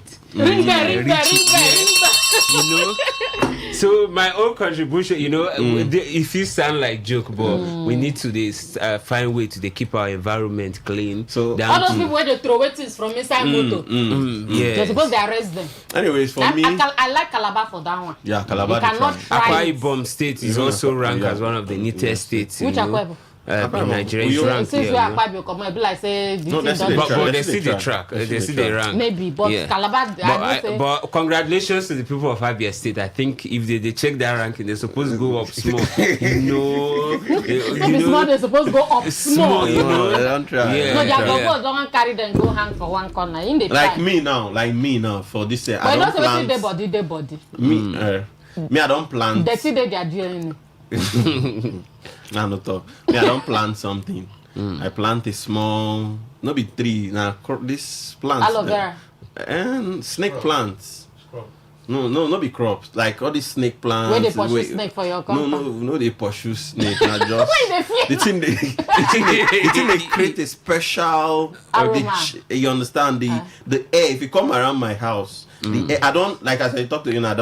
One lady where they work for Uniport, she don't import one particular plant for me. You understand? You go so now where you go just there around. So they buy those pots. They put exactly. Yeah, they put on water. I think don't they even grow. So on a suppose ring bell for me. Wow, congratulations. I don't import. Immediately you see come I go show now. So you need to. Not just show me, cut small, send carry come. Make I see him. Okay, no. But would they try? Now it's all of us for the studio. Would they try? So at least one way or the other. Make the nobody all those people wait like poto. Aye. Like rain no fall this side, rain fall for town. Heavy rain like this. You get some places you don't feel waka because people don't nyapata the place. Every now wait to happen now. Would they do clay for here? Chai, that's really bad. Okay, anyways, we don't really get time. We go just sharp introduce ourselves. My name is MC Kuro. They call me the king of weddings. Anywhere wedding that happen for the city, outside the city, if you look very well, you go see MC Kuro. We did that. They will stock the same. So Pekin we then carry for back. You need to know say the journey far. Don't show. MC Kuro, I go wedding today. I no see you. Today? Really? Yeah. Who is he?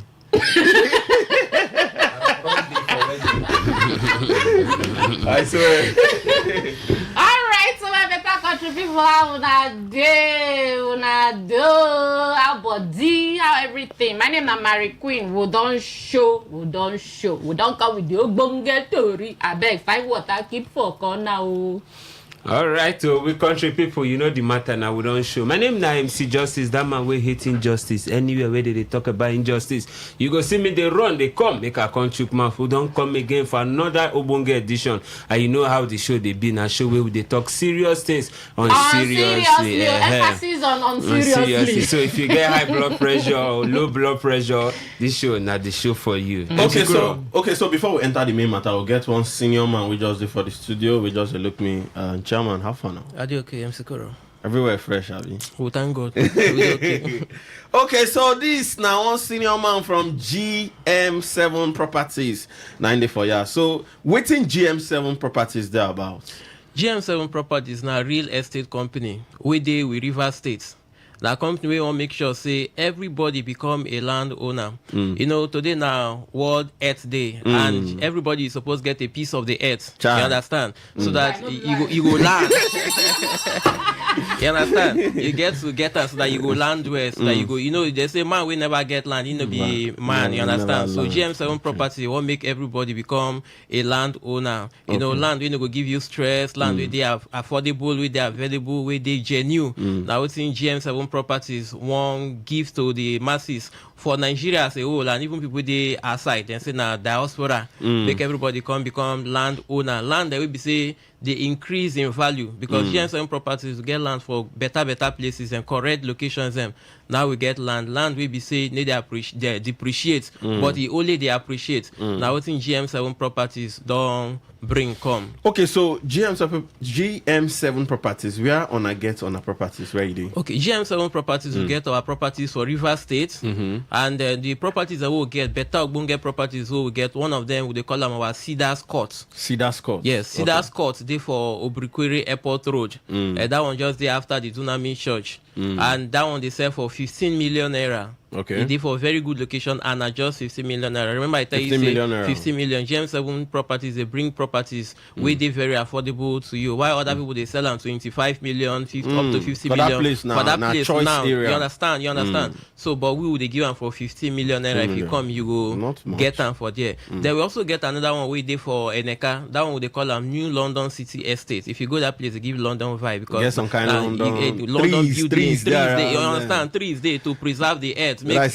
we no carry out go where you know you understand. Okay. So the place now choice place. So if you get your land and that place they sell them for just 8.5 million naira. Yes. Because that place now properties on skyrocket. The emphasis on the affordability which GM7 they give you, you know go feel just underrate them. You understand? They give you better properties at an affordable price. Okay, so I won't ask you this particular question. Okay. Because no be everybody we fit get the financial strength to 1P. You understand? Because me actually talk now, they target that London this thing for New London New City, London. yes, So exactly. person like me will be saying my salary not really too strong like that. Go like you get any plan for small payments? For GM7 Properties, you understand say money they complete at once. Money they complete for hand at once. Now make they give people the opportunity for them to they pay small. Now when you pay small, if you become a landowner, so if you use 3 months, 6 months, 9 months, and even 12 months, maybe 1 year, they pay for the property, one plot to just take time, they pay small. After a year time, you don't become a landowner. I beg, I want me to call your number because very, very important. Yes, the you get number, somebody where they hear you now, yes, they want to take your number yes, now. the number for you to reach us, make you is book for inspection or make you ask for inquiry or information. Now 090 333 111 53. Take on slow.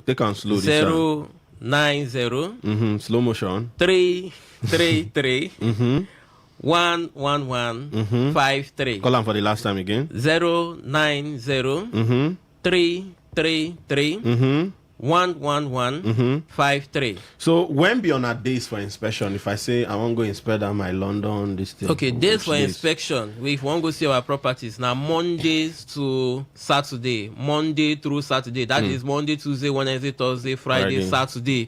We they go see these places from 10 a.m. to 3 p.m. If you call the number, tell us, say, I want to go see the place. We go directly to our office. The inspection are free. You know they pay any money. Now we go use our vehicle, carry you go. Okay, now go use on a vehicle. Yes, now we go use our vehicle, carry you go show you all this land them. I know be just only those two I call you. I never mention our lavender estate, so they for Dagwa Eshe, Oyi community. Our land for there, you just there as low as 600,000. Like 600,000, yes, 600 bar. If you get property for that area. Try. Yes, and we also get for Abara Ishe, where we say get 3 universities: Stella Maris University, Tennessee University, and River State University Extension, where be the Faculty of Agriculture. It is for that place, and we they sell as low as 1.2 for that area. Are you serious? But if you go that area, you see people they sell property 4 million, 5 million. But for GM7 property, if you get them as low as 1.2 million naira for that area. Okay, so which documents we on they give on our clients if I don't buy this land where they target now? Okay, Kuro, you mentioned say you want to they pay small. Not yeah. For those who they pay small, we will they give you receipts. Evidence say you they pay money for GM7 properties to acquire land. Okay. But once you pay finish, we will give you your deed of conveyance and a registered survey plan. This one are the primary document where should say you don't become a landowner. Okay. You understand? Okay. It satisfy you say now you be the legal owner of that place and nobody will feel dispute with you anywhere they carry you go always they win the case. So apart from these properties, you get any other thing with GM7 properties they offer? Yes. GM7 properties, we know say the country hard well. And so many people they no fit afford to buy land. But also we don't want to leave them behind. We want to make them partner with us. Now, when you partner with us, your own now to just see, you know, people who want to buy land, your uncles, you know, people who ready to buy land. Okay. The moment you introduce them to GM7 properties, they give you 10% will be commission. What would they give you? It be like money where you go feed the end every day. So who will be the people who fit do these things? Students, 9 to 5 workers, students, core members, anybody can do it. Even you say you go feed them. As you bring one person now, you know say no. Like if you go marriage events now, you see one big man, you tell and say, oh God, no people they sell land. You can't bring person we come buy the Cedar Scott to be 50 million. Like you can buy like 100 plot. Now you know how much be that now. Chai. It will give you 10% for that one. Pass me, I don't know. That's how it be. So yes, they go feel benefit from them. You just be like say you just pay yourself, you go feel sit down for your. I want to call that your number again because some students now feel they listen to you now. They won't call you. Make them know. So the number now 090 333 11153. You go take on slow motion now. 090 333 11153. They come for the last time. Okay. 090 333 11153. So now, as we talk like this, on they run any promo, any free promo, we just deal like this. So we say, Pacific MC Kuro, thank you. You know, say you buy land, you can't join 7 properties, you buy land, you know, go vex say, don't put money for you. You go see come out smiling, yes. As you buy the land, you go see leave our office after smiling. Debit too. Yes, after debit, you go see they smile, they go your house. So currently now, if you buy property with us, we they give you 100 pieces of blocks. Wow. That one maybe go help you to do small things. You understand? That one for your own land. If you want to be self-contained foundation, you don't pass foundation. You understand? So now what will they give? 100 pieces of block, and we also get other better items. So if you give people, we get bags of rice. Wow. If you give, we get solar standing fan. We will also give to people. Don't say the heat too much these days now, and lights sometimes in the day. So with that solar fan now, you go feed the keep yourself cool for the hot weather. So now the promo which GN7 properties they run. So people, Port Harcourt people they listen to you. This our radio station. No, be only Port Harcourt. So they talk like this. People from Aba, people from the east, people from the whole of South. A lot of persons, over 7 million persons they listen to us now. I want to make you talk to them why they really need to be part of these GM7 properties. Okay, why you need to be part of the GM7 properties? You need to buy properties from them, or you partner or collaborate with them. First of all, why you need to buy? Anybody who gets the mindset say I won't grow. One of the things that will make you to grow very fast in life, na land. Because land, he always appreciates. You know, if you go buy car now, make tomorrow your car spoil. Engine get problem. Yes, some people don't even no. buy car self, and then they drive and come out from where they buy and the car stand. Engine get problem. Chai. But land, you know, they get problem. You go there, you go appreciate. If you sell them in the next 1 year, you go know where you go. If you recover times 2 of the money where you carry buy them. And so some young boys today now, when they get money now, then go clubs, do dorime and all the rest of this spray money. We know they say no, enjoy yourself, but invest in something where be say after some time you go feel fall back to that thing. And land now one of those things where we say you go feel fall back to because they need to move them, you need to spoil, they need to destroy, you need to crack. Call your number. The number now 090 333 11153. Okay. So what's your final words for people where they listen to us generally? Everything for the society don't they very cost. The money where you get procrastination no good at all. Procrastination no good though. The money where you get yesterday, today you don't get the same value. But if you put down for land, you go get times 10 of the value. So make you rush buy land, where land still they availably cheap and affordable for you before you go regret them tomorrow. Because when you cost, you go see bite your finger to pay them when a landlord bringing wahala come for you. So buy land today. So this now the voice of GM7 Properties. Thank you very much, my brother, for this information on our website. Right. Yeah.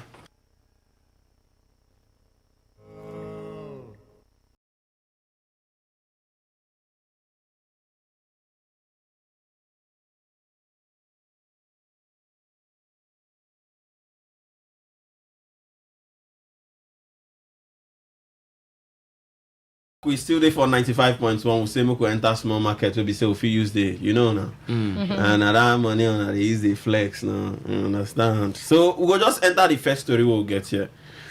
President Bola Ahmed Tinubu don't blame our former leaders. Them say then the privatization we then do. I think they do that thing for 2013. Abi 2013. Say now be one of the major problem we they get with electricity. One will never get light. That privatization we then do that period. They say if the foundation is not strong, the house no go fit stand. So make on know they say every time on they blame president. Say President Tinubu do this, you no get light, you no get light. You don't think of your former leaders we privatize that time na NEPA they answer. Abi till they can carry them enter PHED. Say no, they every time because some of them are they sleep. Maybe lights gone. I don't shout Tinubu. If lights gone, I shout Tinubu. Say no, be him be the problem. Say privatization since 2013 can't reach today. That thing don't follow affect them. Mary Queen, you notice say waiting the president they talk now facts in the pour out. Excuses. This one where hold the Bible like this. Excuses. Because I need to sign check before I come here. So our president, all this is that things where in no before he come tell us say make we vote for him as president. He don't always tell us say they not the corridor since you know as the thing they waka they come. You know what doesn't be visitor. So now what did you talk there? No, but that time be the protest now during Occupy Nigeria and all that. What will be one of the reasons why we can protest? The country be not too good now. What will be one of the reasons why we make the country that time, no so that the people who been privatized NEPA that time then go do well, but they don't do well. Secrecy, I would say this thing not be an excuse to cover up the one when been talk say if he no give us light, no vote for him again. Because he like say na that reason. Why you know? Maybe not the reason this time. So the reason no go down way. You understand? You know sweet. Because you talk say they use short funding for long-term programs. Now you know all these things. You sabi say this thing day. As you don't come now, you don't dey 3 years. Waiting you don't do differently. Okay. Waiting you don't do differently. Okay. So don't be excuses. Would they find now? Would they find action? Okay. 2013. That's like 13 years ago, and we still they talk about the same issue. No, now we suppose don't they talk about solution. Justice. I know. When did the last time you see light for your house? No. After now, people will no get light, no going to talk to me. One of the criteria to talk to you must get light. I get light. Your price is not finished. I get light. In my area, now we from have, your cloth, I can use no my area. Touch from Pune. We have street lights in my area, so there's light. There's light. You get sunlight. Light and light. Light and light. You get the way your house go position. That street light will enter your room. So, Justice, how do you feel this matter? Well, I know totally agree with the president. From onset, he just they give excuses upon excuses upon excuses, you know, and not be waiting. We expect 3 years in power. You see all these problems before you enter, and we get issues like low distribution of gas. They there too. We never even feel improve our megawatts. We still they produce less than 13,000 megawatts or 5,000. Less than 5,000 megawatts. Up to now, but it may improve. The infrastructures we supposed give us a better capacity. Now, see all the infrastructure will never feel expand. The grid collapse. You know, with the grid they over this year don't collapse. Well, it never collapsed recently. Okay, just wait. Give am time. You know, not be here we did read memo from Port Harcourt Electricity Distribution, and they don't complain. Yes, and they don't complain several times. Say now due to shortage of gas. Okay, true. Now the government too get their own part to play in this privatization. So you know, go just claim saying a privatization. You see the problem, you take. We even promise. Okay, when in the promise say if you no fix light, may they no vote for us. So saying you no know the issue at hand. So we know if they take these excuses every now and then. But the government have I want to ask. Since in don't notice now the privatization I be the problem. As government. Collect them back now. If I go solve the problem, if I go make Nigerians. Re-government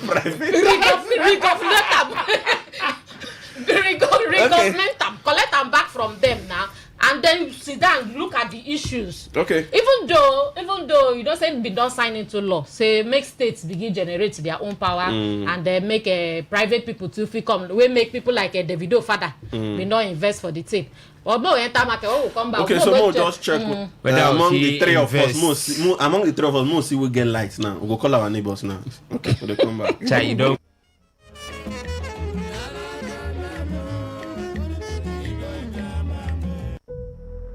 True strength. What defines it? The brilliance of a player, or when a team comes together to win. A solo beat, or the rhythm of many. The flair of one dancer, or the art of a troupe. One distinct voice, or the beauty of the symphony.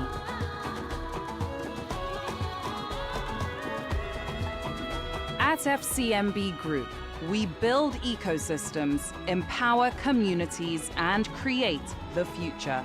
Because we believe it's not just one, but the power of the group that delivers the future we all desire. FCMB, the power of the group.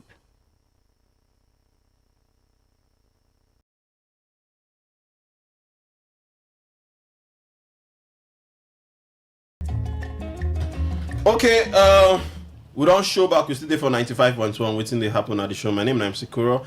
I there with MC Justice and Mary Queen. I bet ma just play this video so that we not to get time. Ma play this video. When I help you, then give me time say around 4 o'clock. I be widow. I no get papa. Christian I no get papa. My husband don't die. Christian I no get papa. Oh, they no get papa. May not help me. People may not help me. May not help me. They can up and yesterday. I beg. May not help me. I don't know where I want to go. Now only God do I know. I no get husband. Oh, Christian I no get papa. Oh, Christian I they go school. They can up for the road. Oh, they go for Lagos. Oh, I beg. May not help me. May not help me. I beg everybody. May not join hands together. May not join hands together. May not join hands together. May not join hands together.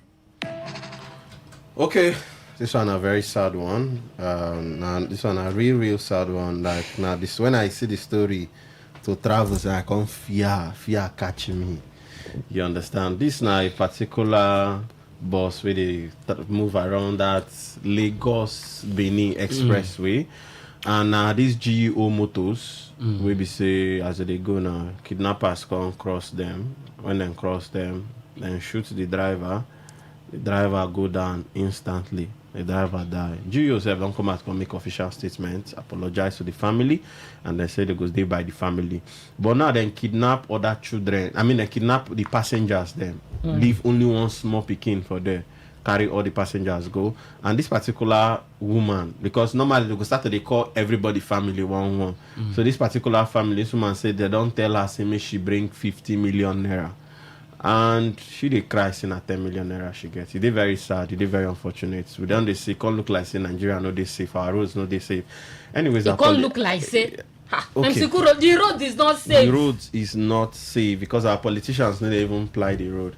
Mary Queen. See when they say plane people say they want go strike. They don't even feel wait to make them go the strike. They call them meeting sharply. Say what is the problem? Now okay, we'll subsidize it for you people. We will do this, we will do that because they don't want follow road. Now this woman, I don't know what be the updates. That now at 6. She say 4 o'clock 9 then give her. Yes, so we don't even know what be the updates. But it's a very shocking one. I don't know. And they never do state of emergency for. You understand now. The state of emergency, people they buy things they happen, nothing they happen. But when ordinary pipeline here goes out, we declare state of emergency 6 months. You understand? So what if you say the government need to do? And the state where she from, and the state where the thing happen, maybe 2 of them if come together now. Since they thought that they go rescue, they can't arrest anybody. You don't see that kind of thing before. You go enter bush, you go rescue victims. You know go arrest even one person. The kidnapper no one, the bandits, the terrorists, even one they no go see, but they go rescue the people. So as church they say that they pay the ransom, and then Kukuma continue to pay the ransom now. Since they don't admit say that they pay, but as the scenario they play out, wait till they want make we believe. Okay, justice. So when the 2 states come together, raise the 50 million for her because injustice. Very injustice. Well, the situation they tiring. Every now and then we dey hear one issue or the other. But the other time I come, I say, apart from insecurity, the president they try. Because they funny because we know people. Yeah, currently now the cheapest means of transportation now by air. The cheapest means of transportation, if you spend 100 and something thousand by and the least flights, now 150,000. Yes, for 1 hour, 45 minutes and flight. And it's very cheap. Then if you follow road, 50 million, depending on the bandit we carry you. You know, and you feel no still come back alive. Yes, you don't be business. You don't be business as usual. You know. And I travel next week. I bet fly you. I know guys shishi to contribute. You can't be king. They say we hold your king here. When kidnappers see you say, well, this one market value. I not get to fly. So it is very sad. We they laugh. We they not be say we they laugh about them, but we they try. You know, because we don't tire every now and then. Our excuse. This one are Lagos. This one not even Lagos mini road. And they use the tell people say, "Tire if they go Lagos follow road, no they worry yourself." You know, like I fear they won't me. And this thing now don't get pattern. This thing now don't get. I read comments for social media where person they insinuate say this rise of kidnapping every now and then. If it be say people now they use and raise money for elections because the amount where they call 50 millions upon it can't become business as usual. They know they fit, you know, before you know they go release 500 people like my queen talk. Who be the people where they involved? Nobody was hot. It can't be like they can't show uniform for them, can't keep them, may they receive them. You know, we no fit continue like this. We no fit still continue to they pay for ransom. How long we go they pay for ransom? The just students still did their handle. The people will go right jam. No, that just on where they be they flog like Nama. Okay. You know, see those 2 guys where they flog and like Nama. Okay. Where news been come and send down by before they can say never buy again. So if you listen to us, you could tell us what if you say the government need to do. You get one particular video where I won't play for you. I want to come and listen to this. I'm 48 years old. I'm going to be 48 in August. Now trying to say that I'm not saying, Baba, but if I knock, I do all right. If you know Belefu, she want okay. She know the Belefu. You want make with the knock steady. What do you mean by steady? Baba, in a week I feel knock like maybe twice. I do all right. But how much did she want? Every day. Okay, but really, okay. Thank God, say we get woman for the studio. So now from your own experience, go use no other women experience. That means every woman gets your no. So this particular man, Robbie Ekpo, na journalist, na on air personality. This work what they do, na the work when they do too. You understand? In they represent all the media men. So you want it every day?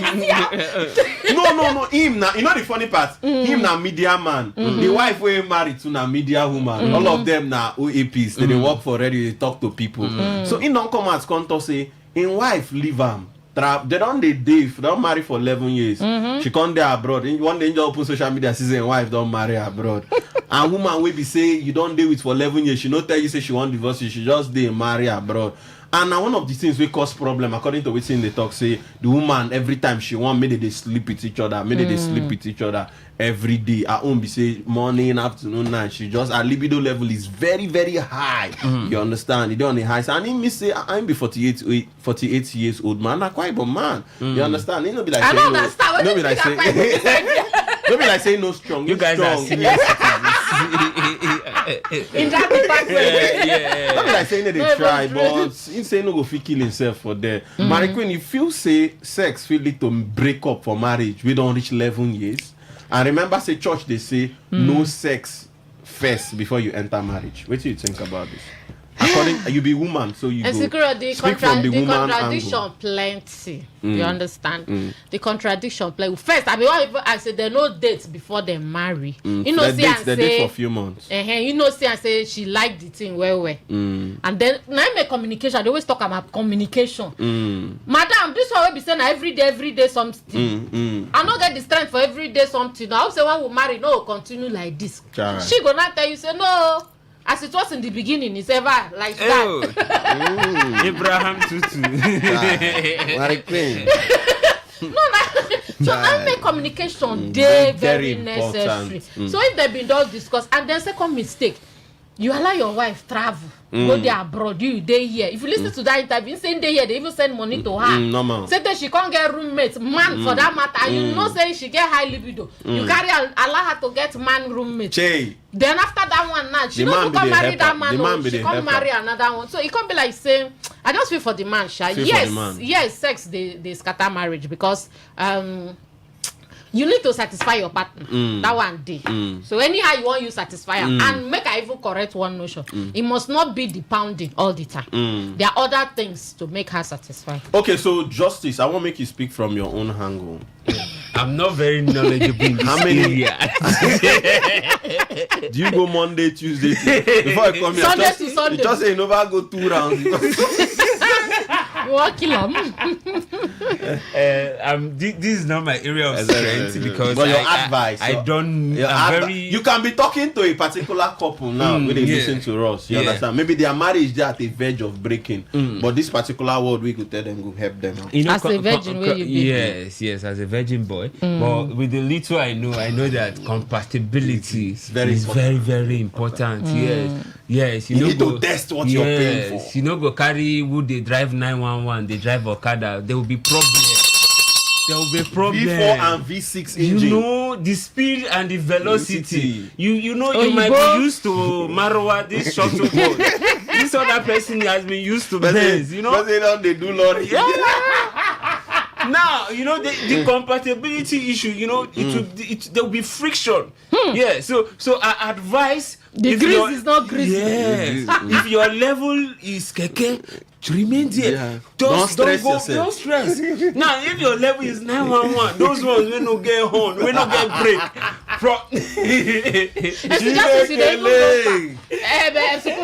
You say you be wet daddy. Oh yeah, tell us.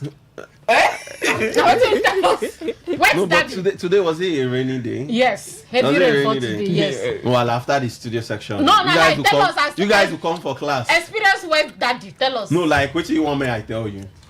Is sex compulsory? Sex in marriage? Yes. Or before marriage? In marriage. Now marriage would they talk no, even before marriage too, it's still compulsory. Now you talk as a pastor, so not defy the bed. No. Yeah, it's true. In marriage, sex is very, very important. So as a matter of fact, you need to. But the timing is not the problem. The timing. You can take it 1 in the morning, afternoon, evening. 2 spoon in the morning, 2 in the evening. Doctor's prescription. If my work there for people, your own there for me like I want. We don't talk sex. I don't even know the number or on calling. No, call your own number. Okay, so you know now the story will carry come here. The number to call now 0810 9510951. This particular guy on the call says 0810. That topic is very important to him. I bet picking 9510 951. And those of you who want to reach us for SMS and WhatsApp now 0701 9339 962. Now just 1 minute to give everybody. Hello, good evening. Hello, now good evening. Yeah, good evening. Welcome. Your name and where they call us from? My name remember the Chigimecha Mbogor, from Aba. Holy land of the land of Biafra, land of Resident Song. We're going to follow you, they talk this thing one day. Continue. Okay. About the GUO passengers that were kidnapped, I want to use this media to urge the Commander-in-Chief of Nigeria to make sure those passengers are being rescued. You know, being a good leader is all about sacrifice. If I happen to be the Commander-in-Chief, I will move to the war front to make sure that those passengers is being rescued. Very, very important. Mary, can get question yes. for you. Civilian go yes, from. Our president is civilian. No. See, even though it's for me to lay down my life to make sure that I protect my people, I will do so. That is the ideology. A very patriotic man. That's the ideology we have. Then away from that, the issue of the blaming the past government, saying that it's the reason why that we are not enjoying the power supply. If somebody was given an equation to solve and the person could not solve it, and you say that you can solve it, the issue when they give you the math to solve, you solve it not to push a blame game, saying that the reason why you could not solve it because the person could not solve it. He promised that if they not give Nigeria steady power supply. Okay, because of time, sir. Because of time, would they give 1 minute, sir? Thank you. Because of time, Hello, good evening. Hello. Oh, wow, network. Hello, good evening. Good evening, Sikuro. Your name and where they call us from? My name is Chinda. I'm calling you from Rumigbo. Put your voice. What thing I want to talk about the president, really talk about the NEPA issue. Making just tell us say no carry anything from mind. They come that situation for there. Before you they come out for something, you don't map out what you want to. The only thing we invest carry for mind, not just a subsidy. Nothing just got, now just a subsidy has been removed. All that's it, uncle. To like your woman, me, I say me, I know they agree for that one, and I waiting my pastor wants. So they advise me, say before I marry, I touch like my woman. Me, my own, me, I go do, make I know who I want to keep for fast.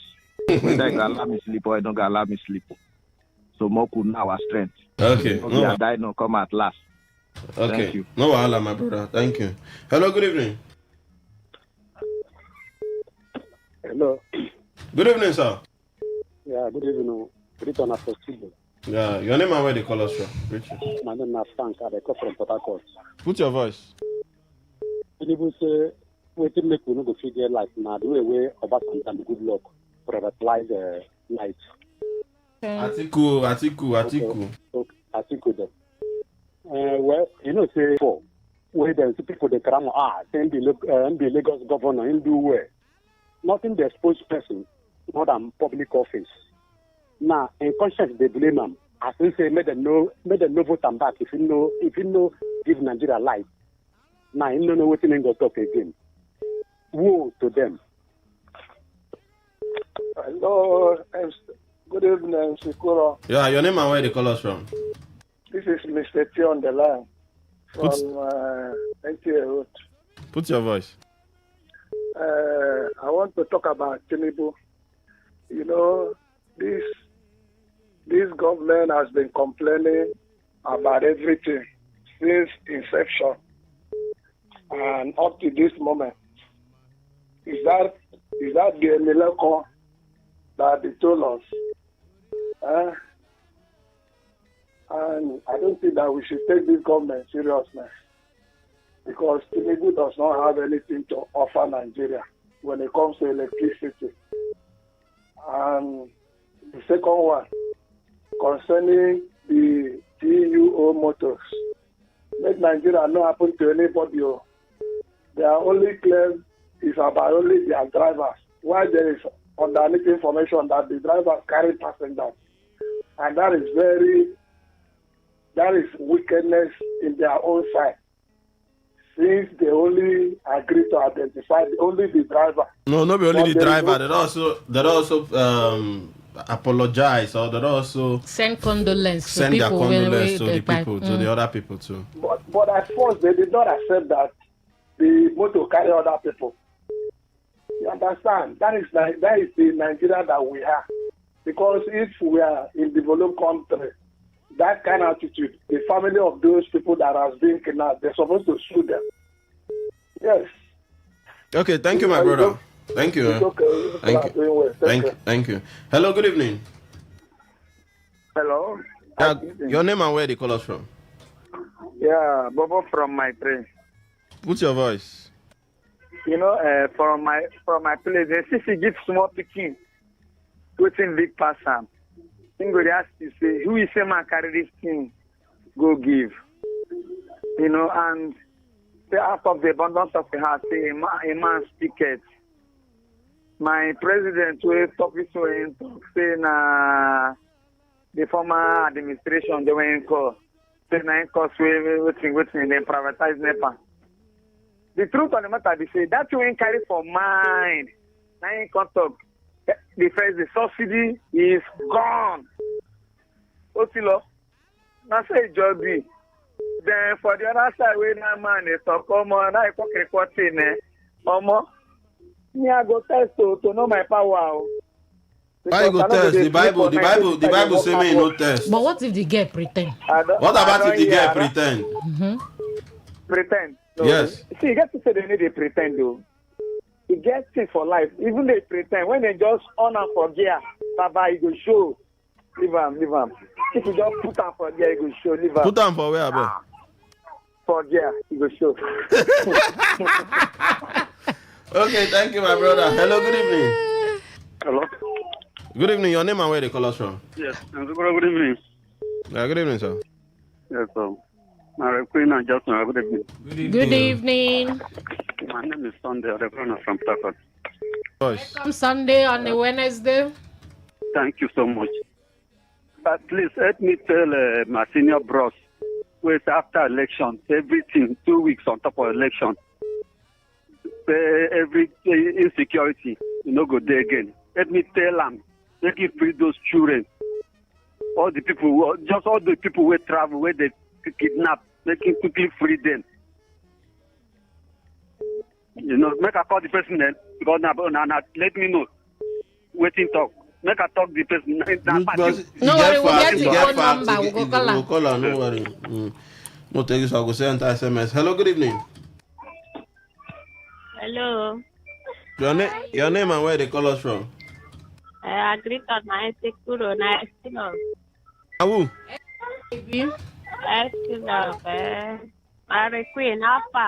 I do. I your side. I know. I want to come and put for the one where they kidnap that girl, where the mother cry. They see us in the country. And police go now, go rescue them without no baggage to catch. Why they behave like that now? And our president just relax. All of them are 2027 when they talk about. Good though. They say they fuck only one person. That woman when they cry like that. They touch them. They God judge them. Buy and finish. That's it, madam. Madam, go leave this talk. Go buy ice cream. Thank you. Okay, no enter SMS. Evening, MC Kuro, aka Mr. Wet. The kind brain where this our president get there, make una help me beg and make him no try use and crossroad. Johnson from Elios Johnson, no wahala. The present administration regarding insecurity is never serious, but I pray what is happening to the ordinary people should be their experience. That is when they truly feel the pain over these complaints. Yet our youth will rally around this incompetent set of leaders that impose themselves on us. Well, if we are really pained, let's prove them wrong with our votes come 2027. Honorable Malo, thank you plenty. It's difficult to satisfy a... Bros, you can't read this thing by yourself. Nymphomaniac from Abbey. Okay, oh. Nymphomaniac now who? I asked you... MC Justin. You know, just maybe that woman will like the thing well. Good evening, Kuro and the crew. Looking at woman's apples makes man live longer, and this guy is complaining. Guy, train yourself to suit your wife, Mr. Dennis. Don't change that for him. He also not just looking, he never even do anything, just a look. Talk of when he do. My people in the studio, you see, Nigeria matter don't tire, so insecurity everywhere. Indeed, according to Chinua Achebe, for Nigeria, there is still a country, sorry. Good evening, the MCs. Quick one. Is there any conflict between the airlines, transport companies, and the road transport companies? Because the rate at which this road kidnapping is rising is something else. Maybe kidnappers get gas try air kidnapping, then the government will sit up. How they want to do that? They go, they shoot and done. You know, go work now. Make we not even reach that level. All right, more enter Facebook. I meet the Prince. You talk saying, so which one weigh him as Tinubu don't do to correct the mistake than to borrow and travel? All right. Stanley Igwe, you say, Mr. President, come to work or he come to complain. Okay. When I just the fire us question. MC Kuro, they write the question down as we come here with the go as rock. Okay. Charlie man Obianozie, you first laugh. Ha. Wife wants sex every day. Is she a dog? Mama, I don't know. That's not the reason why she left the husband. Tinubu and his APC government like shifting blames. The same thing Buhari was doing. All right. Mutui Oye Bade, you talk to Mr. President. Tinubu don't blame anybody because government work now continue. Mr. President, do your own and leave the rest. And as this guy talk, this he come make me remember. You know, the president tell us he take over from himself. Yeah. So now you like that? You like that, though?